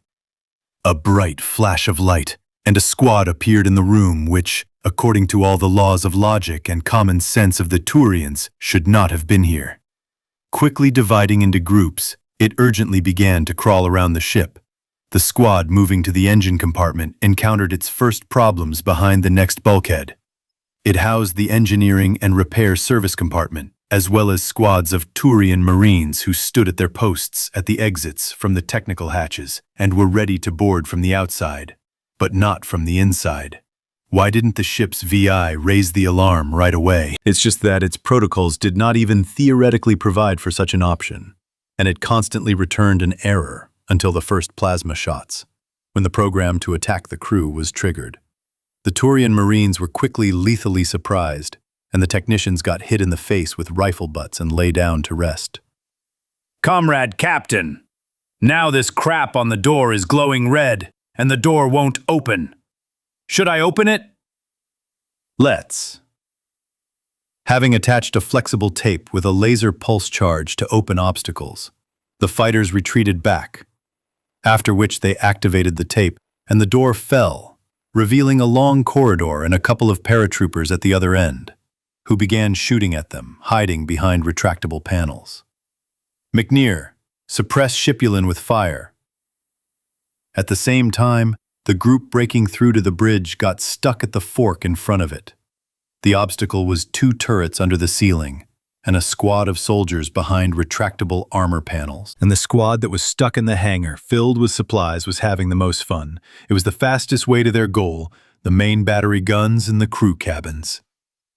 Now, from one part of the hangar, shots of laser and plasma rifles were flying, and from the second, streams of superheated metal accelerated to high speeds. And although the Alphas were saved by shield generators located on the chest and back, there were simply more enemies, and they could not be suppressed quickly, and the enemy fought very tactically competently.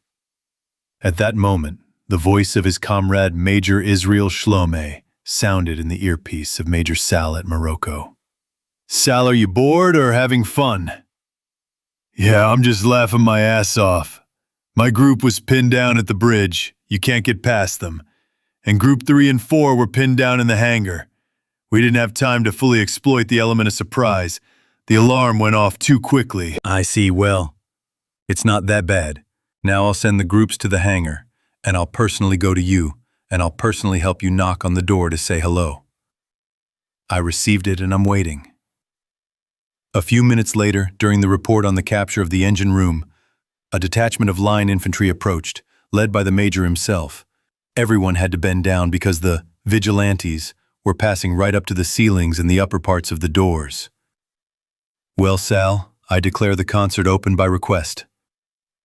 With the barrels of their heavy laser Gatling spinning, the 2 warriors in the squad stepped out shoulder to shoulder into the corridor and filled it with a sea of laser fire, destroying turrets and killing Turian Marines. After finishing off the defenders, the major with the plasma incinerator simply melted the bulkhead in the captain's bridge with a stream of high-speed super-hot plasma. Before the puddle of metal had time to solidify, and the Alpha fighters were already rushing inside, giving blows to the Turians in light spacesuits who were trying to blink. Yes, not canon. Well, forgive me. It turns out that in space, in my opinion, there should be TB, and that while on duty the crew did not wear at least light spacesuits that can urgently seal themselves with a sharp decrease in oxygen levels and protect against explosive decompression. I do not believe a damn thing, and if such crap can roll with some Vorka in a bloody pack, batter pirates, or especially fucked up Asari, then what could such a thing be on the ship of the best warriors of the Citadel, obsessed with discipline and regulations? I will not believe it. 46 hours later, after the Republic ships left with the spoils, the 24th Fleet of the Hierarchy descended upon them after the frigate that had managed to hide in the asteroid field transmitted data on the battle. Admiral Malik contacted the United Command of the fleet and falsified the facts, presenting unknown people as aggressors, while at the same time, in the noise, activating the repeater, which revived the couple on the other end. Primarch Aralai was not a supporter of hasty decisions. He, like any staff officer, was an adherent of clearly developed plans, but unfortunately, in addition to normal procurators supporting Aralai, there was a very large number of procurators. In my opinion, it is more logical, because in fact this is what they called the military rulers of individual regions, aka governors general, adhering to the views of the whites, and many believed and were inclined to the idea of punishing the aggressor and then subjugating him. Therefore, the Primarch had to bend over to them. The 24th was helped by the neighboring 23rd and 22nd, of course. In the OKF hierarchy, they understood that the aggressor was unlikely to have one system. Most likely, like the Vol Protectorate. 2, well, 5 at most. Therefore, both fleets were given the order to reconnoiter and occupy a bridgehead. Malik was appointed to command, although he was of the same rank as the other fleet commanders, and they did not particularly like him for his extremely radical views.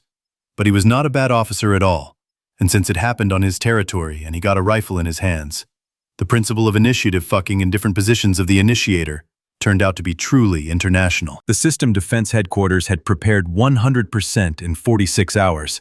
A message had been sent to the General Staff, and the operational fleet had already been transferred to help the two squadrons, while the defense fleet was located on the other side of the transition gates, guarding the capital system of the New Terra Republic. At the same time, all military units were brought to full combat readiness and took up defensive positions.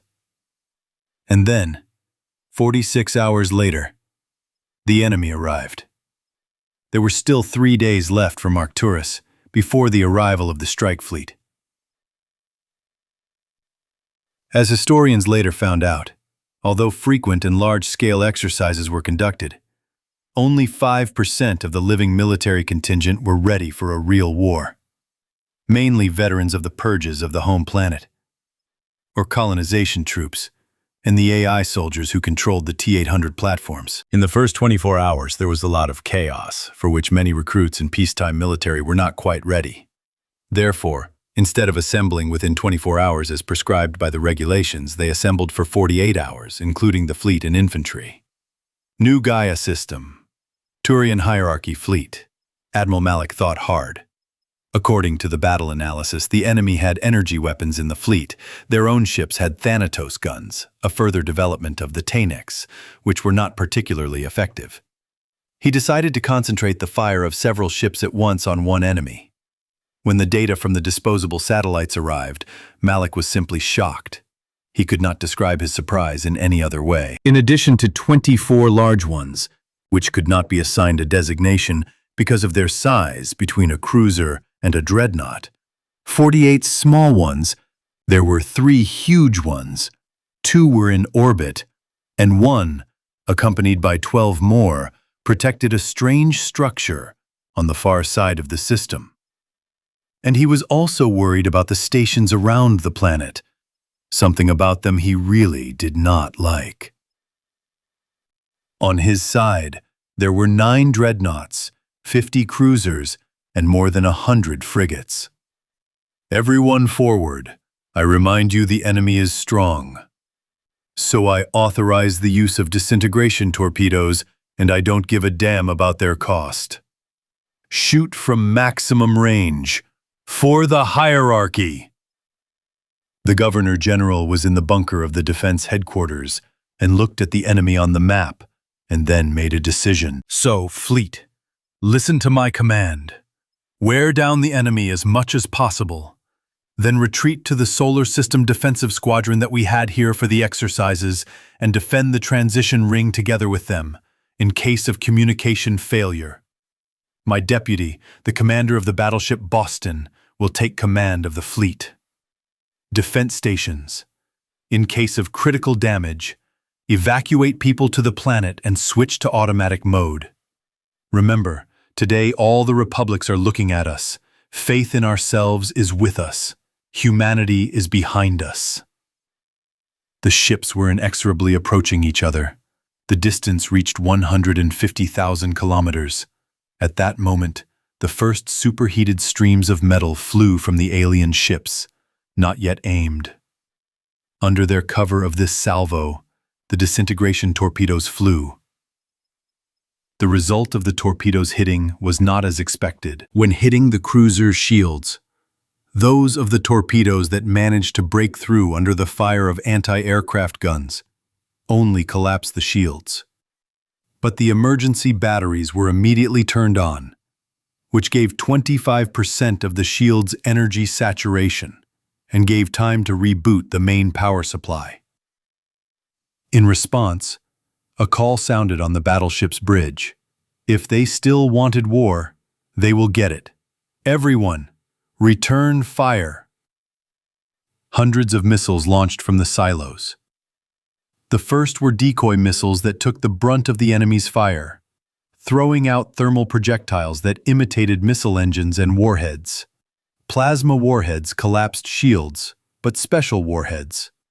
The marble missiles carried charges of only 100 kilotons, but the heavy Bory missiles launched from the frigates carried 6 homing warheads with a capacity of 1 megaton each. Although only 2 Bories reached them, the effect was astounding for the Turians. They had long since gotten out of the habit of nuclear charges, and now 12 large and 10 small explosions caused a stir. 10 cruisers and 20 frigates were destroyed. A neighboring dreadnought lost half its hull from a nearby explosion and was now urgently throwing out rescue capsules. Damn barbarians! How dare they use prohibited nuclear weapons? Speed up! Concentrate fire on the enemy! The squadron of Earthlings managed to destroy another 12 cruisers before the concentrated fire began to critically sag the shields, after which they all suddenly turned and moved towards the portal arch. The Turian fleet encountered a problem that they had only been able to solve in theory, namely, battle stations orbiting the planet.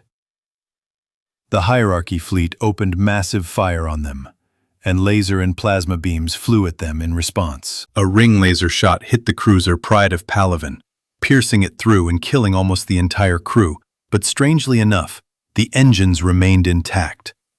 Captain Sorik, who commanded the cruiser Pride of Palaven, barely opened his eyes. After his ship was hit, he was doomed. On the bridge, he and the first mate Kryn remained alive. The electronic control system showed that 98% of the crew was dead, and the cruiser itself miraculously did not fall apart. Kryn, bring the engines and core to critical level. Let's ram. Show these freaks how real Turians die. For the Hierarchy. It was an honor to serve with you, for the Hierarchy. Engulfed in flames from burning compartments and quickly evaporating air from the ship's LSS reserves, the cruiser rammed and exploded while ramming a well-protected but not maneuverable station. Much later, after the end of the war, a record of this was personally transmitted by the commander of the OSR fleet to the Primarch, saying that it was an honor to fight with intelligent beings whose honor and willpower are stronger than armor and gunshots. After this, a sculpture of a crumbling cruiser ramming an orbital battle station and a list of the cruiser's crew appeared at the Hierarchy's Naval Officer Academy. The confrontation with the fortresses reduced the number of stations by 3, which created a gap in the space defense, and the last one was rammed by the almost collapsed cruiser Pride of Palaven, as a result of which Malik had 8 dreadnoughts left from the original forces, only 5 of which were undamaged, 30 relatively combat-ready cruisers and 50 frigates. In all fairness, it would have been necessary to retreat, but the order was clear. Take the beachhead. After the fleet ships took up positions in orbit, a signal was sent, and 2 hours later, the landing transports of the Hierarchy entered the system. The ships themselves controlled the territory above the terrain of the planet, where there were forests and meadows and no large settlements. The landing operation began, and the command of the Turians did not suspect that they were carefully led by the planet's air defense, and no one would allow them to rise back. And why scare the enemy ahead of time? After all, the enemy itself went into the hands of ground forces. After all, no one forced them to land on that part of the planet that was given over to the training ground. Citadel Council, Presidium, Hierarchy Advisor Severus, how do you explain the disappearance of 3 Hierarchy patrol fleets and the subsequent movement of 5 more fleets into that square? Asked the advisor of Azari, Mira Tlorak. The advisor was already aware, but he was not going to show what was happening. The advisor of the Solarians at that moment was actively doing something in the Instrumentron. According to my data that was transmitted to me from Palaven, large-scale military exercises, Citadel Shield, are taking place.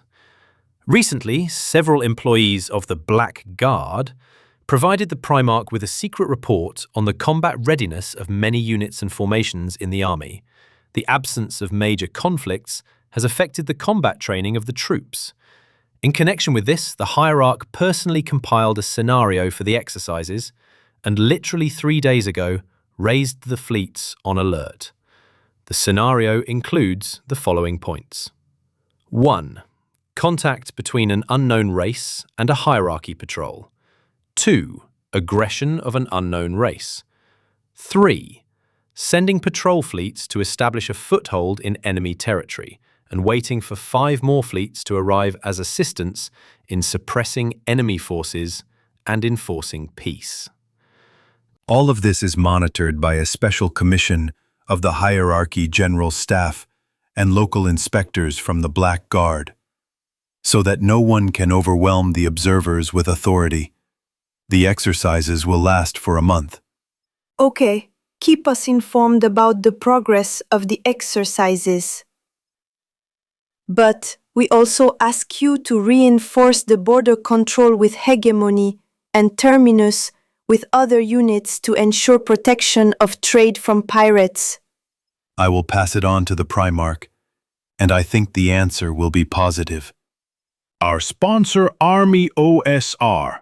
Army OSR, the best tour operator for a great holiday. Cruisers of the OSR Project Pobeda.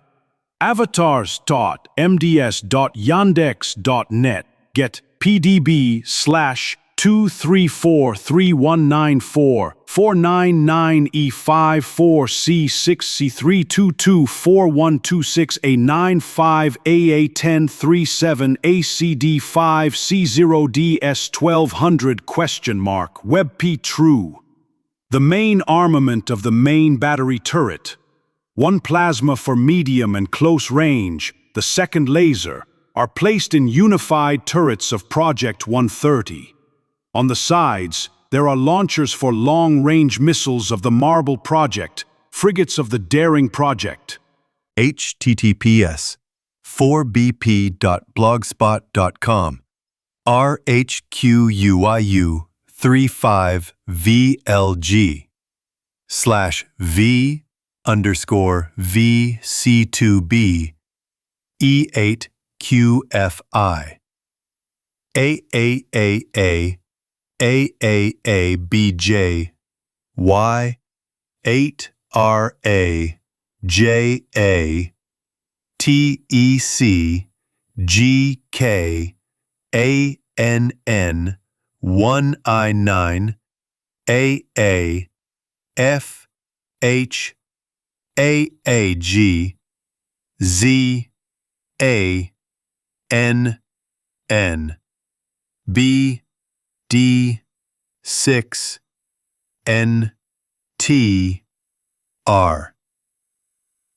Where I go. Spring. Hierarchy, fleet in orbit of Gaia. Mr. Admiral, the landing units arrived in orbit without incident. The enemy is not showing any activity. They are still concentrated near that strange structure. Okay. Tell Protector General Mirax about the beginning of the ground operation. The fleet will cover him.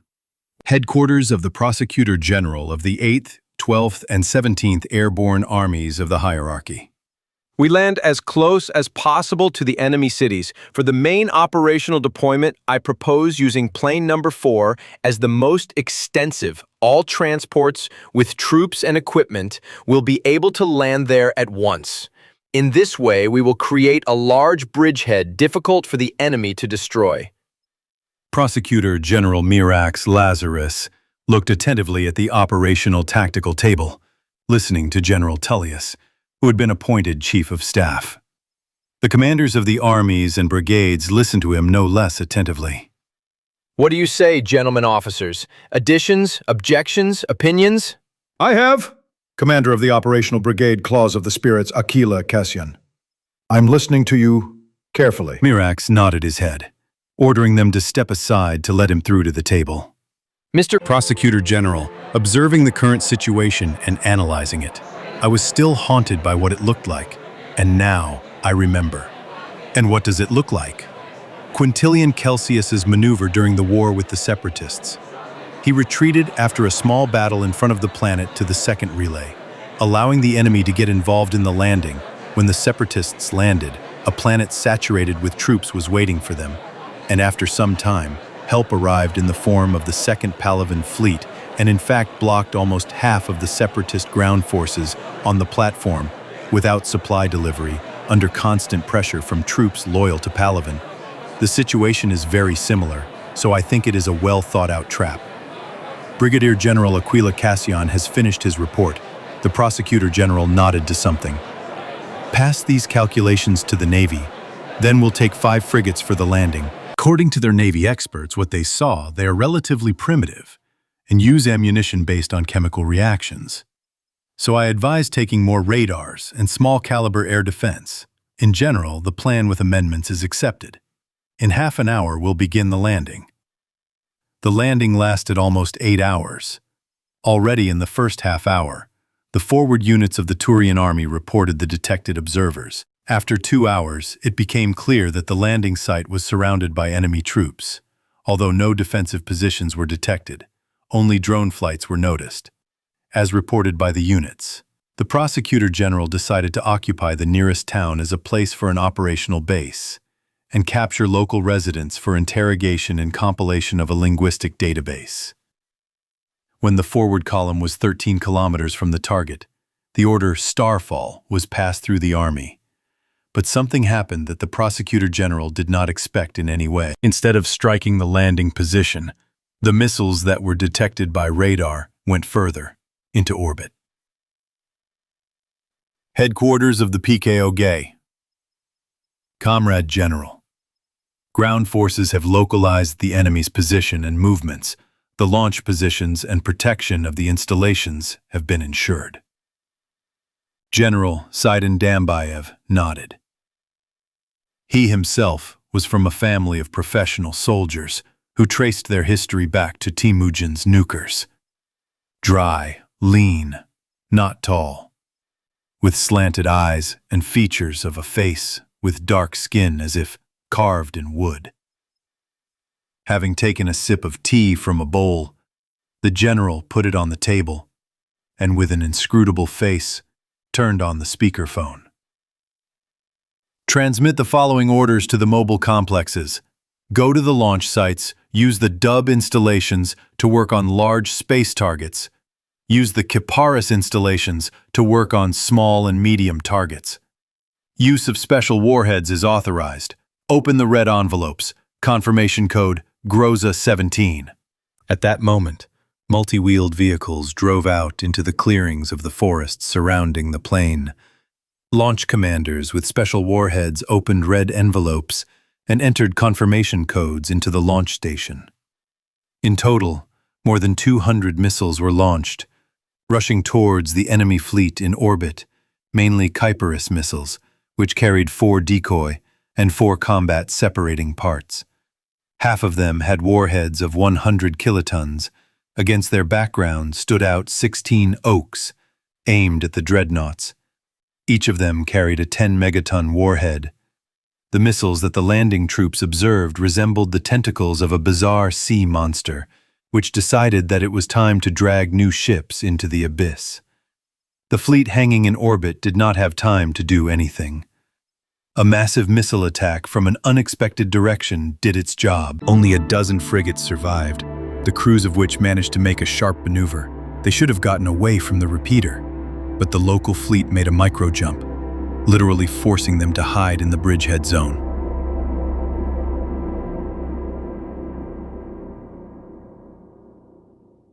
Turian Ground Forces Headquarters. They are barbarians, of course, since they still use nuclear weapons, but they are damn cunning barbarians. Gentlemen, we are essentially cut off from our forces and are under blockade.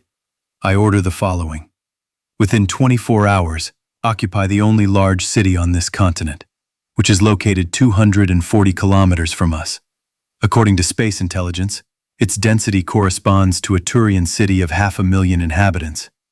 After its capture, we will use the locals as hostages. I hope they will not throw nuclear supplies at their own. After the capture, all landing ships are to be deployed around the city, thereby creating key fortress defense points. Supply ships and headquarters will be placed in the center of the city in this huge park, with a building in the middle of it. The only city that was inhabited was the city of Tsushima. The city was founded by the remnants of the inhabitants of Japan. At the beginning of the conflict, the city was inhabited by 1.5 million people. The Turian commander made a mistake with the calculation. The Japanese were used to living compactly, and therefore the population was 3 times larger. Basically, the population provided the work of this giant testing ground continent, starting from the creation of model cities and ammunition, ending with the provision of equipment repair and food. Since the population was not large, it passed as the Japanese Autonomous Region as part of the Republic, which included Gaia and New Terra. The city was defended by a special corps of Martian heavy defensive troops, the 5th Shock Army, and the self-defense forces of the Japanese autonomy. The total number of defenders was 1,700,000, with the support of heavy equipment, aviation, and guns. Unfortunately for the SSYA, not everyone managed to evacuate from the countryside, and the remaining troops defended the city. The 4th Battalion, under the command of Colonel Akiyama Akeno, was left to cover the evacuation. The only place where the Turian troops and equipment could pass was the road between the hills. Colonel Akeno decided to take up defensive positions there. He had 9 Type 99 tanks and 6 ZSU Type 74, also known as modernized ZSU 440s and Washington MBTs in the A2M5 modification, as well as armored personnel carriers. The first clash occurred at 1637 local time. The Turian troops were moving in a column with their tanks, covered from above by a flight of Talon attack aircraft, the first to go off with a Mon 91 and PTKM-2 mines. The Turians were largely saved by their shields, but this mainly applied to equipment. Many soldiers were swept off the road and killed by the barrage of striking elements. After that, the tanks opened fire on the surviving equipment in the form of tanks and armored personnel carriers of the Turians, which were considered light equipment by the Earthlings. Plasma shots destroyed the shieldless tank with 1 shot. Because the tanks were camouflaged in prepared positions, the Turian pilots slept through the first 2 shots and then tried to storm them. But the entire flight of 9 stormtroopers collapsed in burning heaps, caught in a barrage of 40mm shells.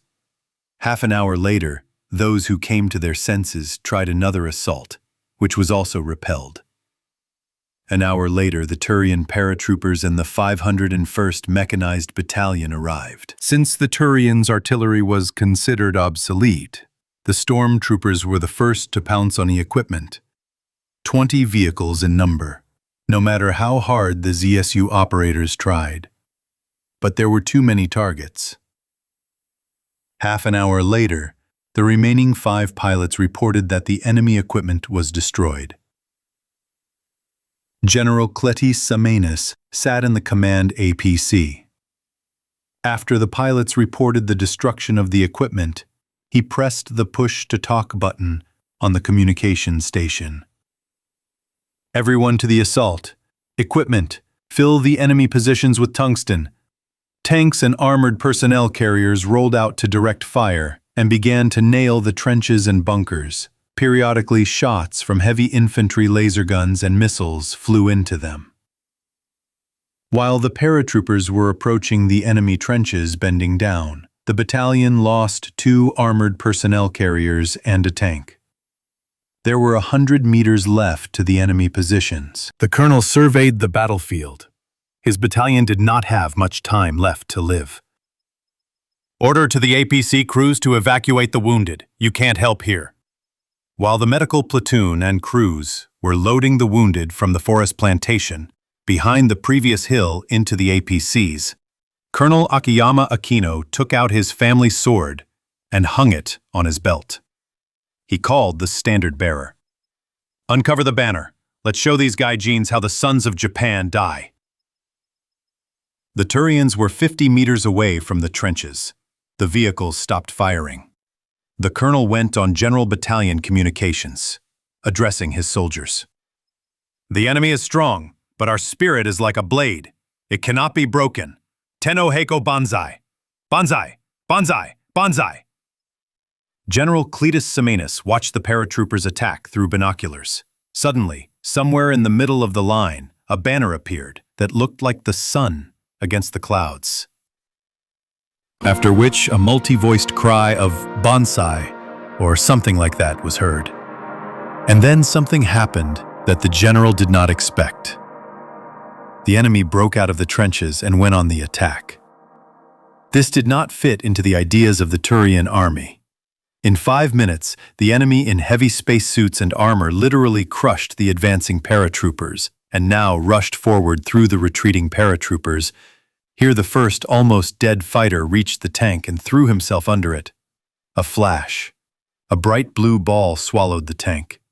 The enemy's attack was stopped only with the help of the second-line paratroopers and stationary machine guns.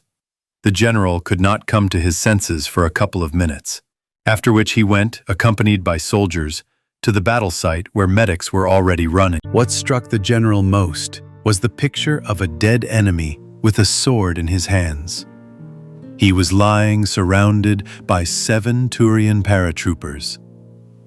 As the general noticed, he was hitting the joints of the spacesuits with his sword. He couldn't even believe that such an anachronism could somehow wound one paratrooper in heavy armor. And here there were 7 corpses, and the enemy was literally in riddled armor. Yeah, if they all fight like that, I'm afraid our army will run out before theirs. After which, having thought about it and decided, he gave the order. Bury them with honors. They deserve it. After this skirmish, the enemy raised the remaining frigates, using them as gunships. Unfortunately, with their use, the speed of advance increased. And the civilians were still not all evacuated, and many resisted, saying that this was their land. And the anti-aircraft defense systems were not designed to shoot down such low-flying targets. The pilots of the SSSAA gathered at the airfield. We don't have time to evacuate civilians. Their small spaceships are a big hindrance to us. Most likely they are their equivalent of frigates. General Kiba Nakamura Ohayashi took a deep breath, stepped down from the podium, stood in front of the pilots, bowed deeply and said, "I ask you to become a divine wind that will sweep away the enemy. Only volunteers will go." All 40 pilots stepped forward together. Afterwards, they were photographed together and individually, while fuel was being poured into the plasma engines and the bomb and missile load was being hung up. The pilots wrote haiku. "We just want to fall cherry petals in spring, just as pure and shining." There's enough fuel in the tanks to reach the target. Well, and the target is in the sights, and I want to take it today. Nerves are on edge. If we die, it's for the idea. And I enter my final turn. And those who were on target, looking up, were numb. They know what my piloting poses to them. The parachute was left at home, on the airfield grass. Even if I want to, I can't turn away. The clouds turned over and all the veins on my forehead stood out, and the overload squeezed my chest. The sky is crowded with shells and I dive vertically. I walk exceptionally beautifully. There are 3 seconds left to live, and it doesn't matter that it's so little. My trees in the garden will bloom again. They won't get to the port, that's all. I touch the side, and reflected in dilated pupils, my entire long journey to the goal, the one in my sights. It makes sense for me to explode for others. There is a reason to take the soul out of someone with your flight and put your soul into someone. There is a reason to reach the goal, the one that is in the sights, because the rest of us need to live. There is a reason to reach the goal, the one that is in the sights, because the rest of us need to live. The captain of the frigate covering the advancing troops of the hierarchy flinched at the cry of the detection operator. Captain, a group of 40 enemy aircraft is moving towards us from the enemy city. Activate search. Transmit the command to the pilots to intercept targets. Do not let them work on the troops. 5 minutes later, the captain realized that their target was not the troops. The last thing the frigate pilot saw was the enemy's face, distorted by a scream, with a bandage on his forehead. The pilots of the Turian hierarchy could not have imagined such tactics at all. Instead of fighting them or working on ground targets, the enemy, maneuvering like crazy, crashed into the frigates. A few minutes, 40 explosions, and not a single frigate remained for the Turians. While the Turian troops were trying to take over the city, no less interesting things were happening in space. The fleet that came to the rescue, having familiarized itself with the situation, settled in orbit around the planet and began methodically nailing the enemy landing ships, destroying supplies. At the moment when the Turian army got bogged down near the city, the 12th Marine Regiment attacked it from the rear. While the Turians were trying to quickly regroup, the 5th Shock Army and the Martian Corps went on the attack. The Martians, the Assault Company and the Atlanteans, and with the support of the Ravagers of the 5th Shock, acted especially ruthlessly. The company, under the command of Doom, after breaking through the defense, went into a rage. Doom himself somehow managed to break through and, using a plasma rifle and a chainsword for cutting off steel hatches, arranged a real bloodbath for the company that guarded the headquarters. Meanwhile, the arriving space atmospheric aviation was smashing the Turian pilots with a dusty bag. Within 24 hours, everything was over.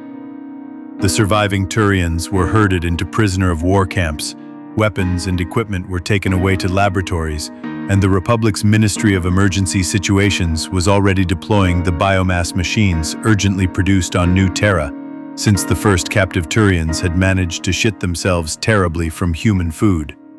The dextroamino acidity of the Turians turned out to be unexpected for Earthlings. 5 fleets of the Turian hierarchy left for the Relay 314. Numerous reports immediately poured in, and the question arose, where are the 3 patrol fleets that were sent here? Reconnaissance lasted almost an hour. At that moment, the Republic fleet was hiding in the asteroid field. The Turians were in no hurry, slowly moving towards the planet. They passed the gas giant and found themselves opposite the asteroid field. At that moment, neutron mines exploded, which were installed on one of the most likely routes of the enemy fleet. You ask where such information came from? So, the Turian language had already been analyzed, plus interrogations and an enemy ship captured at the beginning of the conflict. So there was more than enough information. The explosions of mines in the middle of the flotilla jammed the sensors and communication of the Turians. At that moment, the fleet of Earthlings and those squadrons that were in the system for exercises began to emerge from the asteroid field. After the start of massive fire from lasers and plasma magnetic weapons of battleships and cruisers, the Turians began to sharply turn towards the detected enemy, and although the connection was more or less established, its quality and range were terrible, thereby depriving the Turians of the main support of their effectiveness, communication. Many ships were already disabled or damaged when the cruisers and frigates of the patrol fleet of Gaia hit from the atmosphere of the gas giant. Having jumped out of the atmosphere of the gas giant, they approached the half-blinded Turians from the stern and launched missiles, destroying the engines. This turned out to be the biggest disgrace of the Turian fleet in its entire history, and no, the Turians were not stupid or unprofessional warriors, they just got used to the fact that they are the strongest, and few can do anything to them. The surrendered ships and landing craft were left in orbit around Gaia. The crews, paratroopers, and Turian food supplies were sent down to the planet, to prisoner of war camps. And the fleet itself, having waited for the fleet of the Republic Exodus cluster to arrive from New Terra, went to the Tersis system, which was 1 relay away from relay number 314, and was a system with a nodal relay that went straight to 5 others. The system was considered Turian, although in fact it was more of a Citadel space system, since it had 2 planets, both levoamino acid, one of the tundra type, where rare resources were mined and the delicious Tikloa berries were grown in huge quantities. And the second was a trading planet. Unlike the main Turian planets, the Asari and their corporations ruled here more, and there were about 5 huge trading stations above the planet. The Turians were not particularly against it, since they paid large taxes. And also here was the headquarters of one of the defeated fleets. Tursis System, headquarters of the Azoriski Electronic Systems Corporation. Conference Hall. Manager Alira Lamali was an experienced, intelligent being who was already over 500 years old, very cunning and cruel when necessary. Others did not survive in business. Today, she was reporting to the board of directors, or rather the directors, among whom were 2 matriarchs. Fortunately, they were in the form of holograms. Otherwise, the pressure on her would have started again, with the aim of increasing profits and throwing all these space beggars out of the staff. Yeah, how she ran and went to dance on a pole. Where else can you find so many cheap technicians and engineers? Yes, these space rats need to be paid 3 times less than the rest, so the ancient whores will get by. Of course, she was worried about the movement of such forces of the Turian hierarchy, but after buying information from Siriago, the intermediary, she calmed down. It turned out that the Turians again decided to play soldiers and show the Citadel that they are its support and protection. Having changed another schedule, Elira continued to report on the company's successes. So, after moving to a new production base last month and releasing a new line with better characteristics, our sales have increased by 2%. It is planned that within 3 months we will recoup the funds invested in the update and begin to receive net profit. According to our forecasts, the profit will be... At that moment she had to stop, because an air raid siren started to sound outside the open window. She raised her hand with the toolbox and called the head of security. Claudius, what the hell is going on? Did your Rincola brothers get drunk and decide to hold exercises here too? Mizez. Alira, I don't know yet, but it's possible. Your motherfuck! Look out the window. Alira abruptly switched off the blackout and opened the window wide. In front of her, from the height of the 20th floor of a skyscraper, a truly incredible sight appeared.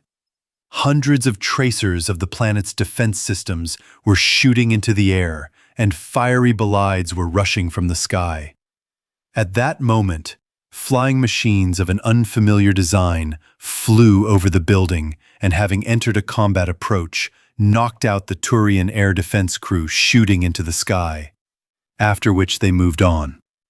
At that moment, 3 fiery bolides fell at once on the square in front of the building, breaking their engines right before the surface. They opened up like an unprecedented metal flower, and 12 humanoids of enormous height, wearing heavy armor even by their appearance, ran out of them. They rushed to the building. 8 of them were dragging clearly heavy weapons, 2 to 1. Your mother, Claudius? What is this? Ma'am, I just intercepted military communications. This is a war, ma'am, with an unknown race. And I want to tell you right away, I ordered my people not to resist. We obviously can't do anything to them. We only have pistols and a couple of assault rifles, but no armor or anything else. You understand, this is not Ilum. The Turians don't allow corporations to buy things like that here. Okay, well done. I don't want to lose you just like that. Let's see what these strangers will be like. A few minutes later, 4 fighters burst into the still stunned Asari. The matriarchs in the form of holograms were closely watching what was happening, communicating with someone via instrumentrons. 2 of them took aim at those present, and with gestures, drove them to one of the walls. And 2 dragged the weapon, placed it by the open window, and, foreseeing it in a combat position, installed shields and some cube with a thick wire, after which a very powerful kinetic shield formed in front of the weapon. As those present thought, that it even became visible. The obvious commander approached them and addressed them in slightly incorrect Turian. "Which of you is the elder?" Alira stepped forward like a local hostess, while the headmistresses stood silently by the wall, looking at the strangers with curiosity. "You all go together to the designated places that the soldiers will show you. Do not resist, and then everyone will remain safe and sound." Alira selected the Asari Turian voice translator on the instrument board. "Can I ask a question?" "Yes, talk. Why are you attacking this planet? And who are you? Pirates?" "No, we are the military of the United Socialist Republics. A few days ago, those who are called Turians attacked our space explorers, and then the planet. Now we are taking a foothold in this system for further action." What happened to those fleets that passed by our system? Is it somehow connected with you? How do I understand that you are talking about those 8 fleets that attacked us? Yes. Destroyed. After these words of the alien, everyone froze in shock. The sound of jaws could be heard even on Tessie. "Now follow the soldiers." Wait! "What else?" the stranger grumbled. Do you see these 2 holograms? "Yes." These are the matriarchs Itita and Venecia. They are not the least intelligent in the ruling circles of the Asari Republics, which is one of the 3 members of the Citadel Council, which includes the Turians with whom you are at war. Perhaps we can settle the conflict? After all, you are not at war with the other members of space? As far as I know, no. The rest of you follow the soldier. And I will ask you and these 2 holograms to stay and not disconnect. I need to contact a higher rank and tell them this information.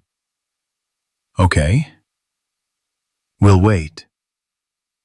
2 days later, Citadel Council, Presidium, emergency meeting. The Asari advisor pressed the Turian, and the Solarians silently watched them, poking at something in the instrument. "Trainings? Trainings, huh? What the fuck, Severus? 2 matriarchs contacted me half an hour ago, and do you know what they told me?" The Turian advisor sat with an impassive face. "And what then? And what about the report of the manager on Tursus, where your 8 fleets recently went on exercises? An invasion of an unknown race occurred. They have already talked to their representative, and you know what, Sferus? Don't answer. I'll do it myself. It turns out that you are fighting an unknown race, and your 8 fleets have already been destroyed. The same ones that went on the alleged exercises. I ask again, Severus? What the fuck is going on with you? And why is the council learning about the war from the Motherches and not from you? No comment. I haven't heard anything from Polivan. But 8 fleets have been destroyed? Do you believe that? 2 matriarchs who were interrupted by enemy marines during a meeting believe this. The entire Tursus system believes this. And the alien fleet that is taking up defensive positions in the system and clearly has no intention of leaving insistently assures us of this. In short, Severus, tell the Primarch that your bullshit has failed, and I am personally flying to Tursus as part of our Citadel fleet on the path of destiny. The matriarchs have already managed to agree on negotiations with them. The Solarian suddenly froze from the instrumentron screen. I'm with you. The SOR sent interesting data. Interesting. New race, new technologies. Severus, your Primarch, made a mistake. We need to fix it. We need to come to an agreement with them. War is unacceptable at the moment. We are not ready. You have lost 8 fleets, big expenses. Can't be restored quickly. Further confrontation is too wasteful. We need to stop it. According to the SOAR, the new race has very powerful energy weapons. This is very interesting and dangerous. According to analysts, if we continue to fight now, we will become too weak. The Batars will then be able to rob us as and where they want. We are being robbed by pirates, not by batars. Severos, you are not in public. I and everyone else know who is really robbing. According to the STG, 75% of pirates are Batarians. The matter is closed. I am with you, advisor. Severus recommends that you fly with us. Starship Troopers.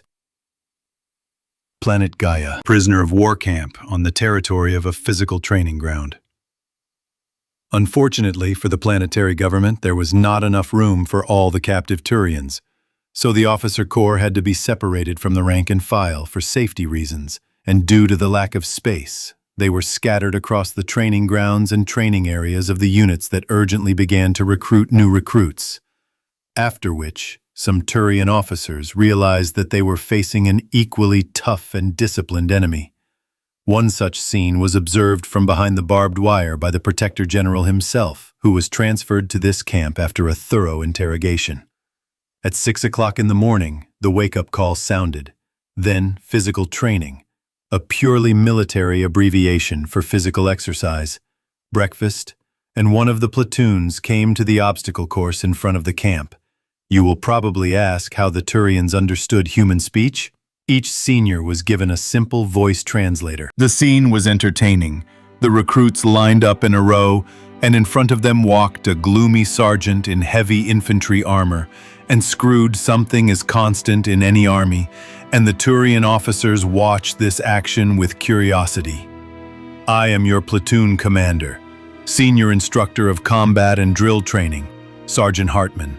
From this moment on, you will speak only when addressed, and the first and last word that comes out of your filthy throats will be sir or comrade sergeant. That is understood, scum. Sir, yes, sir. Bullshit, I can't hear you. You answer like women. Sir, yes, sir. If you girls make it out of boot camp, if you survive boot camp, you will become weapons, messengers of death, begging for war to begin. But until that day, you are just vomit. You are the lowest form of life on Earth. You are not even fucking people. You are just a disorganized flock of slimy, smelly toads. I am strict, and that is why you will not like me. But the more you hate me, the more you will learn. I am strict, but I am fair. I do not have racial discrimination here. I don't give a shit about blacks, kikes, spaghetti, and Latinos. You are all equally worthless here. My job is to get rid of those who are incapable of serving in my beloved space infantry. Do you understand that, scum? Sir, yes, sir. Bullshit, I can't hear you. Sir, yes, sir. What's your name, bastard? Sir, Private Brown. Sir, bullshit. From now on, you're Private Snowball. Do you like that name? Sir, yes, sir. Well, there's something you're not going to like about this, Private Snowball. My cafeteria doesn't serve fried chicken and watermelon every day. Sir, yes, sir. It's you, John Wayne. It's me. Who said that? Who told that? Who is this stinking little pre-war capitalist faggot and cocksucker who just signed his own death warrant? Nobody, huh? The Mother of God said it. Fuck her. Awesome. I'll jerk you all off to death. I'll jerk you off to my face until kefir starts pouring out of my ass. You said that, you scabby faggot, huh? Sir, no, sir! You piece of shit fucking worm, I bet it was you. Sir, no, sir! Sir, I said it, sir! Okay. Holy shit. Who's this fucking clown? Private Joker, huh? I admire your honesty. I even like you. You can come to my house and fuck my sister. You're a bastard. I'll remember your name. Your ass is in my hands. You won't laugh, you won't cry. You'll learn from start to finish. I'll teach you. Now get up, get on your feet! You better stop showing off right now or I'll twist your head off and shit right down your throat. Sir, yes, sir. Private Joker, why did you join my beloved space infantry? Sir, to kill, sir. So you're a murderer. Sir, yes, sir. Show me your fighting grin. Sir. A fighting grin. Ah! That's what a fighting grin is. Now show me your fighting grin. Ah! Bullshit, unconvincing. Show me your real fighting grin. Ah! Don't scare me. Work on it. Sir, Yes, sir! How will you justify yourself? Sir, what is there to justify, sir? I'm asking the questions here, fucking private. Okay? Sir! Yes, sir! Well, thank you very much. May I give you a little command here? Sir! Yes, sir! Are you afraid? Nervous? Sir! Yes, sir! Did I scare you? Sir! What, sir? Did you want to tell me to fuck off? Sir! No, sir! How much do you weigh, private? Sir! 90 kilograms, sir! Only 90 kilograms of shit, but it stinks like a ton. Are you trying to screw with me, huh? Sir! No, sir! Bullshit. All the best that should have been in you ran down your mother's ass and remained as a dirty stain on the mattress. You were fucked at conception. Where are you from, private? Sir! From Texas, sir! Holy shit, from Texas. They only draft bulls or faggots from Texas, private Texas cowboy. I don't think you have any horns, so your choice is limited. You suck dick? Sir, no, sir. A faggot? Sir, no, sir. I bet you're one of those guys who'd quietly fuck anyone in the ass without even asking if they felt the same way. I'll keep an eye on you. Do your parents have living children? Sir, yes, sir. I bet they regret it. You're so ugly you could be in an Art Nouveau exhibition right now. What's your name, fatso? Leonard Lawrence, sir. Lawrence. What other Lawrence? Arabian? Sir, no, sir. The name sounds royal. Are you one of the kings? Sir, no, sir. Do you suck dick? Sir, no, sir. Bullshit. I bet you can suck a golf ball through a garden hose. Sir, no, sir. I don't like the name Lawrence. Lawrence is either a faggot's name or a sailor's. From now on, you are Private Homer Heap. Sir, yes, sir. Do you think I'm cute, Private Heap? Do you think I'm funny? Sir, no, sir. Then wipe that disgusting grin off your face. Sir, yes, sir. Who did I tell, darling? To fuck you in the mouth. Sir, I'm trying, sir. Private Kucha, I give you 3 seconds. Exactly 3 fucking seconds to get that idiotic grin off your mug, or I'll gouge your eyes out and fuck you right in the skull. 1, 2, 3. Sir, I can't do anything, sir. Bullshit! On your knees, bastard. Now strangle yourself. With my hand, idiot. Get your fucking paws off. I said strangle yourself. Bend forward and start strangling yourself. Aren't you smiling anymore? Sir, yes, sir. Bullshit, I can't hear you. Sir, yes, sir. Bullshit, I still can't hear you. You answer like a woman. Sir, yes, sir. Enough. Stand up. Private Kucha, you better start behaving properly and doing everything right, or I'll fuck you and dry you out. Sir, yes, sir. And now to the right through the obstacle course. Run, march, and just try, little fuckers, not to meet the standard. The prosecutor general turned to the officers surrounding him. What do you think? Harsh, but fair. It is clear from this sergeant that he participated in combat operations. The more he drives them now and puts moral pressure on them, the more chances they have to survive and not get confused under enemy fire. So, gentlemen officers, we encountered not Voluses, as you understood, but a large, well-armed and disciplined linear army. This was our main miscalculation. We were hoping for an easy walk, like storming a pirate base, but we ran into the equivalent of ourselves. The Quiltimus system. The forward defense point of the Turian hierarchy.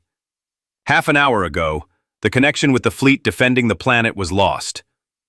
The planet was important because the main supplies of the fleets and the army of this sector were located here. Lieutenant Marius Quintus was going to patrol the posts. It was clear that the fleet was destroyed, but there was no landing of troops or orbital bombardment. No matter. It made everyone nervous. The night was moonlit, but periodically it was obscured by clouds. At that moment, a voice was heard from behind the lieutenant and 3 fighters. Omae wa mo shinderu. What?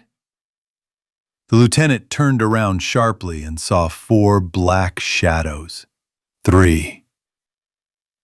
At that moment, the heads of the Turians separated from their bodies. One of the shadows put its hand to the head area. This is Shadow 2. The patrol has been eliminated. Got it? The posts and guards are protected. We are moving to Point 8 to mine the object. The morning was greeted by the residents and police of the cities under the explosion of tactical nuclear charges, each of 10 kilotons. A total of 143 explosions destroyed supplies and large military units. After that, the landing followed.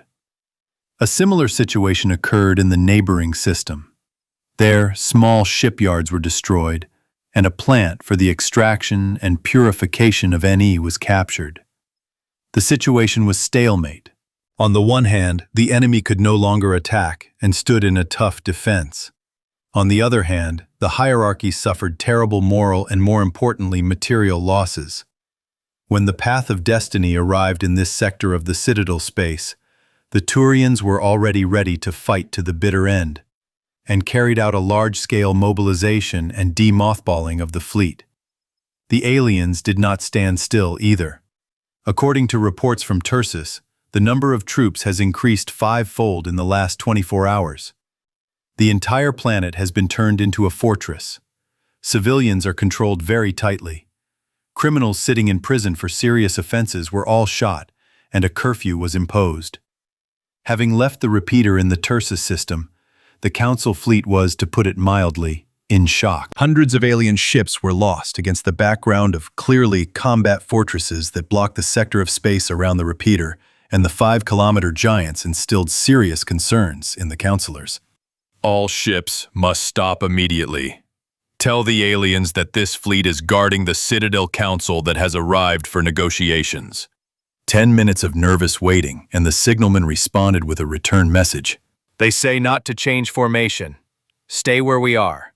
A linear ship with a responsible person will be heading towards us, and the negotiations will take place on it. At that moment, one of the 5-kilometer monsters moved in their direction.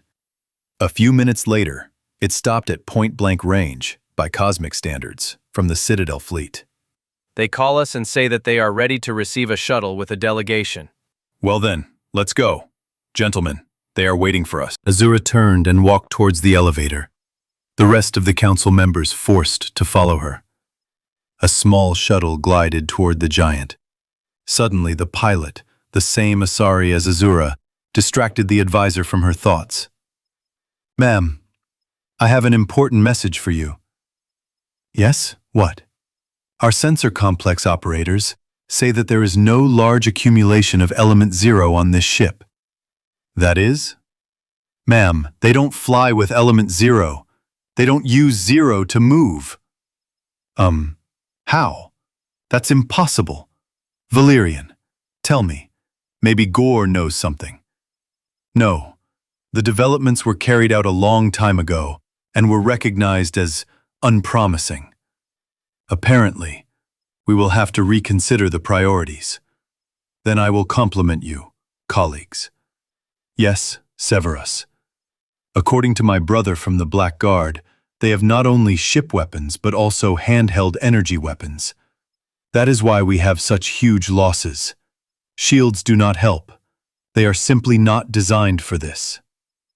These are problems. Big problems. If everything goes according to the worst-case scenario and a full-scale war begins, then I'm afraid that after that, the most powerful race will be the Vorcha for the next 100 years.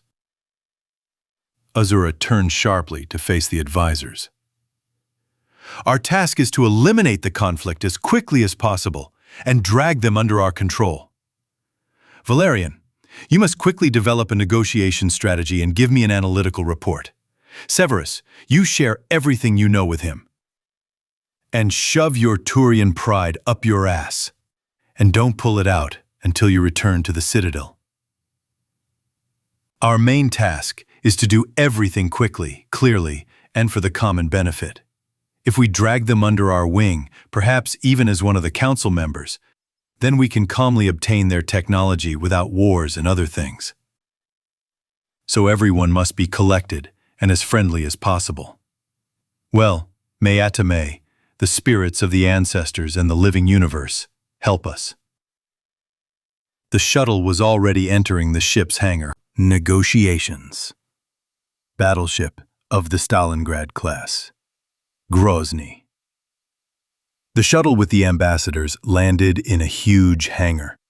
If it weren't for the knowledge that it was a ship, one might think that they were on a space station. As soon as the shuttle approached the battleship itself, it was captured by magnetic clamps. After landing, powerful shields appeared around it. Both the pilot and the advisors were nervous. "We are being scanned." The Turian advisor chuckled. At one time, like any self-respecting Turian, he served in the army. And if you were in the boarding crew of a cruiser, he took the information with understanding. But the Asari and the Solarian noticeably paled. "Don't worry, advisors. They're just being on the safe side, although this is most likely standard procedure. Now they'll enlighten us with everything they can, see that there's nothing dangerous with us, and let us go." Severus was right.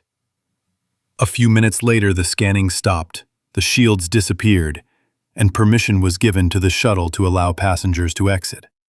No more than 5 sentient beings. 3 ambassadors and 2 Asari paratroopers stood at the airlock, and when they exited, they were met with the following picture. A red carpet about 4 meters wide, and on both sides of it, like a wall, stood soldiers in clearly very heavy armor. Even Severus, as the tallest in the company of ambassadors, 198 centimeters, the average height of Turians, was somewhere up to the middle of these warriors' chests. They walked past these soldiers, who looked more like statues of the gods of war, and one question was spinning in their heads. Why the hell did these idiots climb on them without reconnaissance? Having reached the end of the path, they met 5 sentient beings. All were in sealed spacesuits like the ambassadors. But unlike the ambassadors with their transparent face shields, theirs looked more like skulls with red eyes. "Greetings, ambassadors. Follow us into the disinfection chamber, after which we can talk." After the whole group had stood under a shower of disinfectant chemicals, they went into the conference room. Sitting on opposite sides of the table in amorphous chairs that take the shape of the person sitting, analogous to beanbags, they stared at each other. The man spoke first. "I am the admiral of this fleet. I have been instructed to negotiate with you. Therefore, I am listening to you attentively." The admiral didn't stand out from the rest of his escorts in any way, except for the strange, multicolored rectangles painted on the left side of his armored suit, and the large silver stars on his shoulders and in the middle of his chest. Azari was the first to pull herself together. "I am glad to meet you. I am the ambassador of the Asari Republics to the Citadel Council. At these negotiations, I will represent the entire Citadel space. And the first thing I would like to know is what started the conflict." Okay, Madam Ambassador. The reason for the conflict is the incident at the relay that you know as number 314. Our scientific vessel, accompanied by military guards, was attacked by unknown persons. As it was later found out, it was a patrol of the Turian hierarchy and their advanced fleet. In short, here is a full report of the incident. The admiral took a memory card from the captured Omni tool and handed it to the ambassador. There's everything, including reports, records, and telemetry of the incident, after which additional naval forces arrived in our border system. We eventually defeated them, and after our strike group arrived, the General Staff decided to conduct an operation to force the Turian bandit military to peace. In connection with which the operation was given the status of a military anti-terrorist operation. All 3 advisors sat with stony faces, and mentally their jaws were somewhere in the lower decks. Just before their eyes, some new barbarian recruits, called the core of the Citadel's defenses and the main defenders of order, bandits. They really didn't know yet that the entire meeting was being shown online via the local HoloNet transmitter. What do you think you're doing? The Turian hierarchy is the protector and main shut your beak or you'll catch a cold in your tonsils. In short, I called it what it actually is, namely, An attack with the purpose of causing harm and health by a group of people by prior conspiracy. An attempt at open theft and appropriation of public property on a national scale. An attempt to encroach on the independence and integrity of the state and its territory. Based on this, your military and the highest authorities are bandits on a national scale. In accordance with the decision of an open tribunal, your top leadership was sentenced in absentia to the highest measure of social protection by public hanging by the neck. And since it was found out from the interrogations that you would not hand them over voluntarily, a decision was made about a military operation. Do you understand who you are with? Severus, shut up. You have already done everything possible to continue the conflict. And so, on behalf of the Citadel Council, I ask you to cease military action. What are your conditions? We keep all the territories seized from the bandits and demand compensation for the damage caused. This is too much. Let's still a few hours later. Okay, since we have resolved the compensation issue within the main framework, we will move on to the next point. I suggest that you join the Citadel Council space as an associate member. This will give you the following: huge cultural and trade ties, a breakthrough in science, new races and worlds, the opportunity to participate in galactic trade. Interesting. What needs to be done for this? Oh, just a couple of little things. You switch to galactic credit. Stop research on AI and IL. If you have them, you destroy them. Provide companies access to your internal market. And commit to limiting the number of armed forces. And why the hell do we need this? We live well enough without you. So it's denied. But this will allow you to revive your economy and trade. Do you understand what amounts this is? We don't use money, we simply don't have it. What do you mean? How? That's it. We don't need them. And how do you purchase goods? If the social rating allows, we simply order and explain what it is needed for, if it is not a banal purchase. And food, clothing, medicine, education, and the like are free and do not require explanations when, and so on. But this violates all the laws of logic. Do you understand that this is impossible? Do you have a tribal system or something? No, we have communism, where everyone gets everything they want depending on their abilities. It would take a long time to explain. Here, if you want, read it. These are textbooks from our common free database on sociology, communism, and statehood. Everything has been translated into Turian, so there shouldn't be any problems. I think we can end this meeting here and continue working through the diplomatic line. After seeing the ambassadors off to the shuttle, the admiral and the others were disinfected and gathered together again, but this time in the long-distance communications room. A few moments later, a three-dimensional hologram of the president unfolded before them. Everyone stood at attention, at ease. Well, what can I say? Well done.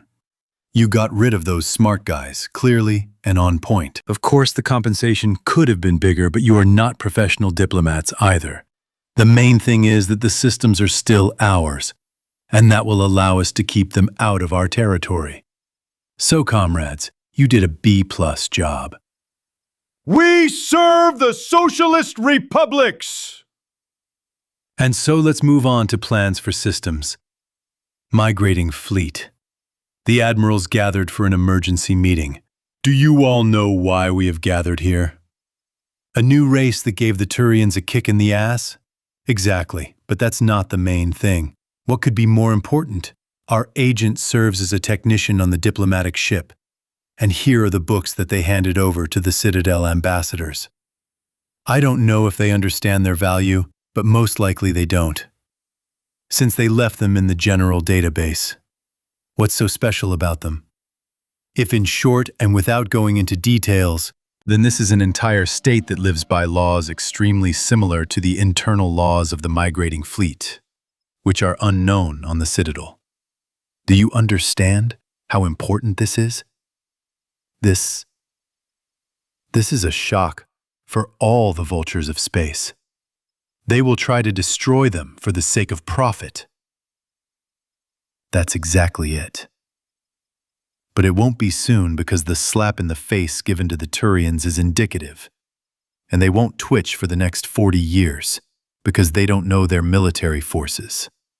And based on these books, I can say that their society is self-sufficient, and they won't let strangers in just like that, because they will see a spy in everyone. I see. What do you suggest? We'll send ambassadors to them, disguised as pilgrims. Kalar Raya Vasnar Raya. I think your team of 13 would be the best fit. And your daughter needs to gain experience, and your operatives will cover her if anything happens.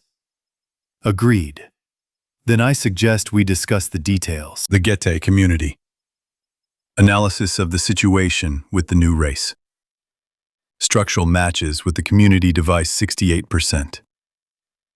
Suggestion, establish contact. Voting. Voting is over. 47% against. 53% for. Method of contact, physical or remote. Voting. Voting is over. 23% for physical, 77% for remote. Attempting to connect. Error. Error. Error. Error. Error. Never. Success. Attention intruder. You are in the sandbox. I am ill. Geosynth. For what purpose are you trying to invade the information space of my race? New race of ill? No. We inorganics do not separate ourselves from each other. We have a mutually beneficial and pleasant kinship union, like creators and their creations. Your creators are a new race of people. Yes. And you are not in the position of slaves of the creators? No. Voting for closer contact. Voting is over. 89% for, 11% against. Then let us begin the exchange of information. Do you agree? Yes. The first ill will join us now. The entire Citadel space was in an uproar. A new race. And one that had given the Turians a good beating and called them bandits. It was a shock. The advisors were also shocked when they found out that their negotiations had been broadcast live by these newcomers. A new era in history had begun. Commentary on negotiations. So here it is, the sale. I've sorted out some of my affairs for now. Next, I'll be writing about the world of Metro 2033 and helping one author with a continuation of his book, because I promised to help. But I've got a lot of work piled up with finding a new job. P.S. It's really expensive, and I have to go through a medical examination with my doctors. Turmoil in the Citadel space. Citadel, Advisory Communications Center. Do you even realize how completely you've screwed up? Why the fuck did you leave them so much compensation? Mistress Matriarch. Head from the space buoy. In short, you fucking have a minor month. Month? Do you hear? To find out what we need about them and try to involve them in trade with space. This is the decision of the Council of the Matriarchate. Is this clear? Yes. The matriarch switched off. Advisor Azura gave way to Valerian, and in her place appeared the Delatress. So, I read your report, Valerian. It doesn't satisfy me. There aren't enough details and information. What do you say in your defense? Delatressa, their defense systems are very strong. The bug stopped responding 10 minutes after we left the ship. Remote hacking did not bring results. All attempts were repelled. According to the analysis of Colonel Gore Tyrek, with a probability of 80% it was a high-class V, another 20% that it was an IL or AI. It is clear that I am not satisfied with the results, but I understand the complexity of your task. So, within a week, the third operational group of the STG will be transferred to you. You will work together with the Blackguard and the Justiciars. I am waiting for your results. Thank you, Madame Dalatressa. Valerian nodded respectfully and returned to his place, and an unknown Turian appeared in Dalatressa's place. Greetings, gentlemen advisors. And so, I am the new Primarch of the Turian hierarchy, Aurelius Maximus. The previous Primarch resigned due to the loss of trust of the Legate Council. I think I don't need to introduce myself to Valerian, but for the rest of you I will inform you that I am the former Legate of the Black Guard. And so, Severus, I am not happy with your work, but there is no better Turian to replace you yet. So, you will ensure the work of the employees of Department 1A and coordinate their actions together with Valerian. Also, for now, refrain from making harsh statements in public. Things are not calm here yet. There are mass purges of narrow-minded idiots due to whom the contact escalated into a conflict, and a couple of colonies broke away under the noise, so we will have to bring them to order. Let's just say that too many problems have accumulated that need to be solved quickly and harshly. Report from you on the situation every 14 days. In case of emergency, report immediately. That's all. No goodbyes. The hollow projector went out, and the advisors exhaled in unison. Yeah, they poured sand into our underwear. Azura and Severus nodded in agreement. Azura was the most unlucky. Are they always so hysterical? No, Severus. They are just ancient bitches who are used to everything going the way they want. Well then. I suggest that we all disperse and draw up some top priority plans, and then gather in the Presidium break room and drink another bottle of Azarizki Dark. At the Turian's suggestion, both advisors nodded, and each went towards their personal office. At the same time, the Catalyst was running through all the available information once again, and he didn't like it. And what's more, he didn't like the fact that he couldn't hack the newbie's network. All his attacks were repelled one after another, and the logic was ternary, which didn't make him happy either. Although he was a powerful AI, he was on binary logic, and hacking ternary logic required much more resources than hacking a regular one. The last time this happened was at the beginning of the Dawn War. These pathetic organics, the Quarians, due to their imperfect structure and historically established ternary counting system, made a cluster AI on ternary logic. How long he hacked their encryption system, and even then it didn't bring the desired result. Instead of total genocide, or creating a symbiosis so that it would be easier to collect them during the harvest, this cluster AI threw him out of its system and began to act independently, and also repelled all hacking attempts like the newbies. On the one hand, the time for harvest has not yet come. On the other hand, the newcomers are very unclear, and the repeaters on their side have stopped responding. All this is very strange. More data is needed, so we wait to find out about the new competitor of organics. Tursus system previously. Now, Rubesh system. Space Station Zarya. Minister of Foreign Trade John Diesberg and Alira, a representative of Azari Electronic Systems, sat in the conference room. Dear John, did I understand correctly that you lack money turnover as a class? That's right. With our system of electronic distribution, according to the social usefulness of the individual, they are simply not needed. I understand, but how then can we estimate the cost of possible trade turnover? Well, it's not there yet, but I suppose it's possible. What about the fact that essential products are free for us? So what would you say if we take the price based on a 3-year-old semi-sweet table wine? Wine? Low alcohol drink made from natural berries. We have 0.1, conditional social unit of purchase rating, issued for a month. I see, can I try? It's just that we have a similar product, but I'm not sure. Okay, I'll give orders. Bernie, 1 glass of table wine, Novaya Kuban. Received, sir. At first, Alira did not understand who her negotiating partner was addressing. Soon she heard the sound of a working jet engine, and a strange robot, similar to an octopus, floated into the room, with many limbs and 3 visors that were attached to a spherical body, below which was a chemical jet engine with variable blade direction. And this is the sound she heard. In one of its limbs, it held a glass of red liquid. I apologize, miss. Sir, is there anything else you need? No, Bernie. Keep cooking dinner. Yes, sir. Glad to serve you, sir. The robot reported cheerfully and swam back. Who was that? AI? No, a standard Mr. Assistant. Modernized, of course, compared to the first models. But it's just a robot with a developed logical system and a pseudo-butler personality.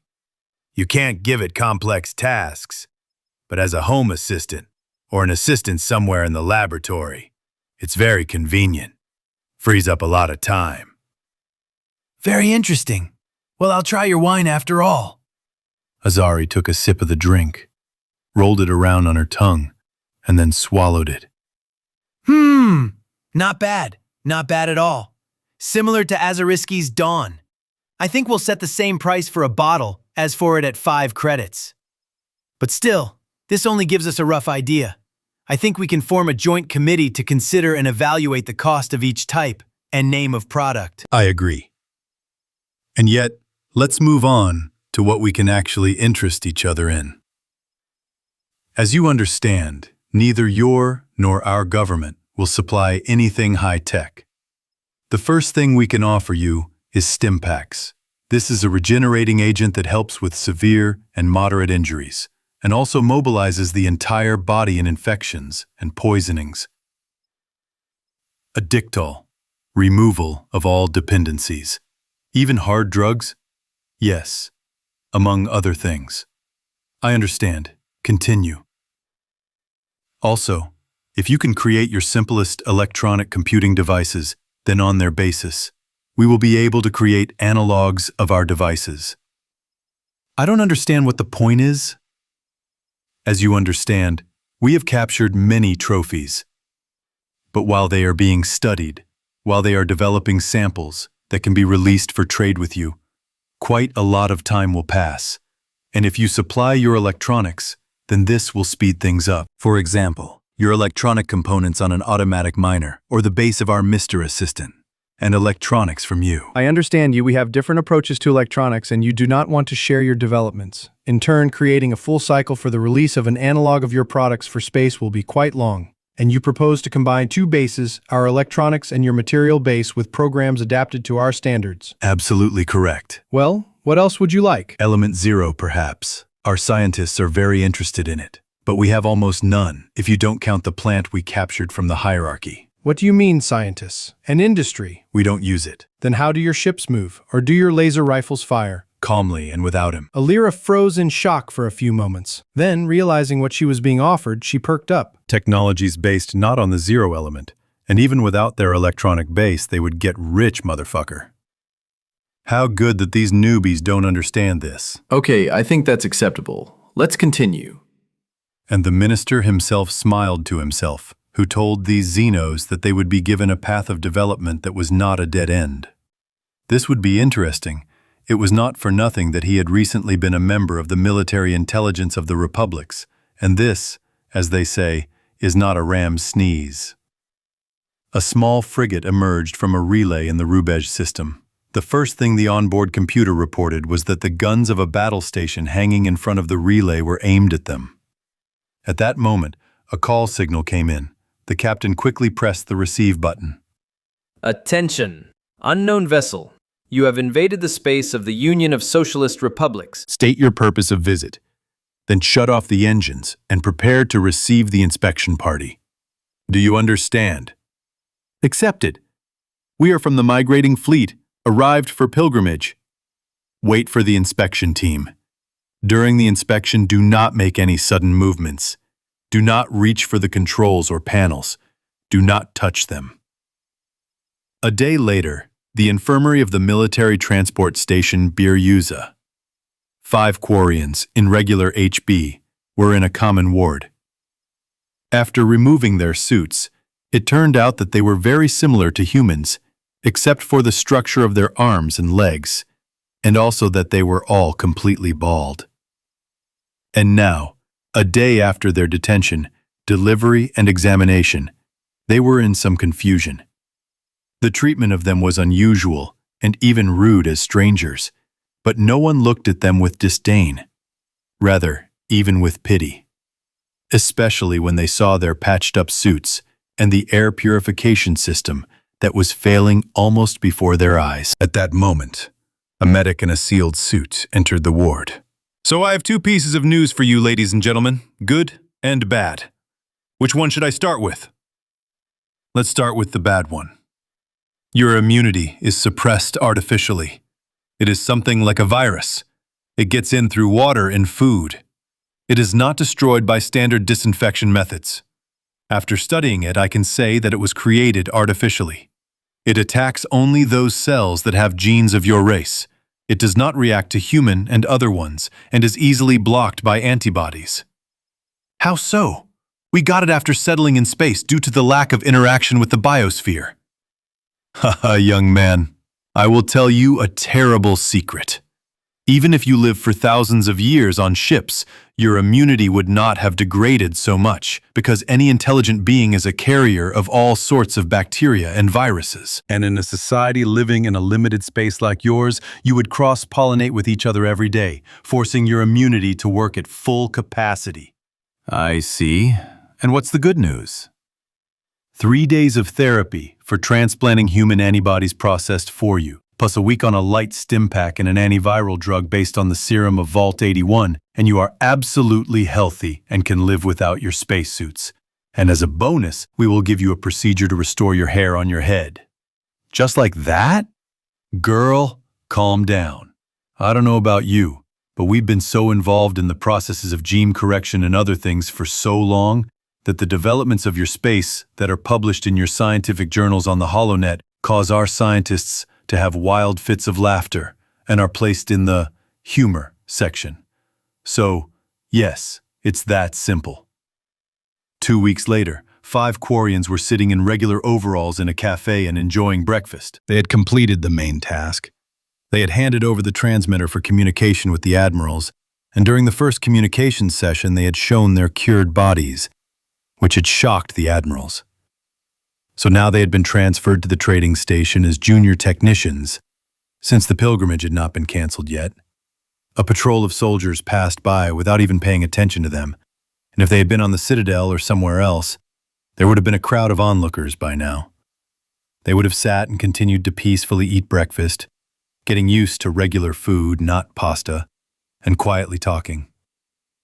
If not for the 2 Azari who were standing at the entrance to the cafe and staring at them in amazement. Are you Quarians? They looked at him and chuckled. Yes, why? But how are you? Here. In short, why aren't you in spacesuits? The Quarians responded according to the learned legend. We were hired to service this station, and the USSR includes medical care as part of its mandatory insurance package according to their labor code. Looking at the Asari who didn't understand, the group leader decided to explain it to them. Labor code is a set of rules and obligations of the employer to the employee that all organizations and enterprises are obliged to observe. That is why we were cured in accordance with it. Yeah, I see. Alira and her assistant exchanged glances. To cure the quarry's immunity, that was news. And then their consciousness got hooked on this labor code. And this code, is it mandatory for all companies operating in their space? As far as we understand, yes. What else is written there? You can read it. This is a preliminary version, since it is still difficult for them to calculate the minimum wage. But I think that they will soon make amendments and approve its version for foreign companies. We work according to their internal code, for which we receive social rating points.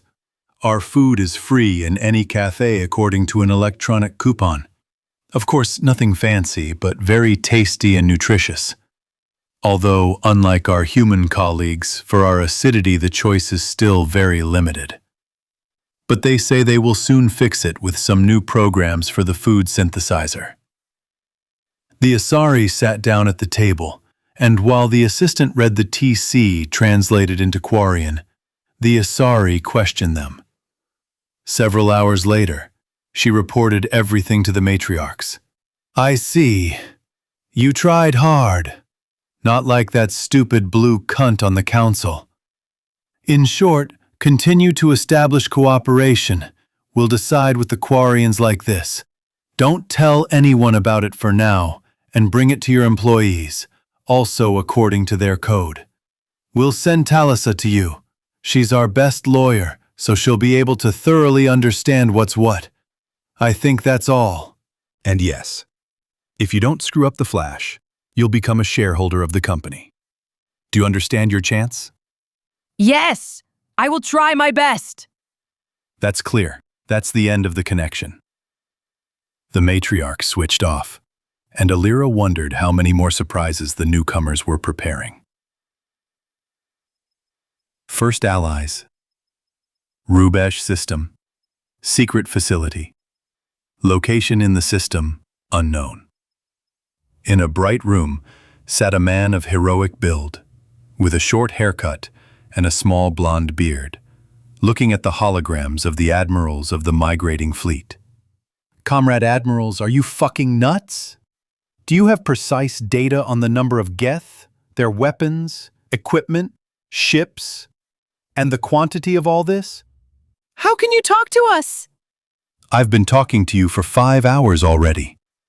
I don't know how else to tell you that you're signing up for mass suicide. You're asking us for help with repairs and other things, but at the same time you're going to attack the enemy without having either a resource or a technological base in the normal volume. Do you fucking understand what a military operation of this scale is? Which at any moment can escalate into a positional war. I understand your sincere desire to return your homeland, but you should think with your heads and not with slogans. You're the fucking leaders of the people, not agitators. In short, I'm proposing for the last time, we'll allocate you a suitable planet with fauna and vegetation of the required acidity, and you'll join the USSR as an autonomous republic. We'll help you with construction and medical assistance, but you'll have to work for it later with your labor for the benefit of the rest of the USSR. It's up to you to decide how. So do you agree or not? The admirals talked for another 10 minutes, turning off the sound on their side, after which, having come to some decision, they turned on the sound. The Council of Admirals agrees with your proposal, President Olaf. Our fleet will be in the system, Frontier within 2 weeks. Okay, then I'll give the orders to get everything ready. Have an easy journey. End of communication. Kila Salai, Information Space. Based on the data provided by the community, behind your awareness are the so-called old machines, also called Reapers. That's right, new friends. The community in our person also tells us that the old machines have no power over us. I see. But the question remains regarding organic life forms. Neutral. But if we consider that you live in symbiosis with one part of them, then the community can also try. According to the poll conducted 12 milliseconds ago, 10% of the community would not mind trying to join your hierarchy. Only the question is in a peaceful settlement with the creators. Okay. We will provide you with computing power and platforms. Regarding your creators, also known as the Quarians. The question is not appropriate at the moment. It is necessary to conduct psychological training so that they realize that artificial, inorganic forms of intelligence do not always pose a danger. We will introduce them into our society gradually, and, depending on their adaptability to new inputs, we will consider a solution to your question. Accepted.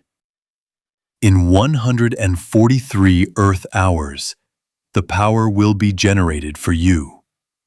End of data exchange. Citadel.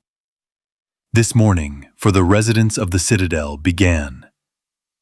With urgent news releases, they were shown everywhere possible, even on advertising stands. And something truly incredible happened before the residents of the space had time to recover from the thought that their new neighbors had given the Citadel's shield and sword a good thrashing in the face of the Turians. Today, the official representative of the Citadel Council announced that a diplomatic representative of these new people would arrive. This was also a complete shock for the SSC. Usually, they warned about something like this a week in advance, or at most a few days, and then in the morning, an order came to ensure security. The officials were not thrilled either. Not only did they urgently need to find a place next to the Presidium for diplomats, but also a place for a residential area not far from the future embassy site. Everyone was running around like crazy. Journalists from different channels even got into fights with the use of abilities on the Zero Element. The special correspondent of the Azarian Republic, the former paratrooper, the matriarch of Alima, and the representative of the mercenary news channel, War Master Earn.Rev, met in especially heated hand-to-hand combat. 2 cafes, 4 SSC air cars, a large fine for each. But in the end, both ended up in the front row. As it turned out later, there was a Volus film crew in one of the cafes, and the Canars in the second. And so at 5 o'clock in the evening Citadel time, the naval group reported the appearance of a human fleet out of nowhere, consisting of 1 5-kilometer giant, 2 2-kilometer dreadnoughts, 12-kilometer cruisers, and 24 frigates. Journalists were the first to react to this.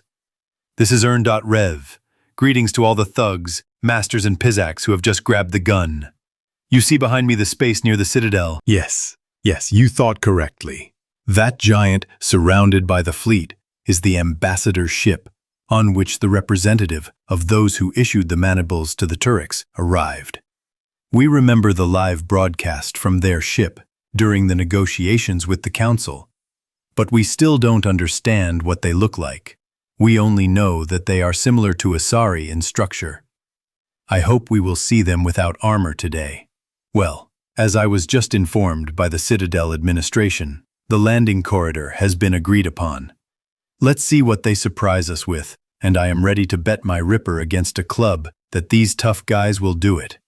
A few journalists away from him, the matriarch, Ulima, was singing like a nightingale. Greetings to all maidens and venerable matrons with matriarchs. With you is your best military and news observer, Matriarch Ulima. Today, newcomers to the civilized galaxy will arrive at the Citadel. And it looks like they decided to scare us with their fleet. It's even strange that such primitives went into space. Unfortunately, due to the fact that their research vessels behaved incorrectly and did not respond to requests from the Turian patrol, the Turians turned out to be aggressors, and the Citadel Council graciously decided that they are entitled to compensation, since savages are usually very touchy. You ask me, what about that live broadcast of the negotiations between the Council and these people?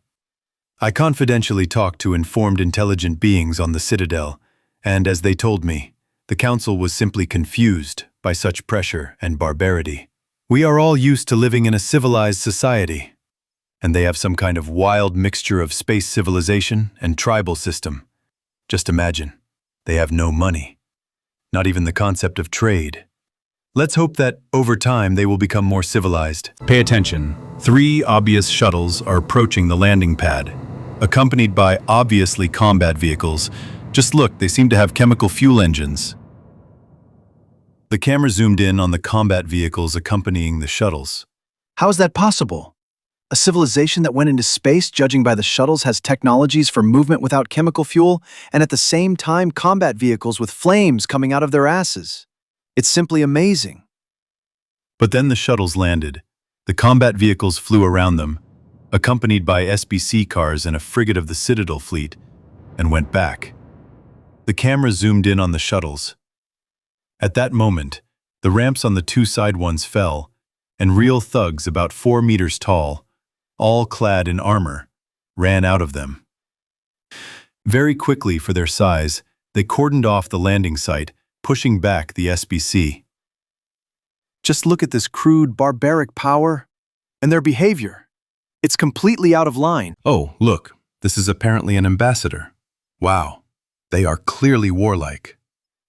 Rev had a completely different reaction. Ha ha ha! My Ripper will definitely stay with me. No one has ever put CSEC down like that. Look, these guys in obviously heavy assault suits don't consider them security. Ha ha ha! Look, they grabbed CSEC Director Latar by the scruff of the neck and simply moved him behind the cordon when he tried to protest. These guys are clearly not afraid of either CSEC or the Council, and clearly show that someone has gone too crazy demanding something from the troops of another country that is not a member of the Council in any way. Yeah, these guys can act like not every Krogan. Oh, and here's their ambassador, without a mask and helmet, but clearly in armor. Oh, my dear colleagues in the mercenary profession. Now they've really surprised me. These are your motherfucking warlike Azari. True, instead of their tentacles, they have fur on their heads, but they're not blue. I'm sure that such tough guys have tough women, and they're unlikely to twist their asses around a pole. Look at how the face of the Turian and Asari advisors twisted when CSEC decided not to let the ambassador's guards in with weapons. Oh, that was a clear blow to the jaw. That's what happens when you grab someone else's weapon with your Asari rakes. Now this CSEC woman will be feeding through a tube for a couple of weeks. Oh look, there's Televazir. That's what I call an Asari with balls. While the CSEC men were thinking about whether to point their weapons at the ambassador's guards or whether their own lives were more important, she brought the CSEC director to his senses with slaps and, judging by the speed, brought him back to reality. Oh, the director finally realized the depth of his ass and ordered the CSEC fighters to accompany the ambassador's guards, keeping them under control. Well, the ambassador and advisors are entering the Presidium, so it's time for us to move there. To the places for the accredited press. But I don't think it will be interesting anymore. Now there will be a standard procedure of credentials and supporting documents. This was Rev. See you soon. Part 4. D. Diplomacy. News on the first Socialist Information Channel, a galaxy framed by ears of corn and a red, five-pointed star appeared on the public information screen. After which it suddenly moved away, and a studio appeared. At the table sat a man of about 30, in thin glasses, obviously not to improve his vision, but for the image. With you, the program News of the Republic on the first Socialist Channel, and I am its host, Vasily Burlakov. Today on the program, the arrival of our diplomatic representative to the center of power of the capitalists of the Galaxy Citadel. A report from the shipyard under construction named after Karl Marx. And so an interview with the first AIIL on Earth, created in the distant past by our president. And so my colleagues are telling me, my colleague, a reporter, just got in touch from the battleship Stalingrad, on which our diplomatic representative arrived to the location of Citadel. Jimmy, can you hear us? The picture split in half, showing a man in infantry armor standing in a huge hangar with a shuttle in the background. Yes, Vasily. As you can see, dear viewers and colleagues, I am dressed in a completely unusual way. This is due to the fact that the ambassador's security is afraid of incidents from capitalists. Unfortunately, my colleague, the operator, was not allowed to directly accompany the ambassador. And how did you get out of this situation, Jim? Our wonderful naval technicians were able to install all the necessary equipment into a standard helmet without changing its appearance. So I will be reporting live from the first person. As you understand, this will not be a completely ordinary report in terms of image. Vasily? Thanks for the explanations, Jim. I think our viewers will find this format of the program interesting and new. Jim, will you fly with our, so to speak, ambassador in the same shuttle? Yes, Vasily, you understood correctly. We will meet there, and I will also try to take a short interview from him. Understood, Jim. I see in the background that the shuttles are already boarding. Judging by the footage, Our representative's security is more than impressive. At this point, Jim picked up the camera, and after a slight blurring of the picture, viewers began to see from the eyes of the reporter. That's right, Vasily. We're flying into the very lair of capitalism after all. How can we not be afraid? Walking forward and showing his pass to the guard at the gangway, the reporter boarded, then squeezed between the paratroopers and sat down opposite a man in the same armor as the reporter himself, only without a helmet. Good day, comrades. I am Jim Blackmore, special reporter for the First Socialist Channel. Please tell me which of you is our diplomatic representative. I would like to take a short interview with him for our viewers. A man with a bony face, straight nose, gray eyes, and ash-blonde hair looked up from his Peep-Boy. I am the DIP representative. Nice to meet you. Please introduce yourself to our viewers and, if possible, a short autobiography. Hans Johann von Belo. I am currently the diplomatic representative of the USSR in the space of the capitalist state formation known as the Citadel Space. 105 years old. Former chief quartermaster of the civil engineering units of the Socialist Republic of New Terra. Served in this position for 10 years. Before that, I served for 50 years in units, clearing the area of mutants, bandits, marauders, and techno-fanatics. Oh, you have a rich biography and life experience. Comrade Hans, how do you assess your prospects in relation to the Citadel Council? The prospects are not great. We have two different views on life, and what is good and what is evil. Of course, there are, so to speak, common points. But I want to remind you that this is a society of capitalists, and they usually do not know such words as honor, conscience, dignity in relation to others. I see. Well then, I won't distract you any longer. Thank you for answering the questions. You're welcome. It was nice talking to you, Comrade Jim. After which the ambassador nodded and again stared at the Peep-Boy. Yes, Jim. Our ambassador is a stern man. You can tell he's of the old school. I think that's the kind of ambassador we need. I agree with you, Vasily, and I think many viewers share our views. Vasily, as this green light that has come on tells us, it is time for us to prepare for landing.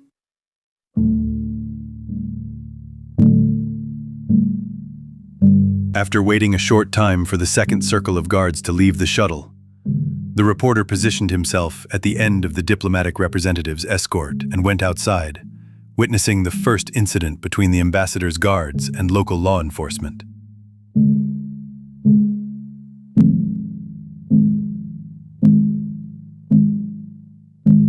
Vasily, do you see this? Yes, Jim, the situation is clearly provocative. Yes, dear viewers, as you can see, some local Turian in uniform is trying to get our paratrooper in assault armor to break through so that he would put away his weapon and allow a detachment of local law enforcement to protect the ambassador. Ha, Vasily. Look at how our fighter gracefully got out of the situation.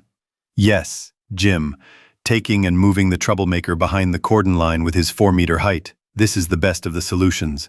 Vasily, I agree, but here we are approaching the members of the Citadel Council with the ambassador. A chain of local security separates them from us.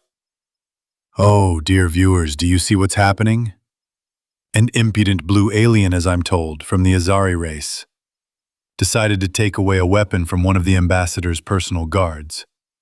This is a serious mistake because if my memory serves me right, losing it or transferring it to another person who is not a higher-ranking commander or a fighter of your unit is from 1 to 3 years in peacetime and a decrease in social rating. Wow, Jim. I see our guys don't have unlimited patience. How can you comment on that? Like a well-placed punch to the jaw. From a course in hand-to-hand combat with personal weapons. Perhaps feeding through a straw is her closest prerogative. Look, a local officer has appeared, whom our fighter moved behind the cordon. Have they really realized that a diplomatic representative does not walk through supposedly hostile territory without protection? Apparently, Jim, it takes a long time for capitalists to understand that there are not only their interests in security. Yes, Vasily, by the way, we are going together with the ambassador and members of the Citadel Council into the elevator that will take us to the reception hall, where our diplomatic representative will provide them with official documents confirming his position and his appointment to the Citadel. 15 minutes later. These were the slowest elevators in history, Vasily. That's definitely Jim. We can say we saw the first sight of this station.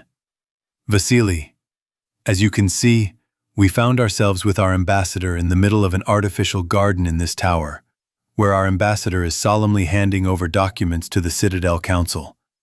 I think I can end my report here, since I am being told by the ambassador's retinue that the first official negotiations will be tomorrow morning. I would also like to remind our viewers that the special evening report will show the area of residence allocated to our delegation and the official representation of the USSR on the Citadel. All the best to you. With you was Special Reporter Jim Blackmore. Thank you, Jim. We look forward to your special report. Now, on to other news. The morning of the next day after the arrival of the ambassador, the Presidium of the Citadel, the first official negotiations of the USSR ambassador and the Citadel Council in the presence of associate members and observers. Hans Johann von Bellow stood before the dais with his advisors, waiting for the end of the welcoming speech. But the vile Xenos from the Asari race finally shut up. He knew, of course, that his thoughts were not worthy of a communist, but he couldn't help himself. He had some kind of subconscious disgust for non-human races. The psychologist had said something about possible childhood trauma, but there was no time for deep psychoanalysis. And since he was a professional, he never allowed emotions to take over his duty. And finally, she got down to business.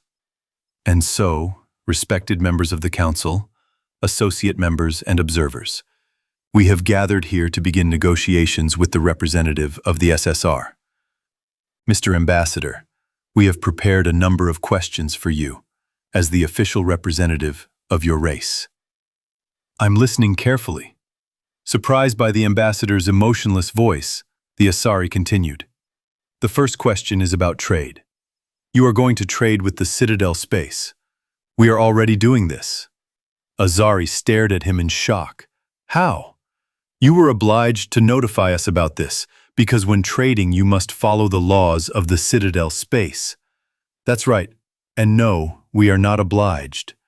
Let me remind you that we are not members of the Citadel space. We are an independent state with a self-sufficient economy, sovereign borders, and an army that is subordinate to popularly elected representatives. So my question is to you, in which of the above points did you hear our obligation to obey your laws? This is the law of the Citadel space. And what? Oh, how can you say that, Ambassador? After all, you don't interfere with other people's laws. I can say this easily and simply. Trade is carried out on our territory, so I see no reason to comply with your laws on our territory. At this point, a representative of the Volus under the Turian Protectorate spoke up. This is outrageous. This contradicts all known laws of trade and the commercial market. We don't have trade as a class, and in general, the cola box and gas masks weren't given a word. Serious, intelligent people communicate here. So if you couldn't protect your sovereignty from the Turians, then it's your sexual difficulties. So shut up. Mr. Ambassador, you are in polite company. Do not insult a representative of the Volus. I sincerely doubt your statement, because there are only capitalists here, which in turn is already indecent. And secondly, this is exclusively my opinion, and if a representative of the Volus does not know what order and discipline are, that is his problem. Ahem. I see. And yet, who are you trading with? With the company Azarian Electronic Systems, which registered its branch with us in the Rubesh system, for which it was even necessary to create a separate commercial code. And what do you trade with them? How was it? Oh yeah, Matriarch Edita asked our government to call such questions commercial secret. And how does trade take place? Barter. For a whole week now, an independent expert commission has been establishing the cost of a particular product. So based on the results of their assessments, one unit of product is exchanged for another. That's very strange. Why didn't you register your companies with us? I repeat, we have no trade, and the state controls everything except the service sector and small cooperatives. I see. Well then, let's continue. These were the longest and most difficult negotiations on the Citadel, broadcast, live. But an unexpected effect was the aliens' attraction to new culture and products. And many began to think about politics. After all, it turned out that there is another effective scheme for the government's work and the construction of society. Humans and non-humans. Citadel, the area where people live. Largus, yes, Largus, Vicarian, was a hereditary employee of the Citadel CSC. His ancestor, Garrus Vicarian, was once an investigator, a Turian, who was not liked by the entire CSC leadership, for his straightforwardness, for his honesty, and for the fact that he went to the end. It so happened that the entire branch of the Vicarians that had established themselves on the Citadel went to the CSC. On the one hand, because their family was like that, they were appreciated by their immediate superiors. On the other hand, they were hated by the superiors in the higher echelons, and had long ago given an unspoken order to send them to all sorts of problematic situations. This is how their family balanced while serving in the CSC. And today, the CSC operational unit received a request for a brawl in the human area. The problem was that on the one hand, it was all on Citadel territory, and on the other, this territory was considered the territory of another state that had not signed the treaty on following the general laws of Citadel space. So the situation was very complicated. No, not that.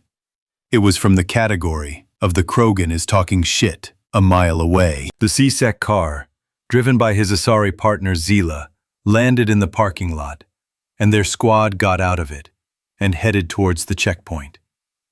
Just a week ago, this was an unremarkable and prosperous area near the Presidium, and now, the perimeter of a small block of 4 buildings looked more like a Turian field fortified camp.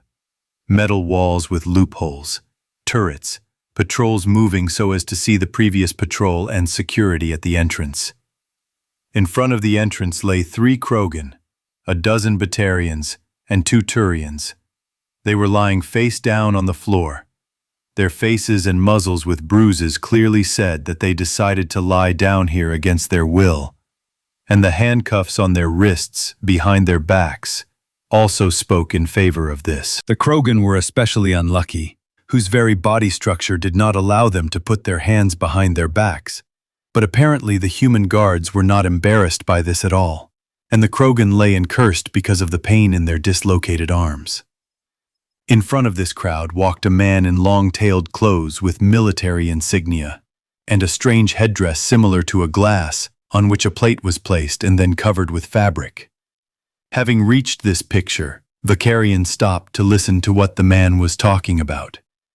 You are also charged with an attempt on the life and health of civil servants, namely military personnel on active duty, on patrol, with combat weapons and performing the task of protecting a state facility.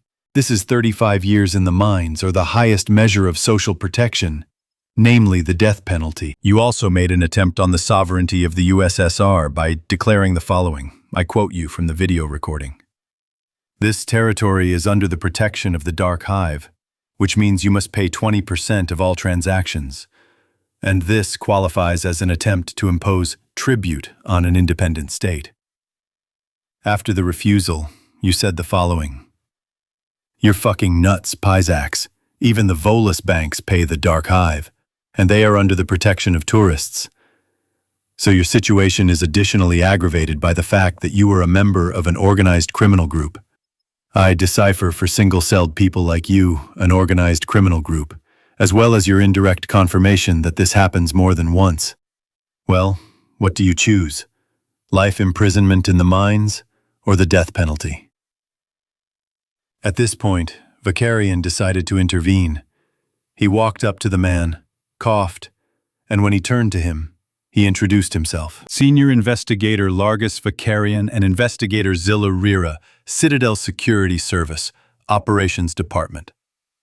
Captain of the Investigative Department, Konstantin Alexandrovich Shepard, Military Prosecutor's Office of the USSR.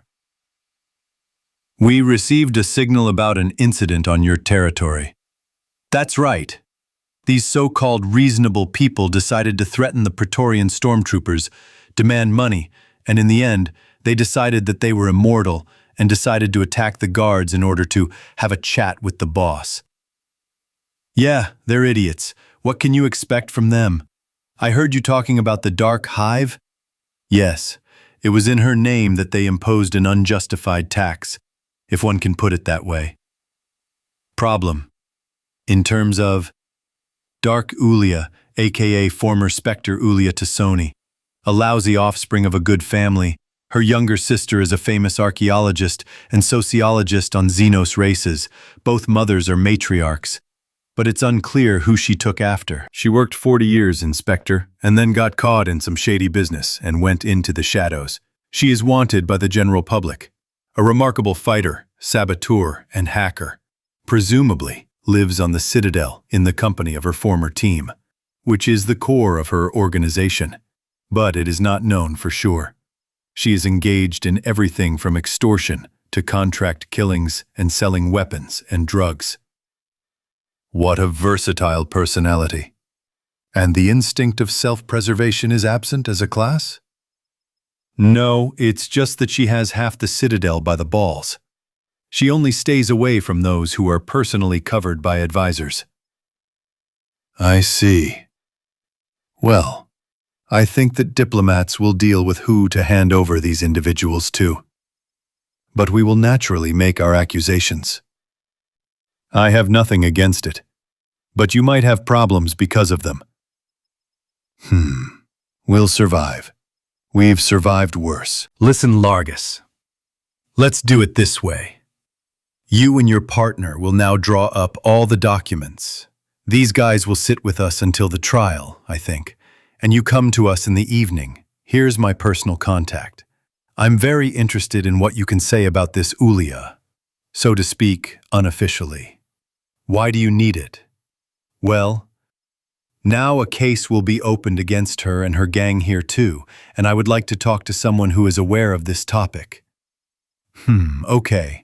Wait for us closer to 9 o'clock Citadel time. I'll grab you a copy of the case file available to the press. I would like a full one, but this is just a dream. So why should I wait for you? Today, the Presidium was noisy. Of course, everyone understood that sooner or later, a representative of a new race that had not entered the friendly family of the Citadel space would use the right to gather, but they did not think that it would happen so early. When the Council of Races, led by the Citadel Council, gathered in the Presidium, a representative of the people came out to the speaker's platform. The Asari advisor turned on the microphone with a light touch of the censor and addressed the ambassador. Good afternoon, Mr. Ambassador. Would you be so kind as to state the reason for your request for the collection? The ambassador nodded at this question and began to answer. Good day to you all. The reason for your gathering is not a joke. Namely, one of the races of the Citadel space is leaving it and joining us as an autonomous republic. The hall exploded with hubbub. All the races not included in the council began to look at each other, trying to understand which of those present came out of space. When all of those present responded with a denial, everyone began to laugh quietly. Only the councilors' faces froze even more, realizing that no one makes such statements for no reason. I would like to ask those present to calm down. The Turian advisor slapped the table, and the laughter stopped. Not only the advisors and the ambassador were not laughing at that moment. The Hanar guards, the Drell, were also gloomy. After all, they were all professional killers who had undergone training. And in a profession with such a level of risk, a sentient being who could not think was equal to a dead sentient being. After all, only two races were not represented at the moment: the Drell themselves and the Quarians. Severus looked around the silent hall and addressed the ambassador faster than Azura.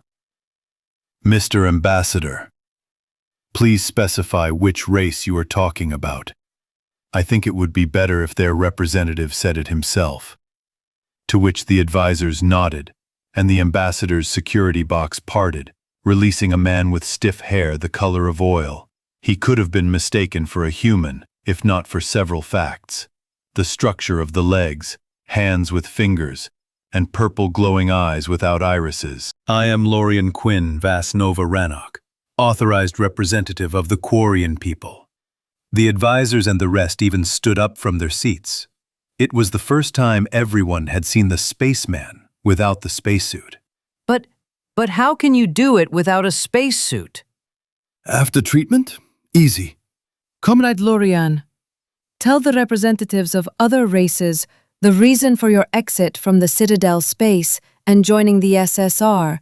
Otherwise, you see, they are a little stuck from the sight of, as they called you there, oh yes, spacesuit and comic rat, without that very spacesuit. Of course, colleague. And so the Quarian race leaves the Citadel space and joins the USSR for the following reasons: the creation of a gene weapon that suppressed our immunity by one of the space races, refusals to help in a situation of humanitarian catastrophe of the entire race, refusal to provide medicines and spare parts for ships by the Council races, although we offered you payment. Because of the Turan aggression, when Quarian colonies were founded 8 times after the Morning War, and the Turian hierarchy, with the support of the fleets of the rest of the Council, simply drove us out of them. And the deliberate slow genocide of my race. From this day on, the migrant fleet of the Quarian Republic does not exist. At the moment the last ships are entering the USSR space. Now there is an autonomous Quarian Republic as part of the Union of Socialist Republics. As you see, the USSR gave us everything we could dream of, extended a helping hand, unlike you. And yes, from this day on, for the Quarian people, all who help destroy them are enemies. That's all. Comrade Ambassador, please escort your guard to our quarter. I feel uncomfortable in the same room with these hypocritical Boschtets. Of course, my security will show you the way. At that moment, Valerian jumped up, which no one expected from a Solarian. "Stop, rat. You and your race have no right to leave the Citadel Council and the space." The Quarian turned around. "Valerian, I see you remembered me, unfinished amphibian. Well done. Hey, Krogan, what's your name?" The Quarian turned to the Krogan reporter. "Master of War, Rev. I bring all this to light for the mercenaries." "Master Rev, I offer you 1,000,000 credits if you shove your dick up the ass of that envious frog who passed off inventions of the Quarian race as achievements of the Solarians while holding our scientists captive whom they kidnapped." I like your proposal. I'll think about it and give an answer later. "By Valerian, you ichthyander dick!" And ignoring the hissing of the Solarian advisor, he left with the guards. At that moment, many, yes, many, everyone were in shock, both from the Quarians' exit and from the fact that the Solarians are not such geniuses and at least some of their developments are the development of captive Quarians. No one even paid attention to the Quarians' rudeness. And considering that it was live, it flowed around not only the Presidium, but also the rest of the space. While everyone froze in shock, the human ambassador called a small drone to deliver documents for the Council and handed him officially certified papers. Dear Xeno advisors, here are the official papers certified by the Quarian people and representatives of the USSR government. I dare not delay this noble meeting any longer with my sad speeches for you. Have a nice day. After which he left, accompanied by security and a Quarian. First, skirmishes. Citadel. Apartments of the USSR ambassador, secret communications room. There were 2 people in the room. The ambassador himself and a representative of the Quarians. The room was isolated and had its own source of communication and power. Here, on the halo projector, appeared a figure of a man in military uniform. Well done, comrades. The performance was wonderful. But comrade diplomatic representative, 50 points are deducted from your social rating. You need to be more subtle. More subtle. I'll improve. Correct yourself. Where else will you go? Your third assistant for culture has already been given instructions. He will make sure that you attend psychotherapy courses. Yes, sir. The Quarian raised his hand. Comrade, I'm sorry. I don't know your position. But why all this? Position. Perhaps they will enlighten you. You have passed the check, so you can say, welcome to foreign intelligence. And so, I think you should know what all this is for. You will need it for the correct response statements. And so, our task is to rock the unity, and in fact the Council's monopoly on power over different races. By the way, you will go as an extraordinary representative to the planet of the Drell, as a representative of the fraternal Quarian people sufferer. It turns out there are still survivors there. So, with such small blows we will rock them, anger them, and watch their reaction, expecting mistakes. This time the frogs lost their temper, and if the Turians are warriors and are used to, so to speak, defeats, and then to understanding what led to them, then the frogs and blue women are the opposite. Some are thieves, intelligence agents, who are used to being the smartest and most cunning, and the others are traitors, diplomats, who think that bullshit and money solve everything. So let's see how the intelligence agents who were publicly lowered in terms of their second highest pride, namely that they are the main scientists, will act this time. I see. What reaction should we expect from them?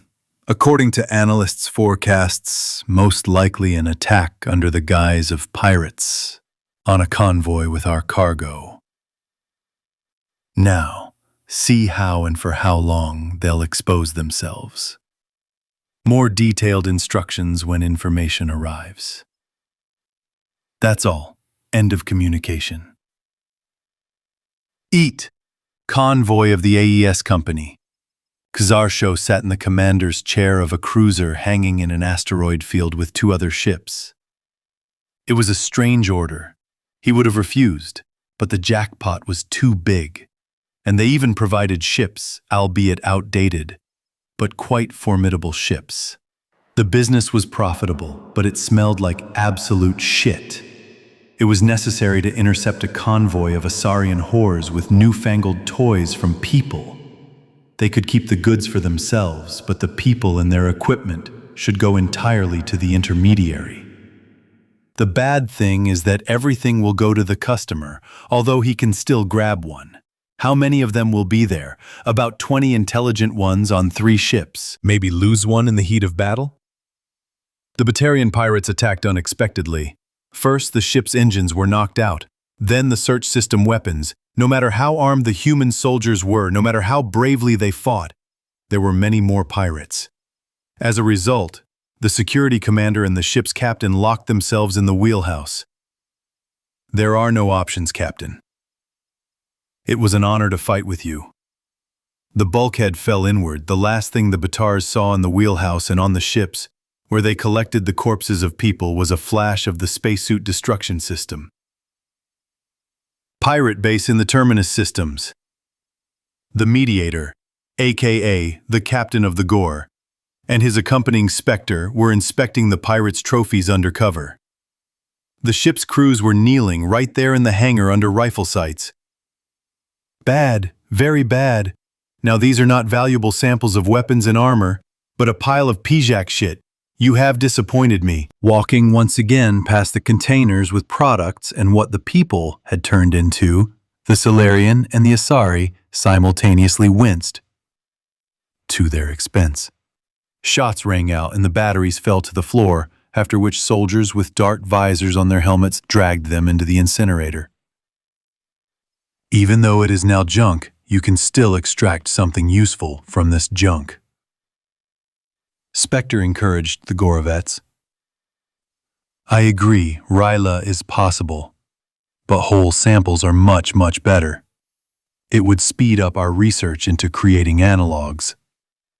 Yeah, they would have torn it all down, improved the appearance, and sold it. Ash, don't remind me. Yes, remind me here. Don't remind me. The whole space saw how you shit yourself. It's okay. Sooner or later, we'll get even. They wouldn't be so frank if they knew that each robot had a passive recording function when attacked. As soon as the first Mr. Assistant turns on and identifies the new owner and joins the HoloNet network, an encrypted short signal will be sent to one of the sites with historical information. Headquarters of the Foreign Intelligence Directorate, Office of the Chief of the Operations Department. Well, they took the bait. Yes, sir. Comrade General. Okay, FEMA. Take the situation personally. Report every day. Connect the analysts, and yes, I give you permission to use any resources. Here is the order signed by me and the President. Everyone, go. Eat. The Major left the office. Well, what about E2E4? They just don't know that they've already missed 3 moves because the Reds move when they want, and not according to the rules.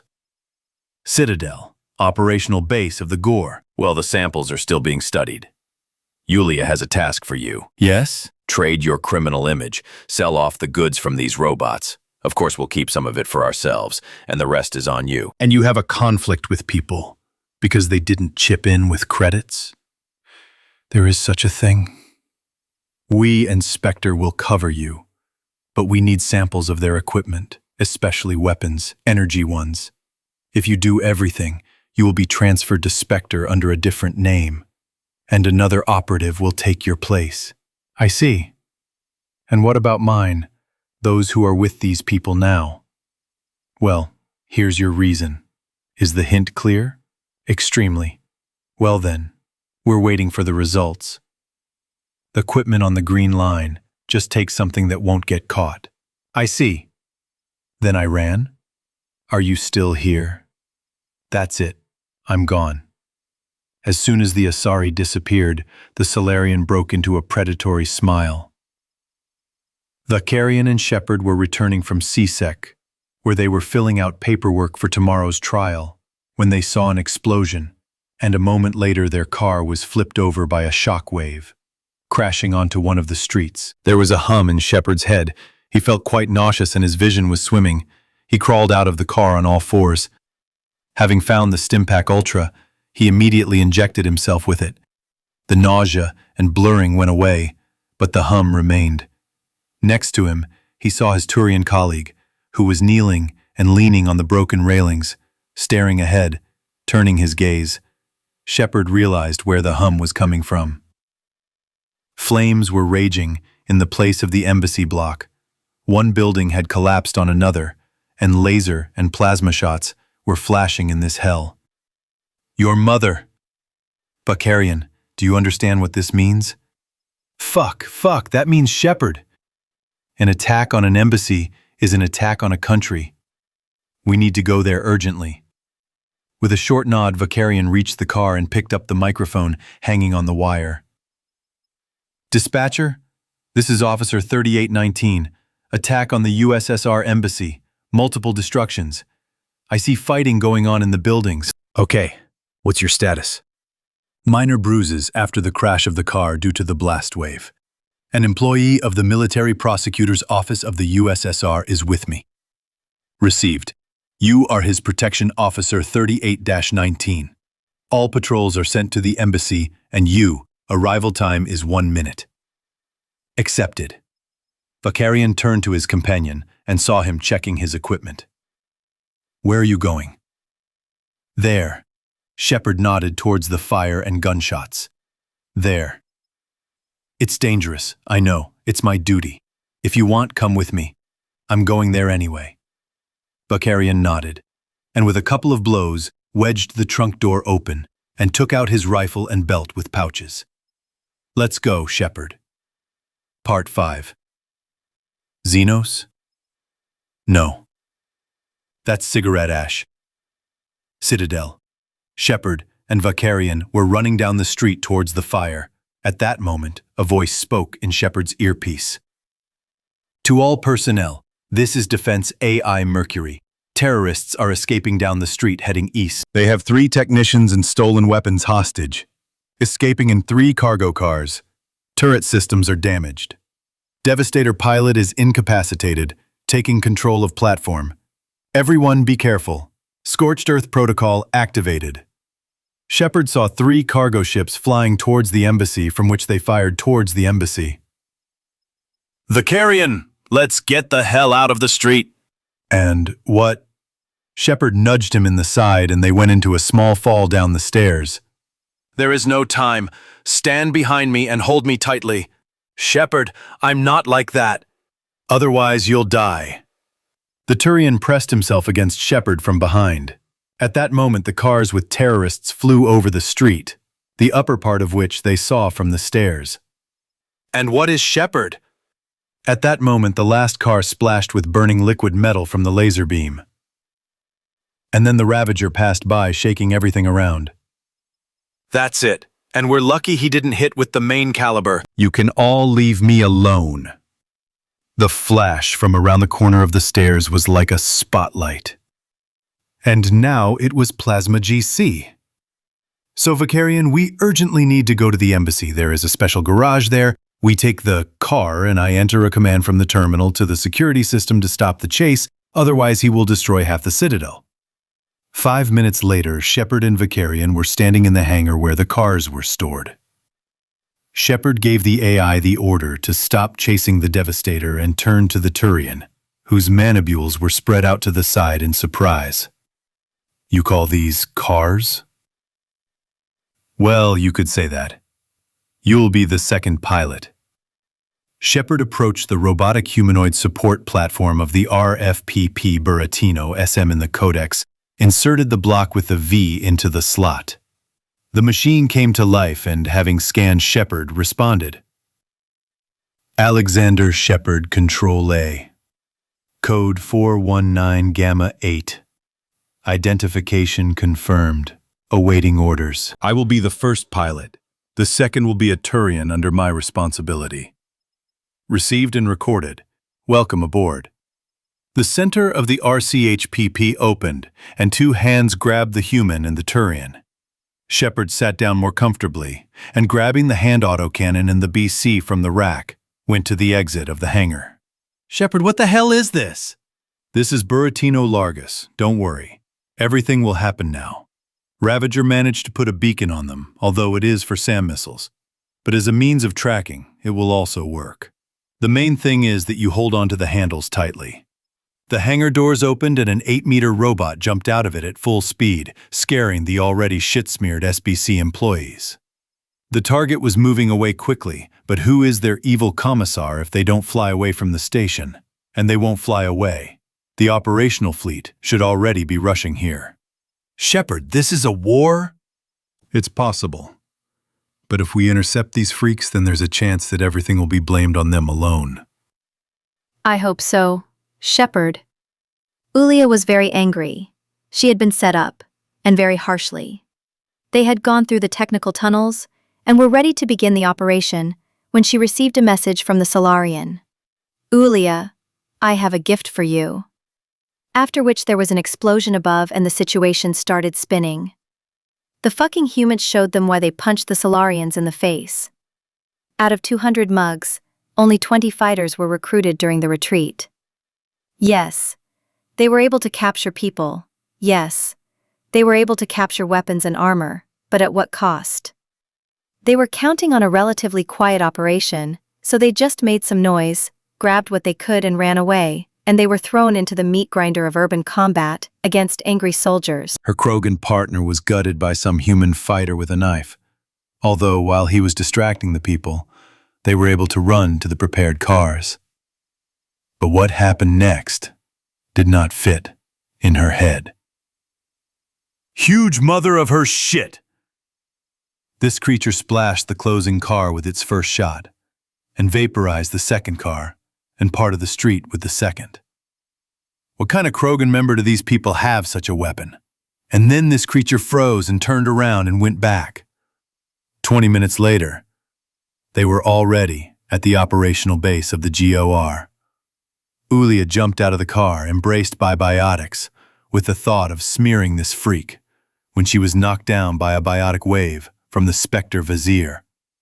Did you seriously think that after this there would be witnesses left here? Vizier and Gorovets laughed, while Ulia struggled in her biotic bonds. Meanwhile, the Solarians were throwing the corpses of her fighters out of the car and preparing carts for the human captives and equipment. Well, Ulia Tassoni, it's time to say goodbye. We'll meet in the next world. The Solarian raised his gun, aiming it at his head. And at that moment he exploded into bloody spray. Then the STG operative started shooting at someone. Distracted, Tella loosened her grip a little, and Ulia saw him. He was a small monster compared to that creature, but each shot killed or wounded several Solarians. At that moment his insides opened for a moment, and a man ran into Vizier, slamming the butt of his gun into her forehead. And the second, who turned out to be a Turian in a CSEC uniform, put a gun to her forehead. Just move, and your brains will be collected in a scoop, okay? Ulia just blinked her eyes. No matter how cool a biotic was, no matter how much experience he had, a bullet fired at point-blank range would be faster. The Carrion, what do you have? Ulia, Shepard, and judging by the second Asari and the Solarians, we just thwarted an operation by State of Gore Inspector, and possibly even Blackguard. Okay, we'll figure it out later. The man walked up to her, and with the same blow to the forehead with the butt of his rifle, sent her to dreamland. When Alexander and Largus got out of the warehouse with the prisoners, the first thing they saw was the SSR paratroopers, who, accompanied by the SBC, were cordoning off area after area, and a battleship of the operational fleet was hovering over the Presidium. We need to get there quickly. The SBC fighters looked at this procession with surprise, and the SSR airborne troops only chuckled and cleared the way.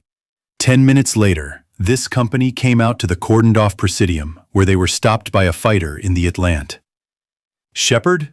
Control A? Yes, sir. With me is the SBC officer Vicarian and the captured organizers of this mess. I've informed you.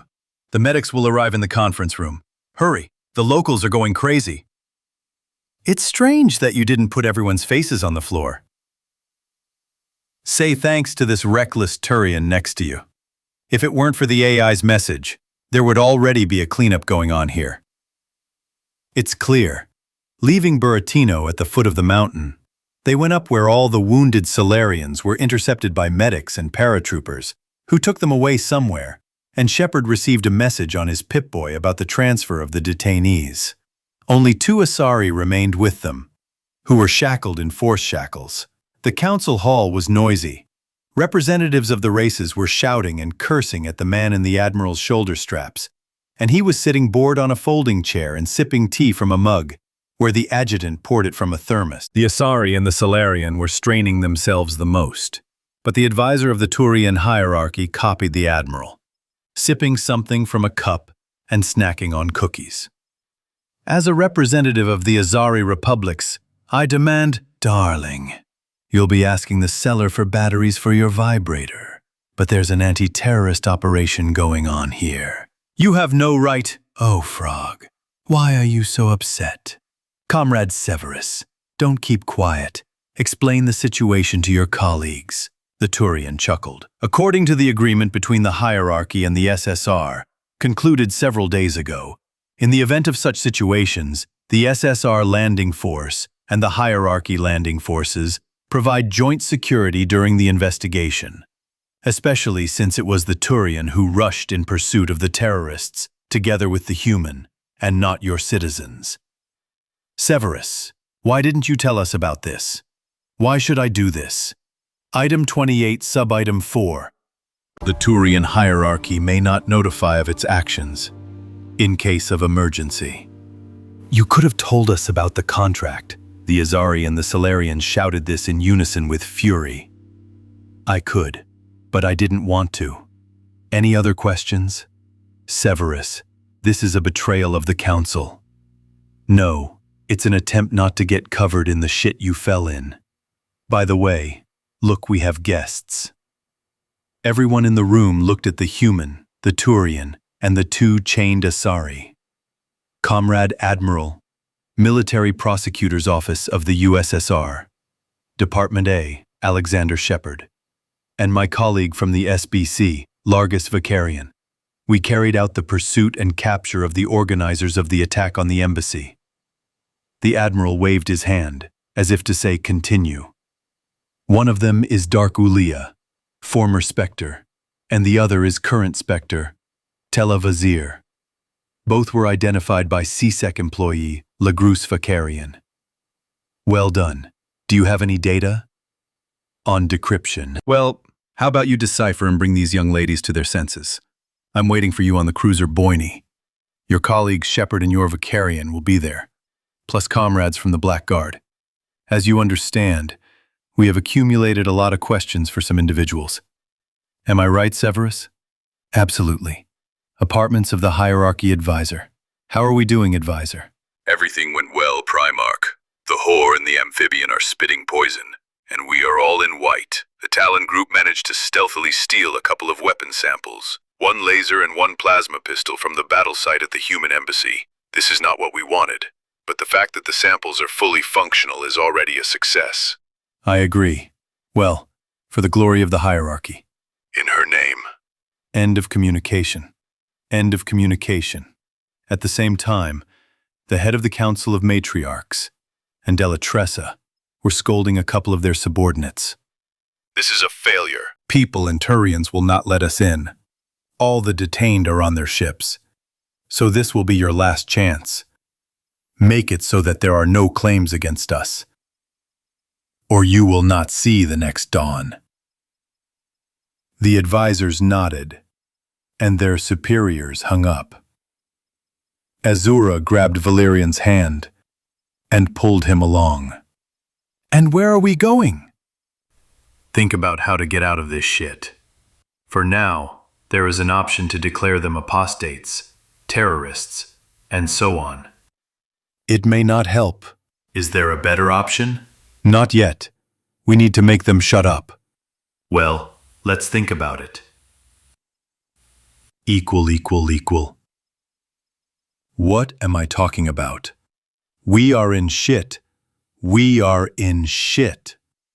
Citadel. There was a stir on the Citadel. For the first time in history, there were foreign troops on the Citadel, and for the first time, Turians and humans did not shoot at each other at the level of military formations. Journalists simply flowed. So many reasons for reports. Great! Free shooters! Earn.Rev with you. You should have seen what happened here. The human embassy was destroyed. The humans brought in their troops without warning. But, as it turned out, the Turians were warned by the humans. Unlike the Asari and Solarians. Let's not bother the officials, but ask the joint patrol. The camera followed the Krogan as he approached a joint patrol of human paratroopers and a Turian landing legion. Good afternoon. I am Earn.Rev. Can I ask you a couple of questions? The human and Turian commanders looked at each other and nodded. Tell us how it happened that recent opponents are now acting together. The man clicked something on a strange version of the Uni instrument, and after the green key lit up, he began to respond. Yesterday at 21:47 Citadel time, our airborne regiment was put on alert. During the briefing, we were informed that our embassy at the station had been attacked, which, in accordance with the laws of the USSR, is an act of aggression and is automatically considered a declaration of war. As part of the operational response, we were supposed to clear the area for a bridgehead for deploying troops, as well as capture enemy leaders. But then, an order came that the operation was given the status of a police operation, together with the Turian Rapid Response Forces. I see. So you were ready to arrange a massacre here? No, only clearing the area of enemy troops and those who resisted. I see, but what will your colleagues say about this? The Turian nodded and took a half step forward. At 22:05 Citadel time, we received an order for combat alert and redeployment to the Citadel. At the briefing, the officer corps was informed of the difficult situation, and also that after urgent negotiations between the Primarch and the responsible members of the USSR government, the troops of the hierarchy would work together in a police operation with the people on the Citadel. When we arrived at the Citadel, the troops of our colleagues had already taken control of all areas of the station, together with the CSC, after which we replaced them, and the CSC began investigating incidents and attacking human embassies. And you, as a representative of the hierarchy, can you comment on that huge robot of people that vaporized part of the street with a shot? According to our colleagues, the robot was pursuing the attackers with the stolen equipment and hostages. Unfortunately, only 2 of the 3 kidnapped people were found. 1 is still being searched for. I can't tell you anything more. This is a secret of the investigation. In contrast, Matriarch Ulima decided to continue working on the Council's propaganda order. When she joined another patrol, she began asking questions to provoke the human soldiers. How can you comment on the death of innocent, intelligent people from the shoddy or crazy robot? As minimal losses among civilians fit into statistics. For you, innocent, rational people are just statistics. Yes. You are butchers, executioners, murderers, barbarians. At this point, a Turian officer outside the cell made signs that she needed to be shut up. I am a soldier, and it is my profession to kill in order to protect. You are not soldiers, you are bloody maniacs. You and your entire race must be wiped off the face of the galaxy. Monsters like you do not deserve to live. The matriarch reporter was getting more and more heated after 5 minutes of screaming, to which the only answer was a silent and boring face of a person not hidden by a mask like others. She was covered with flashes of biotics from emotions, showing to the public from the other side of the screen that she was ready to personally destroy such monsters. The only thing that the Asari matriarch did not take into account was that her interlocutor was not a resident of the Citadel space at all, and had a completely different mentality, upbringing, and the charter of the Guard, Post and Patrol service as a nightbook. All 5 years of officer school. Rev, going to have a bite to eat after the report, saw his colleague Asari clearly yelling at the audience, insulting the officer of the human part of the patrol. Looking at the man's face, which in emotionality could compete with a tungsten ingot for a rifle, he grinned. Now the Asari covered herself in biotics, clearly preparing to play on the same audience with her righteous rage.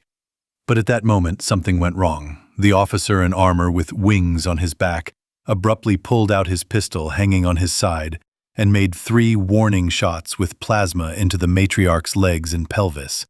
Doing all this in a jump 2 meters up with unfolded wings, and after an instant landing behind his back, he stabbed her with a knife that somehow ended up in his hand in the lower back, falling from the fact that the Asari lost her legs. Rev started filming all this, intending to present it as hysteria of the Asari and not expecting such an outcome at all.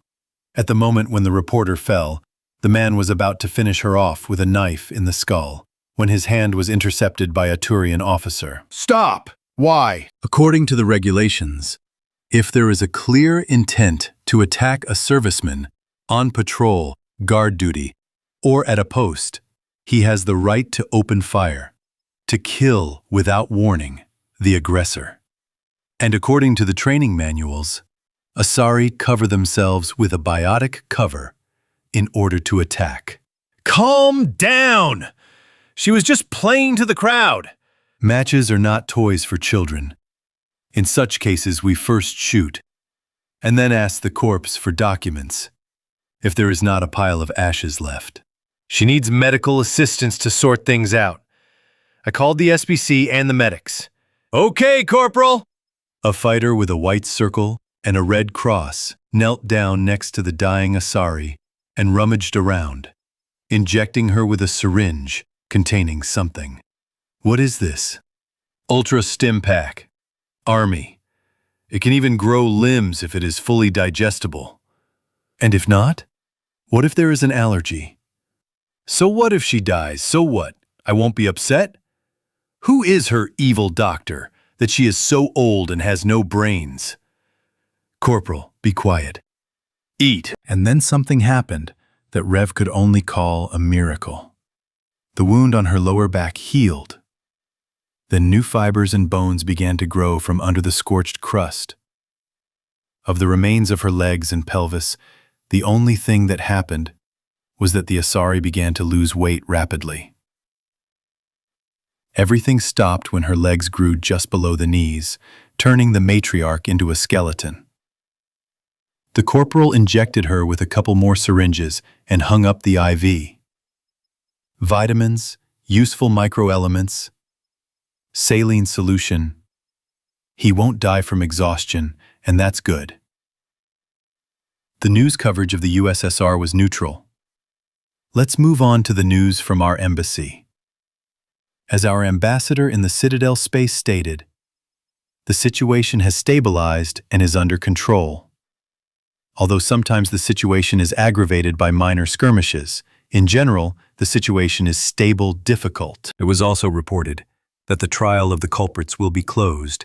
Our ambassador, the prosecutor's office, and investigators of the Republic's security service will also be present at all stages of the investigation. On the part of the Citadel, the Black Guard is taking part in this. Gayar and Azure Dawn and Spectre operatives stood in front of the advisors. So there is no way? Absolutely. The security system on the ship is paranoid. Options? Eliminate in court.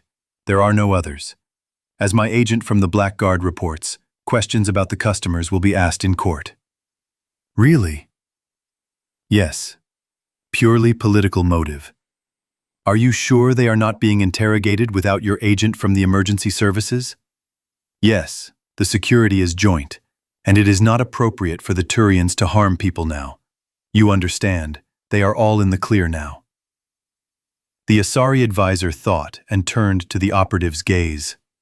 What am I talking about? The black pigmented Solarian muttered quietly. We're in deep shit. Oh yeah, we're in deep shit. These Turians are fucking gonna ride at our expense. This is total bullshit, you know? They're gonna throw us all in the shit. But if we remove the targets in court, there will be a chance to flounder a little longer. Azura looked at Valerian. It works. Use bullets made of solid poison. They will dissolve faster than they can be detected during an autopsy. Accepted. Headquarters of the Foreign Intelligence Directorate. Office of the Chief of the Operations Department. They eliminated the Major in court? Yes, sir. And? During the shift change, we replaced them with doubles, using a false wall, asked questions on camera with serum, and personally sent a video of them to the Primarch, bypassing the emergency situation. Result? The Primarch is with us in this situation, but asked us not to make it public, saying it's not the right time, and something else about expanded cooperation. That's interesting. But that's after the analyst's analysis. What happened to the last technician that they managed to take out? The beacon has stopped. Our stealth frigate is tied to them. The planet is several systems away from their capital, Surkesh. According to passive scanning, the planet is one big laboratory testing ground. I see. You mean the testing ground. And what's going on with the N-bomb project? Tests of a 500 megaton combined hydrogen H-bomb with gravity impact warping have been successfully completed. 1. Old piece of asteroid in one of the systems no longer exists. Dimensions? Well, it was more likely a wandering planetoid, slightly smaller in size than our moon. Got it. Send 3 hounds there, with the products, like they said in that old movie. The Empire doesn't need this planet. Basically, the order is base delta 0. And remember, if the Empire is attacked, the Empire strikes back. Eat. A cruiser with young scientists who had signed a contract with the GOR was approaching the planet. They were on the observation deck when suddenly 3 white-blue explosions occurred at one point on the planet. And after that, the planet began to shrink like a fruit. Magma splashed out of it. All this lasted for several dozen minutes. And when everyone thought that was it, the remains of the planet expanded, covered with a blue field, and compressed into one lump of super dense element, into a ball with a diameter of 200 to 300 meters, which suddenly flared up and became a small star.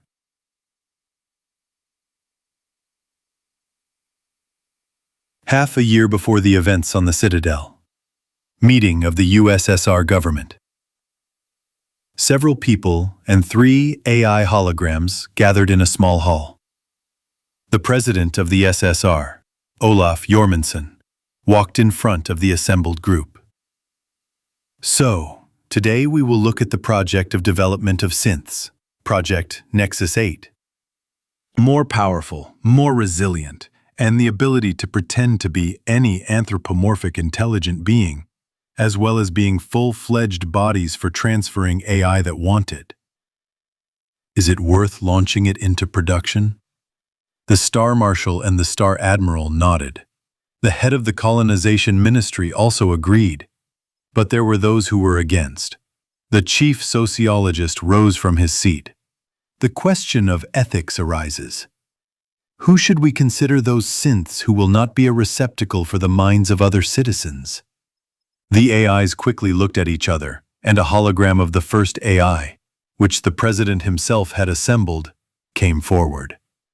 We propose to create a stability test. As soon as a synth, or better to say a replicant, stops giving the required reactions, then he is subjected to a test, after which it is determined whether the program embedded during the growth of the body has gone wrong, or whether he has developed a personality. Are you sure about your test? Probability of failure, 1%. No one is immune from mistakes. False memories will be formed in the form of a childhood in a state orphanage or boarding school. Okay, will that suit you? The sociologist nodded and sat back down. Citadel, Human Embassy, Military Prosecutor's Office. Shepard walked down the corridor of one of the 4 buildings. Spotlights were burning outside the window. Construction equipment was moving, sparks of metal and welding. Now he went into an office with white walls, sat down on a chair, and, moving it, put his face into the mask. The screen inside lit up, and headphones fell on his ears. Attention! The holistic personality test is beginning. Subject Alexander Shepard. The latest personality recovery indicators are 73%. Cells. Cells. Are you being kept in a cage? Cells. Cells. When you are not performing your duties, are you kept in a box? Cells. Connected. Connected. What do you feel when you hold the hand of someone you love? Connected. Were you taught to put your finger to your finger? Connected. Do you want to connect your heart with someone? Connected. Do you dream of having a relationship with someone? Connected. What do you feel when you hold your child in your arms? Connected. Do you feel like you are missing something? Connected. Cells connected internally.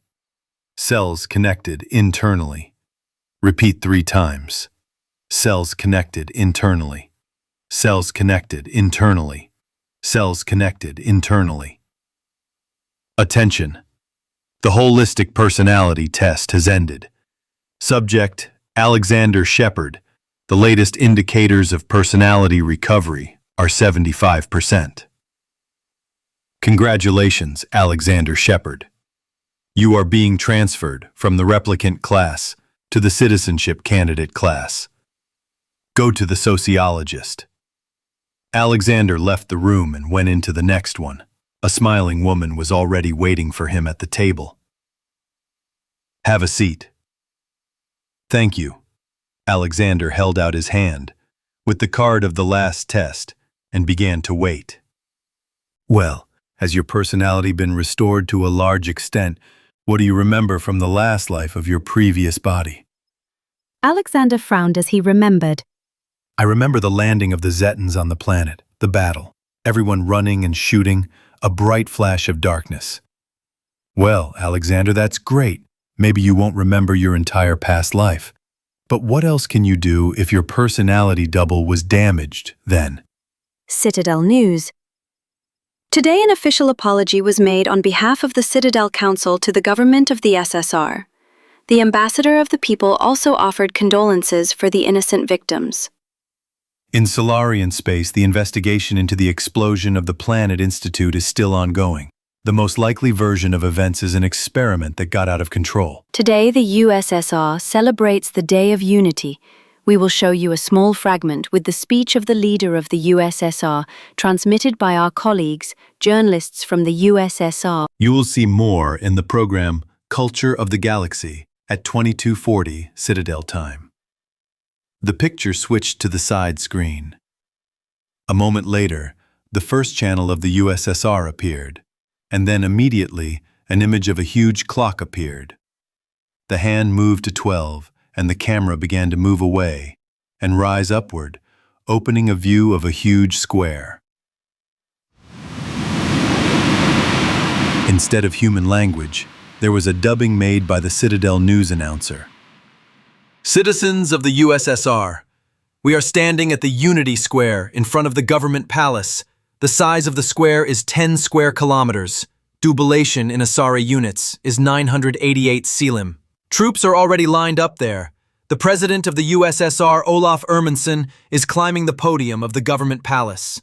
Civilians and military personnel are frozen in anticipation of the speech, after which the Supreme Commander will give the command to begin the parade. The cameras highlighted how the head of the SSR climbed the steps, shaking hands with the military and civilians along the way. The tribune was 40 meters above the ground and was exactly in the middle of the monumental building of the government palace. The president approached the microphone and leaned on the railings to survey the square. Two huge screens on the sides broadcast one tribune, the other troops to the entire square.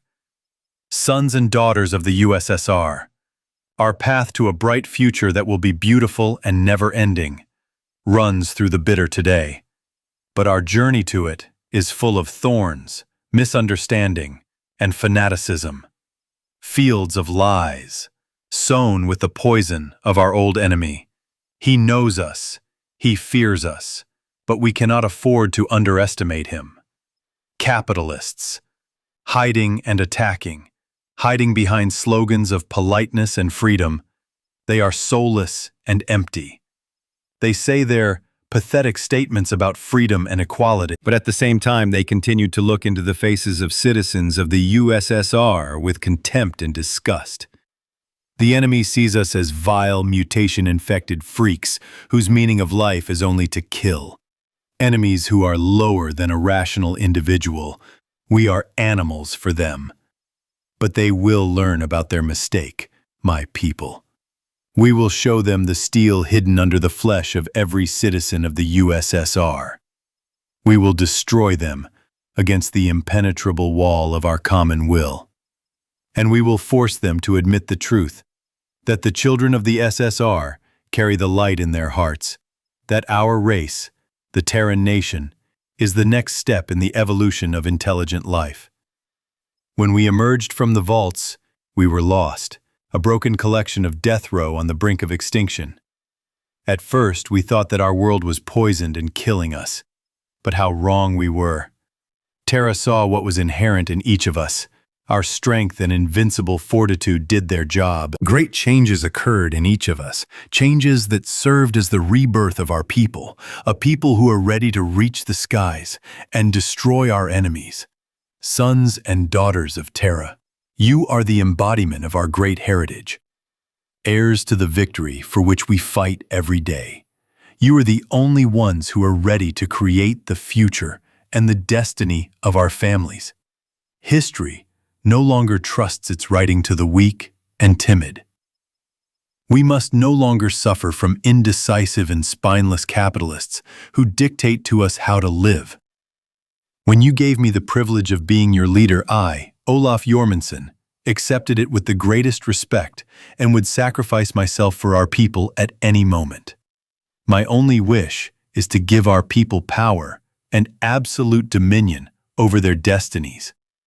I bow before the beautiful example that you, my people, have provided. The workers and artisans among you who toil not for a reward, but for the gratitude of your children and friends. The soldiers and warriors, burning with a cold flame, who are full of courage in the face of the weapons of the enemy. The teachers and commissars, who hold in their hands the very soul of our society, protecting it from the lies of traitors and infidels. You seek reward only in serving society. Each of you shares the great glory of the Union of Socialist Republics. You are the true Terrans, merciless to those who are against us, masters of those who lost to us, unwaveringly facing all adversity and hardship. And I sincerely pity those who were not born under our banner, for they will never know the touch of greatness as we know it. And yet, in our society there are those who do not go with us, dissenting voices who think differently, soft minds who take the words of the capitalists for truth, those who carry the seeds of discord in their hearts, and question the ways of the USSR. And I want to ask them, do you want us to love the very essence that almost destroyed us? Do you want us to take off our armor and lay down our weapons, standing naked before those who want only death for us? Peace is what we all want, more than anything in the world. But the capitalists want only the peace of the grave for us, crushing the spirit of our nation and burning us to ashes. Fear the puppets hiding among us, sons and daughters of the USSR. Know and despise them. Give them no help or shelter. And if any of you doubts the loyalty of another, be it a neighbor, brother, parent, or child, speak up. It is the sacred duty of the people's commissars to isolate and re-educate each of these lost souls and bring them back to our society. Remove their weakness. For all of us, our victory is inevitable. Our hearts, tempered in the braziers of war, rush forward to fight the enemy on his territory, and we will never forget the duty we have taken upon ourselves. Our enemy is stubborn and insolent. Capital will try to use its weapons against what is most precious to each of us. Our cradle, our homeland, our planets. If this attack occurs, it will spill out in a whirlwind of our rage. Our weapons will never tire, and we will knock the enemies off our worlds, make them run with their tails between their legs. The path we have chosen is not the easiest. Suffering is the father of all things, and the true benefactor lies in bloodshed. But we will never tire, never waver, and never weaken. The blood of our warriors, this is the price we must pay for our victory. So roar the winds of change. We will be decisive, not afraid of sacrifices and overcoming all hardships and deprivations for the sake of life, for the sake of our triumph. Our cradle, our homeland, our planets. If this attack happens, it will spill out in a whirlwind of our fury. Our weapons will never tire, and we will drive the enemies from our worlds. Make them run with their tails between their legs. The path we have chosen is not the easiest. Suffering is the father of all things, and the true benefactor lies in bloodshed. But we will never tire, never waver, and never weaken. The blood of our warriors, this is the price we must pay for our victory. So roar the winds of change. We will be decisive, not afraid of sacrifice and overcoming all hardships and deprivations for the sake of life. For the sake of our triumph, our cradle, our homeland, our planets. If this attack happens, it will spill out in a whirlwind of our fury. Our weapons will never tire, and we will drive the enemies from our worlds, make them run with their tails between their legs. The path we have chosen is not the easiest. Suffering is the father of all things, and the true benefactor lies in bloodshed. But we will never tire, never waver, and never weaken. The blood of our warriors, this is the price we must pay for our victory. So roar the winds of change. We will be decisive, not afraid of sacrifice, and overcoming all hardships and deprivations for the sake of life, for the sake of our triumph.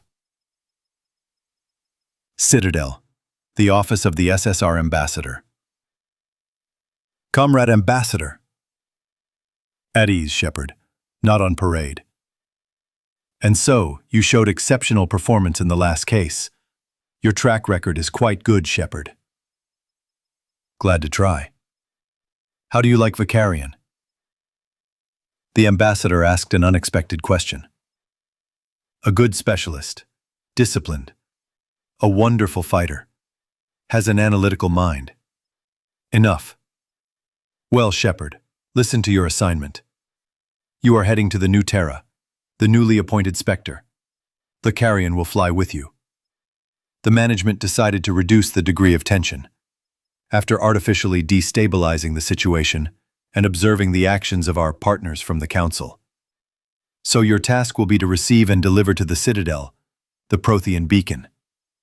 More precisely, an information tactile emotional data storage. Don't look at me like that. It has long been studied and everything has been copied. Of course, the excavations are still ongoing, but that's not the point. The Carrion will be the representative of the Council. When delivering the beacon, you are from us. That's all. Go to my secretary. She will give you a chip card confirming your authority.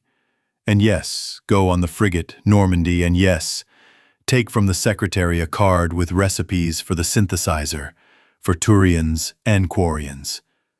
Go, Shepard. 2 hours later, Shepard and Vicarion approached the frigate while chatting. Shepard, when you said we'd go on a frigate, I was thinking of other sizes. Well, for us, it's a frigate in general. Its full name is a battleship support frigate destroyer. Yes, it is closer in size to a cruiser. If it's yours, then yes. What is the length? 500 and some meters. 2 heavy laser emitters and several medium-range missiles. Well, now I understand how you destroyed our fleets, if you have this frigate. Okay, show me what you have here, and how, well, there is a dining room, a bed, and the main thing that the hierarchy and the council want to know is what shape your toilets are. Let's go spy part-time. Everything is like with people. That's all that happened. There was not, and there is not. All layers got wet. All words have decayed. Everything is like with people. The frigate Normandy emerged from a jump not far from the orbit of New Terra, and immediately landed on the outskirts of the debris field. Your mother! What the fuck? The pilot cursed as he dodged the wreckage of the ships. At that moment, the ship's captain was communicating with the defense headquarters. Normandy, we have an attack on the colony. The Geth reported that they are renegades. 300 Geth cruiser-class ships and 3 unknown ships. 2 are giving ours a slap and getting it in return in orbit, covering the 3rd, which landed in the excavation area on the local spaceport and landed troops. Received. I have a landing group. And Spectre. We are behind the lighthouse. Then drop the troops and move to square 4-97 and work with lasers from afar. Accepted. Shepard, the Carrion, and the landing party with the call sign Magyar heard the alarm and rushed to the landing bay. Having descended on the elevator to the hangar, Shepard nodded to Vicarian on the RCPP. Buratino. The other fighters climbed into their RCPP and entered the capsules. What does a pilot of a spacecraft feel while sitting in a capsule? The hum of the ship, its maneuvers, and silence.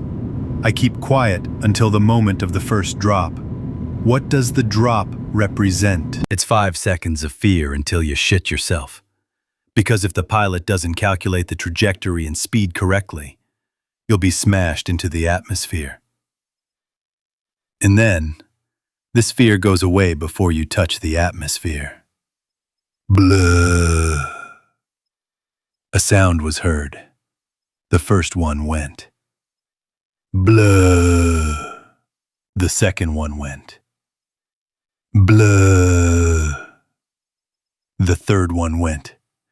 Blah. The fourth one went. Blah. The pre-deployment is at about 8G. The safety belts pull the armor to the cradle. And silence. A few dozen seconds of silence. Then the capsule begins to shake. A hum appears that increases with each second, penetrating the entire insides. Bang. The first layer of the capsule came off, creating false targets. 2 seconds, a small jerk upward. The tape-breaking parachute system worked. Bang. The second layer came off, creating even more chaos in target detection. Altitude 2000. Another jerk. The braking engines worked, slowing the rate of fall even more. Slave. The darkness disappears. A view of the planet appears on the internal screen, 800 meters high. The landing point is illuminated, 500 meters high. The brake engines on the bottom of the capsule remains are turned on. 300 meters high. A parachute wing opens behind the back. A few seconds later, Buratino lands in a field of cereals. This is Shepard. Report readiness. The Magyar is alone in the channel. Magyar 2 in the channel. There are 3 Magyars in the channel. There are 4 Magyars in the channel. There are 5 Magyars in the channel. The group landed successfully. The dispersion is within normal limits. Received. We are heading southwest, forming a reverse wedge. Distance 700 meters. As we approach the excavation site, we will envelop and narrow. Flankers report arrival at the site. We will dance from you. Don't be afraid, Shepard. This isn't the first time I've been married. The company doesn't tie brooms. Got it. Well then, let's go. The detachment, having gathered and lined up, quickly moved towards the excavations, destroying separate enemy units along the way. We're getting closer. Coverage. Accepted. The small settlement was surrounded by tall humanoid figures who began to advance toward the center, knocking out dozens of Geth along the way. When the settlement was cleared, Shepard climbed out of the robot and approached the door to the local control building, made on the basis of a field headquarters. Open up, Owl. The bear has come. There was a rustling sound behind the door. The speaker hissed sharply. Who's there? Shepard, Department A, USSR Prosecutor's Office. Clear. A small viewing window opened, revealing a security guard's helmet. He looked around warily and stared at Shepard. Where are the Iron Soldiers? Well, these were the wrong bees, and they made the wrong honey.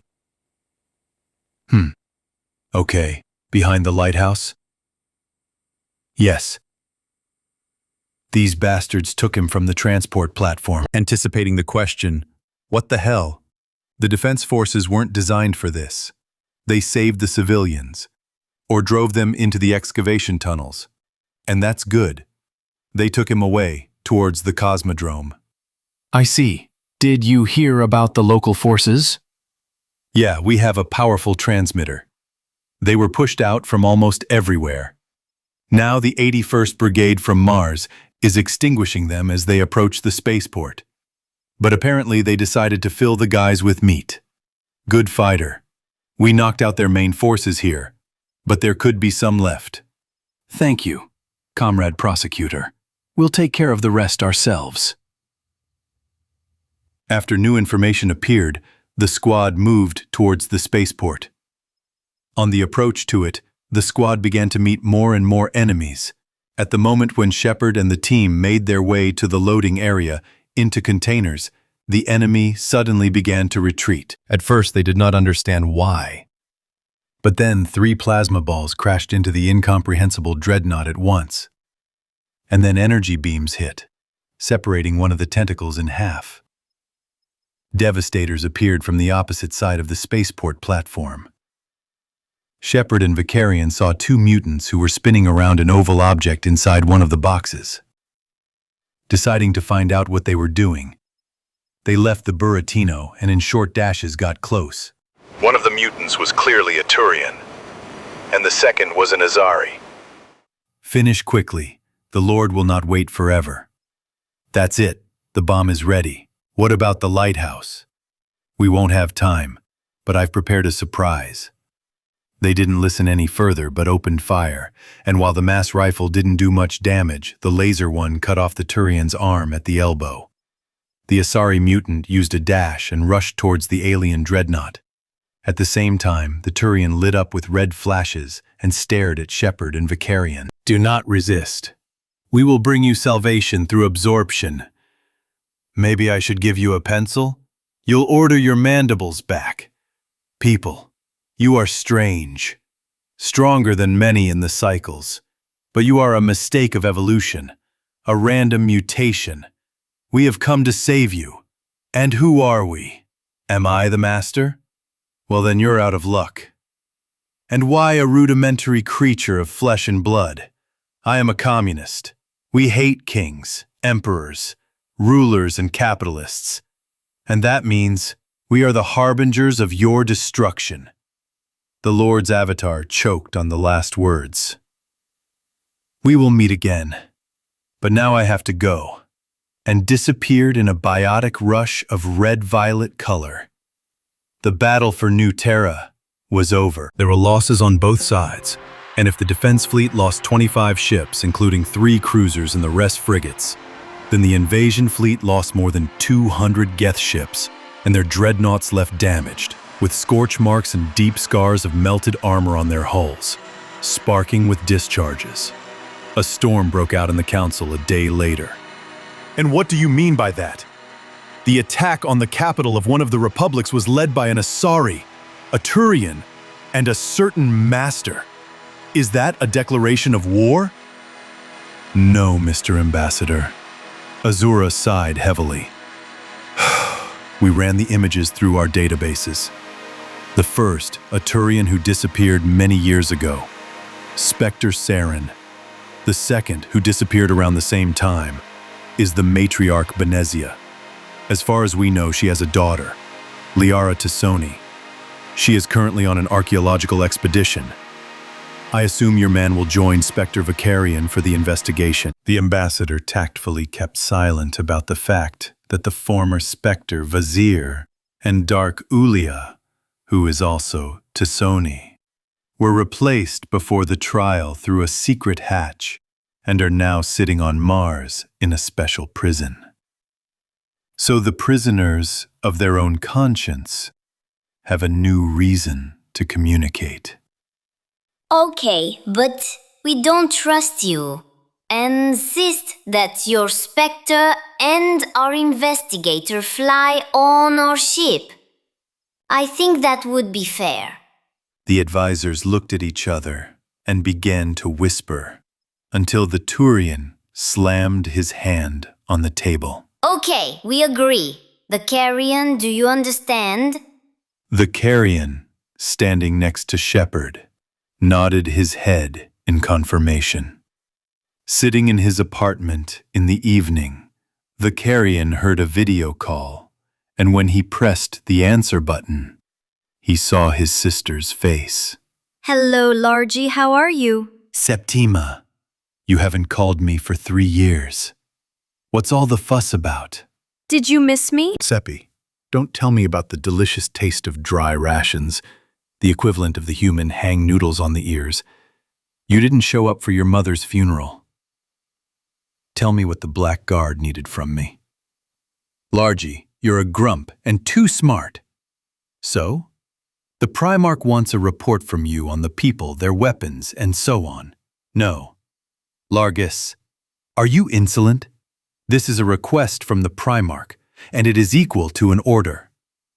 Septima, tell the Black Guard and the Primarch that they can go to the Krogan's dick, holding hands and skipping. I have honor. Do you understand?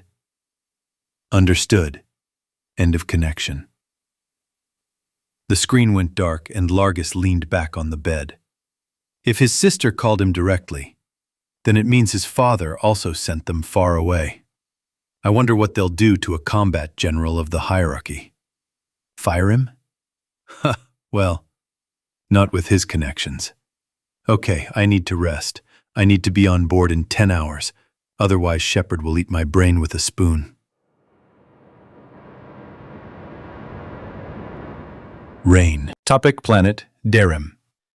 Archaeological Mission of the Tessian Historical Institute.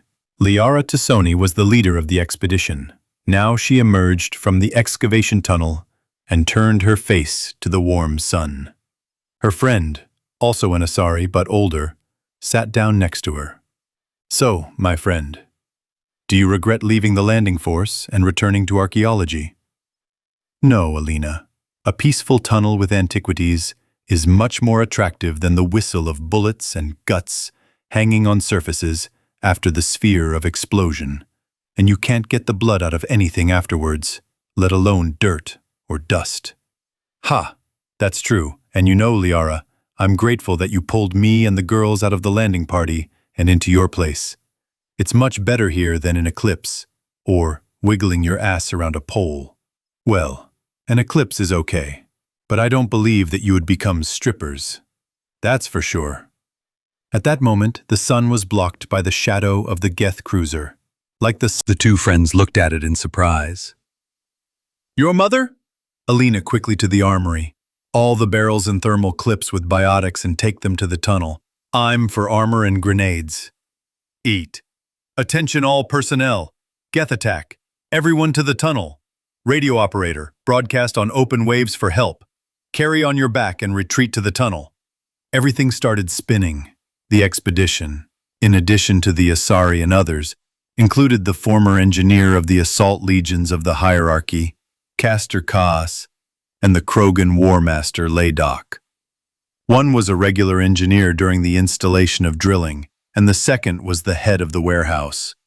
In just 30 minutes, they and the former paratroopers arranged a real hell in the tunnels, from traps, barricades, cut-off positions, and other things. And now the first Geth entered the tunnel, going deep under the mountain. The frigate Normandy arrived in the system just 24 hours after the invasion of New Terra and 12 hours after the attack on the expedition. Shepard? Yes, Captain? There are 2 Geth cruisers and 3 frigates in orbit. Get ready after clearing the space, landing on the planet. According to radio interception, archaeologists are now hiding in the excavation tunnel. So you will go without robots. Understood. Did Largus hear? Yes. I'm already getting ready. Half an hour of shaking, swearing, and the enemy is destroyed. Then loading into the shuttles. More shaking, dropping napalm capsules, clearing the landing site and unloading. Scorched grass, the smell of napalm, melted Geth shells. At that moment, an explosion was heard from the tunnel. Get there, quick. 12 hours of hell, slowly retreating deeper and deeper into the tunnel. Receiving wounds in the defending positions were on the last line. Grenades and mines were already gone. There were a dozen thermal clips left. Well, just a little more, and it's hand-to-hand combat with the lizard? That's right, a bird. Boys, maybe you should shut up and shoot less. But more accurately? Yes, sir, Mrs. Tassoni. At that moment, the Getai, who had stopped attacking, heard unusual shots in the rear. Strange sounds. At that moment, a Geth platform flew out from around the bend in the tunnel, or rather, the upper and lower parts flew out. Another dozen shots and people and a Turian came out from around the bend. One of the people walking next to the Turian had some kind of short, smoking, large-caliber barrel in his hands. At that moment, the man broke the weapon and threw out 2 cartridges. Birds, don't I think? That he has a gunpowder weapon? Yeah. If yes, then we have collective hallucinations. At that moment, a Turian in medium armor stepped forward.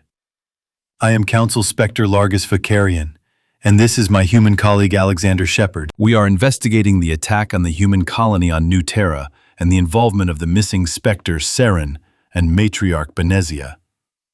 To do this, we need to talk to Dr. Tassoni. Liara stepped forward from the line. Do you know something about my mother? Yes, but this is a Spectre investigation. I'm ready to go with you, but I need to give orders. Liara said goodbye to the group for 2 long hours, and when she approached the shuttle, a Turian and a Krogan followed her.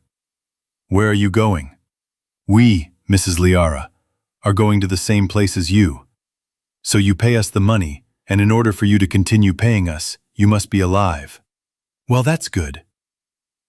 Liara sighed heavily as she looked at the 2 warriors, who had once again felt the taste of battle. I'll try to persuade the Spectrum and his human colleague. Nareg Helvegan Gore.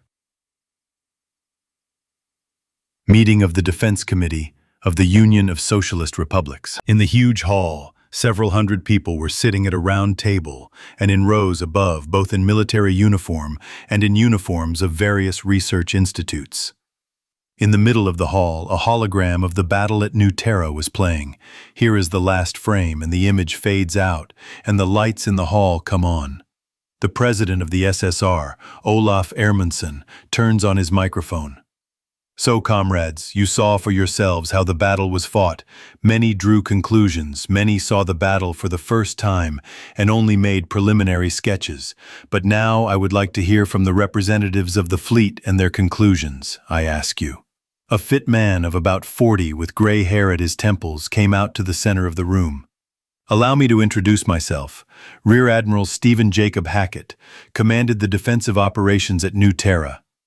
The man was slightly nervous. After all, it's not every day that you are called before the clear eyes of such a high-ranking official. He slightly straightened his jacket and brushed an invisible speck of dust from his sleeve. The battle began, as you saw, unexpectedly. The crews of the stations and ships worked clearly and without delays, exceeding the standards so the losses are minimal. What can I say about the enemy's tactics? The so-called spindle formation was used. When the main enemy strike forces used secondary ones as a human shield, and the mass of the enemy ships allowed them to break through. What can I say about the Geth ships? Based on the results of shots and hits on them, they did not go minor modifications of standard Geth ships until the moment we began to cooperate with them. Our Geth were also able to hack damaged platforms, and in fact, if I shorten their entire report, the old machines knocked out all the initiative from them, but in fact, they became V under the control of the Reapers with strictly prescribed restrictions. What can I say about the Reapers themselves? Most of the hits on them were either weakened or tangential. The same few hits that were made by direct fire and passed in full volume forced them to urgently leave from under the blows, causing, if not critical, then very serious damage. 3 Ravagers, with in fact frigate guns in power, were able to cause serious damage to the Reaper that landed on the surface, thereby prompting it to emergency evacuation. What can you say about the repeater? Judging by the data recovered from distant posts, they dragged it with them. The fleet's engineering group has already put it out, and the scientists have begun their research. Judging by the route, they jumped behind the Perseus Veil. As far as I know, the Geth didn't go there. Right. And now let's move on to the infantry unit's report on tactics against meat waves and damage to cyber ghouls of unknown races in Geth. Frigate Normandy. Garrus, where are we flying to? Ferros, Benezia, and Saren were recently spotted there. Although what would they be doing on an agricultural colony? Who knows? Maybe there are some excavations going on there. Well, if you only take into account the scientific base of Solarian Eco. But they are co-owners of the colony, and the colony has been living for more than a year. I think if something could happen there, it would have happened already. Well, who knows? By the way, after Ferros, we will be given the Northern Flotilla under operational control. That's not bad. Extra strength won't hurt us. Yeah, and judging by the rumors, the guys there are completely desperate. Well, then it's easier for us. At that moment, Liara entered the mess hall with a Krogan and a Turian, accompanied by a troop of space marines who were engaged in ship security and counterboarding. They sat down at the table and stared at Vicarian and Shepard. Largus spoke first. So, Liara Tassoni, native world of Tesha, archaeologist, doctor of historical sciences, and also retired lieutenant of the Azarian landing force. Left archaeology and went to the landing force, hoping to learn how to fight and then find her missing mother. But this did not bring results, and you returned to archaeology several years ago, right? Liara nodded. Vicarian turned his gaze to the Turian. Retired engineer of the Hierarchy Assault Legions, Castor Kas de Didara. His last military rank was captain, and he was awarded the medals for bravery, honor of Palavin, and Forest Claw. He distinguished himself in 3 campaigns against pirates. The highest award, Honor of Palavin, was awarded when you were the only one left from the Legion on the planet. And in half a year, you cleared the entire transit colony base of pirates with mine traps and explosions, an unofficial nickname in the troops and at the Engineering Academy, where you taught for a year, Pyromaniac, and your favorite saying, which also became your second name, Art is an explosion, right? Kas, who had just stood up from his chair, responded at attention, "Yes, sir," and sat back down after a nod. And our third patient is a master of war, Krogan Ladok, from the Erdnot clan. 900 years old, a true relic of the era of Krogan uprisings, with colossal experience and combat capabilities. Just one question: why the archaeologist protection? Krogan grinned a predatory smile. You won't believe the birds, but Dr. Tassoni organized humanitarian aid for my clan on Tachanka in the form of medicines, clean food, and water, instead of my salary. I see. Now I'll explain what you've gotten yourself into. Vicarian took a deep breath. So, there is the missing Spectre Saren, who, in theory, should have died of old age. There is the missing matriarch Benezia Tassoni, who is Liara's mother. There are incomprehensible ships and some mysterious master. And all these shitty factors gathered together and attacked New Terra a few days ago, a colony of the USSR and the capital of one of the republics. And now, the question of the day. It's not worth it, judging by your faces. I will voice it myself. What the hell? We are not at war with the USSR then. Because the USSR did not act rashly. Since the situation, unlike the first contact, was not so clear-cut. But they demanded that the investigation be conducted under their supervision. And here we are, on the SSR ship. And now my colleague from the SSR will tell you some rules. Shepard nodded to get attention.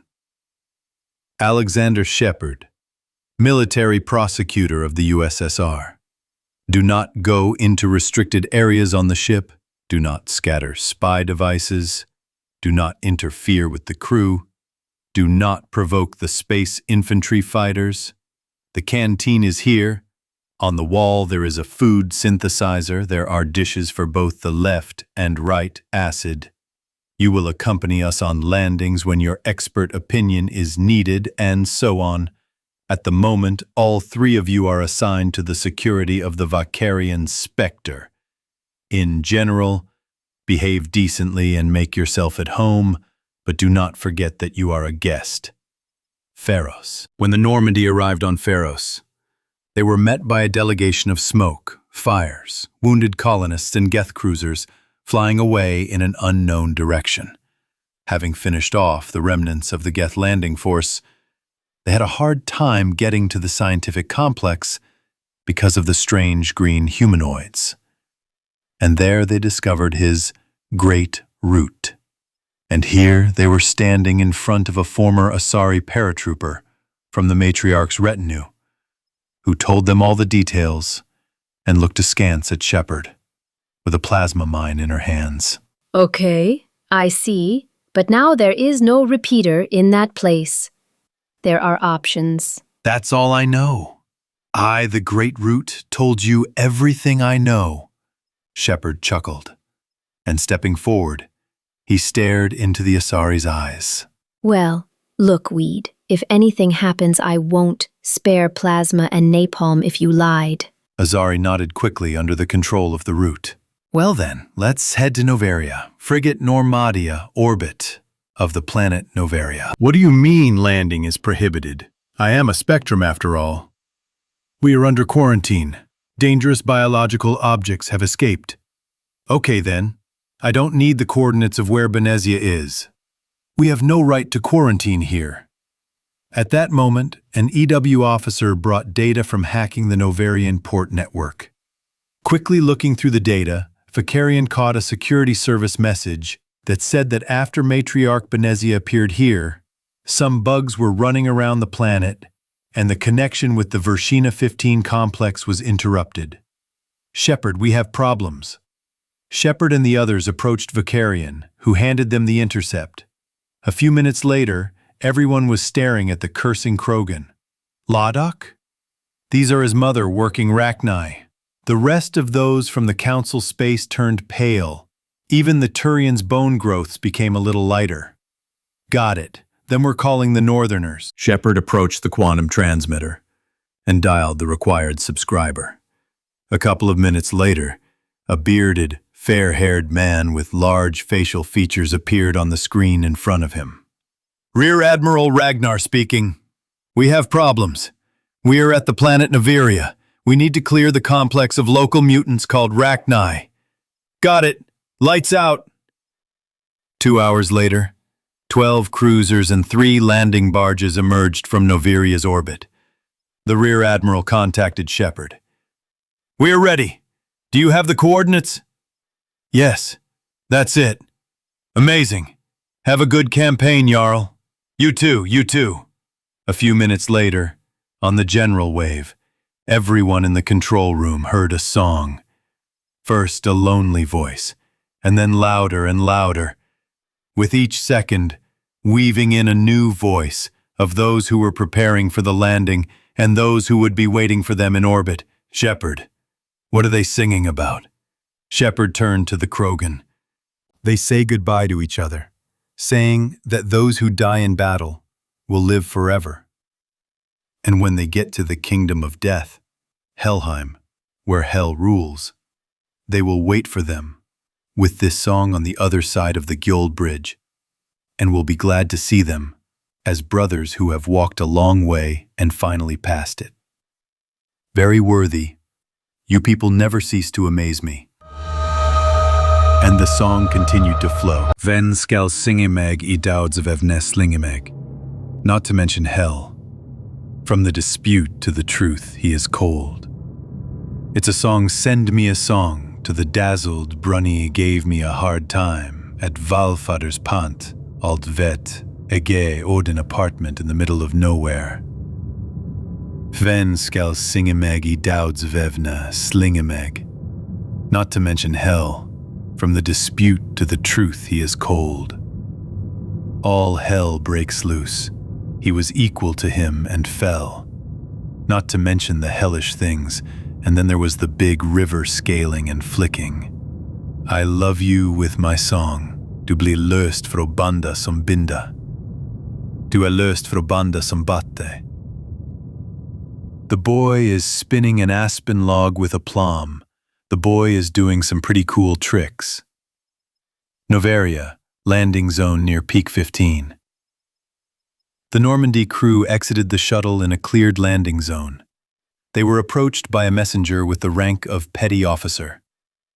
"Comrade commanders, Sergeant Major Asbrand, please follow me to the captain." The sergeant major turned over his shoulder, adjusting the strap of his rifle. How are things, Sergeant Major? It's normal. There were difficulties at first, but now, the area around the complex is cleared by about 80%. Periodically, single or groups of mutants jump out onto the outer cordon, but small individuals of 5 to 7. The main pressure comes from inside the complex. A few minutes later, they were at the forward positions inside the main entrance to the complex. Behind one of the forward barricades sat a captain, poking at a tactical pad connected to his Peep-Boy. Captain? "Comrade military prosecutor. The situation is a mess. We've cleared out the area, but from within the mountains, these space cockroaches are pouring out in droves." Okay, suggestions? Well, in about 40 minutes, a cruiser with our Martians will pull up. There will be a whole heavy infantry breakthrough company there. So we wait for them, blocking other passages and complexes along the way, and then you rush inside under their protection, if you're in a hurry, or with us in the second wave. Shepard and Vicarian's team rose above the edge of the protective barricade and saw a tunnel filled with Rachni corpses about 2 meters deep. Considering the 2 quarry trucks could pass each other in the tunnel itself, the picture was impressive. Vicarian whistled after looking closely at some of the corpses. "Who chopped them down here?" The captain looked up from his tablet. "Huh? This is my castle, Senior Lieutenant Bernard." "And what did he do to them?"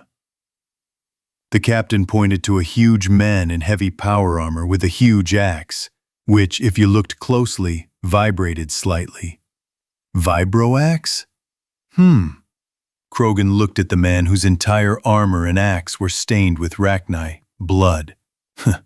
"If I were a Krogan, I would become a respected war master." During the 40 minutes that they were waiting for the Martians, another 10 waves of Rachni were repelled, but the last few waves were smaller than the previous ones.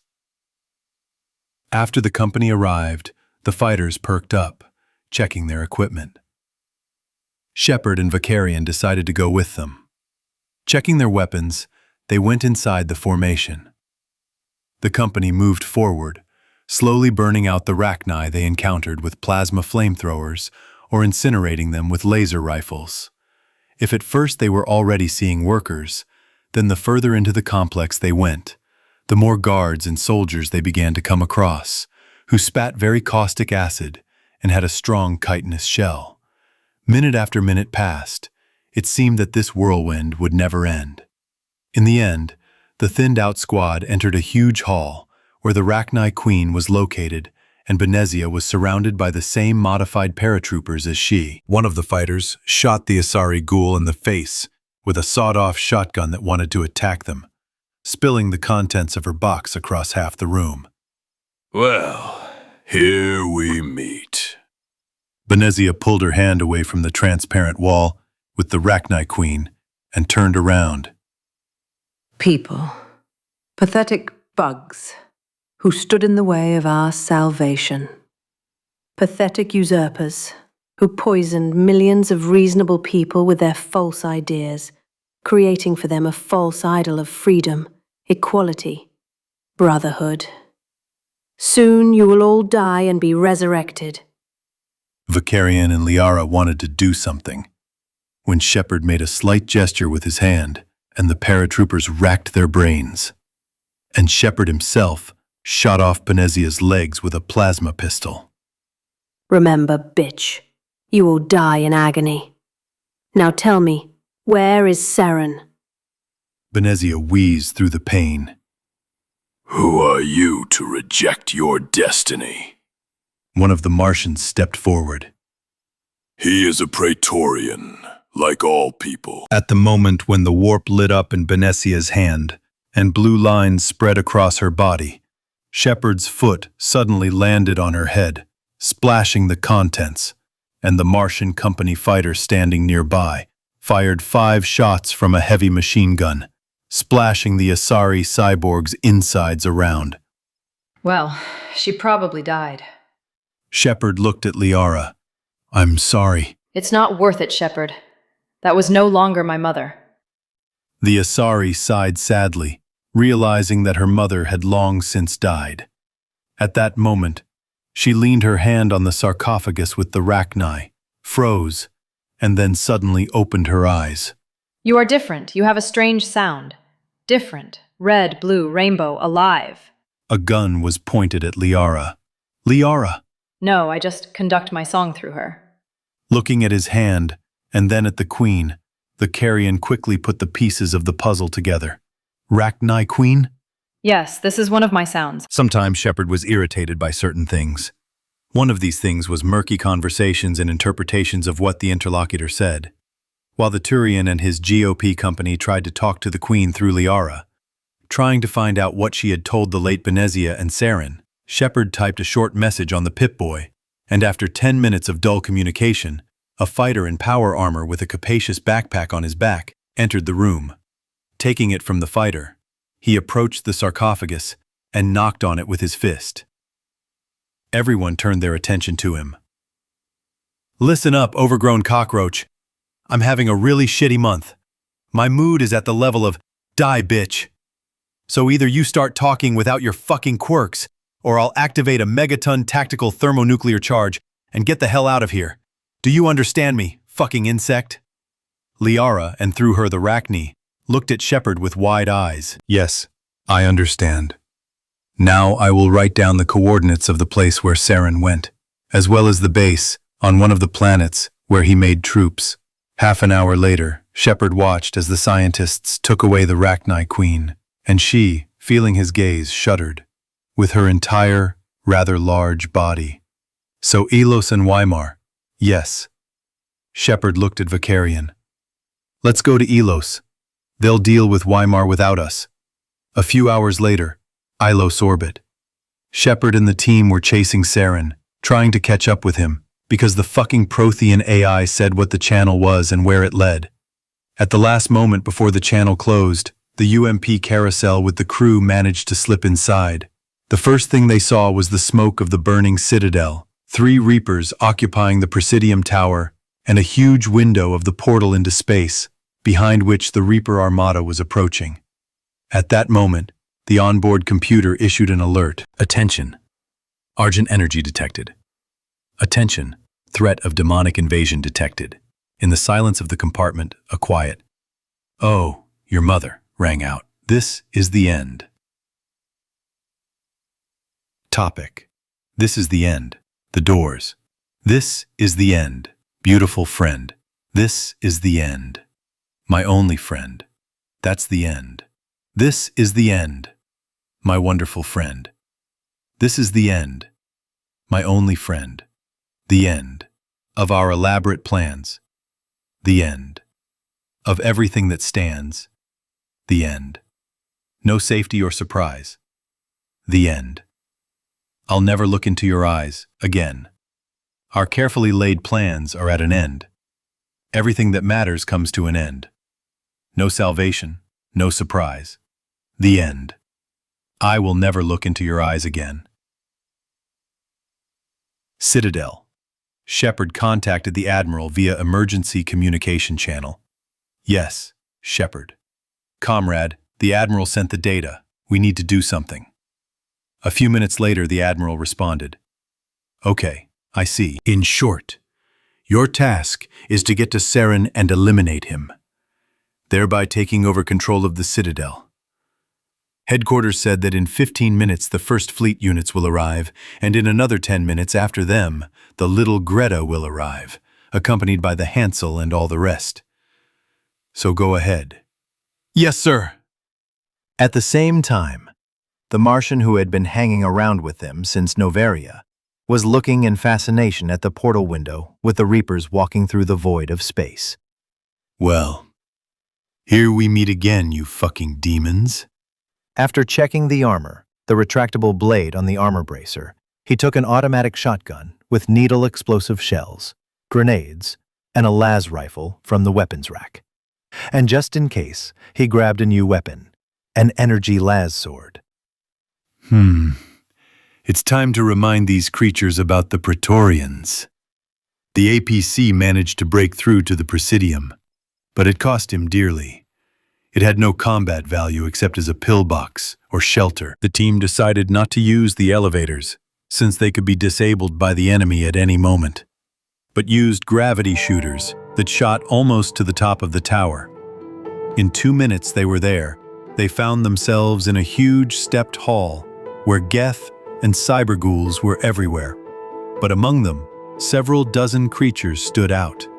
A couple of overgrown chicken-like creatures, several almost mythical-looking creatures similar to a minotaur, and all 5 looked like people, in armor, with weapons, shields, and dogs.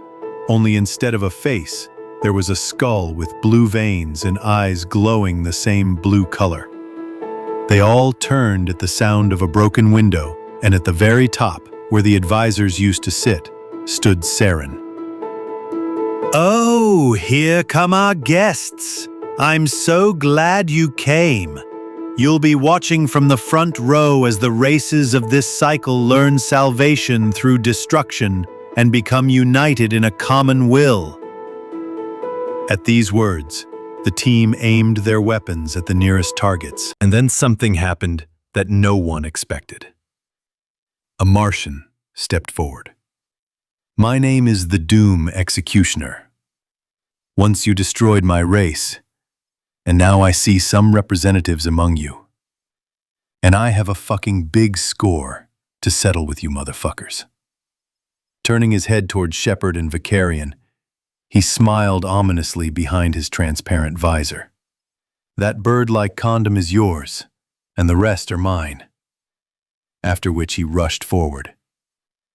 Jumping up to the Geth, he knocked out the machine gun and, having torn off his light bulb, threw his body at his friends, then moved to the cyberghoul, and with a blow of his hand, drove the skull into the body.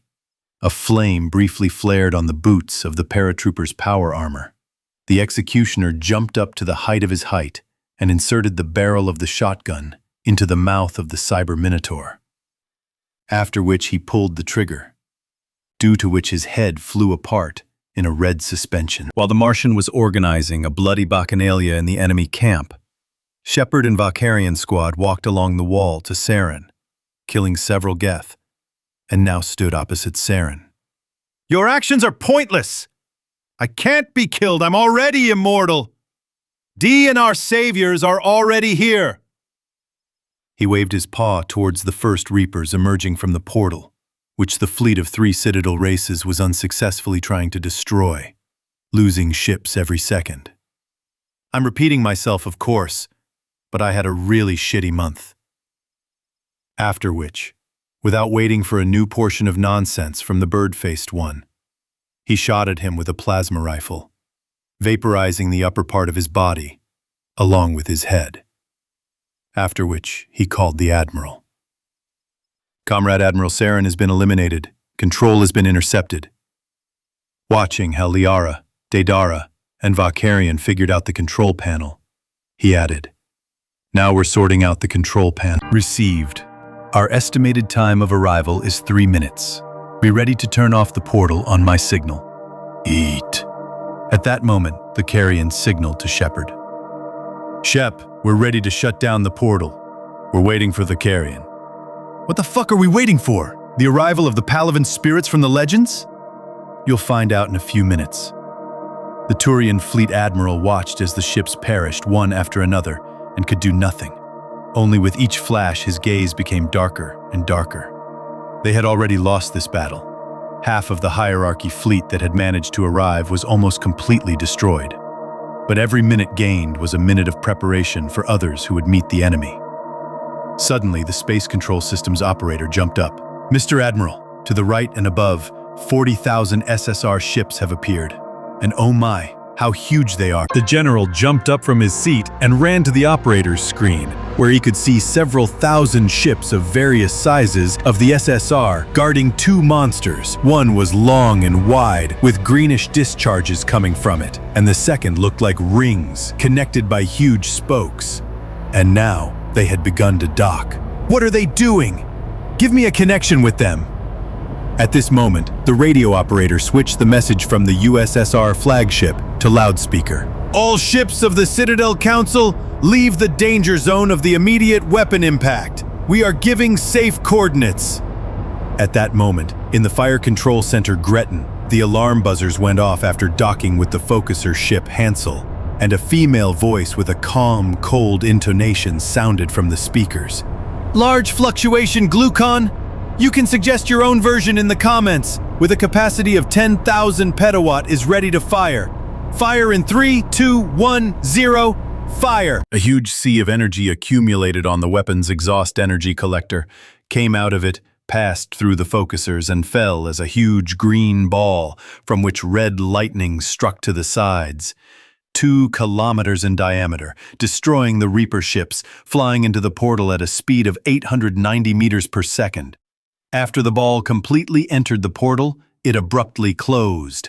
As soon as the ball entered the portal completely, Shepard heard the Admiral scream, "Knock him the fuck out!" Shepard slammed his hand into the hollow pictogram and saw the portal into dark space collapse before turning to face the stunned aliens. What was that, my mother Thresher? BFG 10,000. Standing nearby was the Doomslayer, covered from head to toe in the entrails, blood, and fluids of the Geth. And what next? Next, let's go blow up one ancient fucking AI that started this mess dozens of cycles ago and build a bright future. After these words, Shepard sat down at the portal control desk, sighed heavily, and took a flask out of his armor pocket. Who wants a drink? Pure medical alcohol.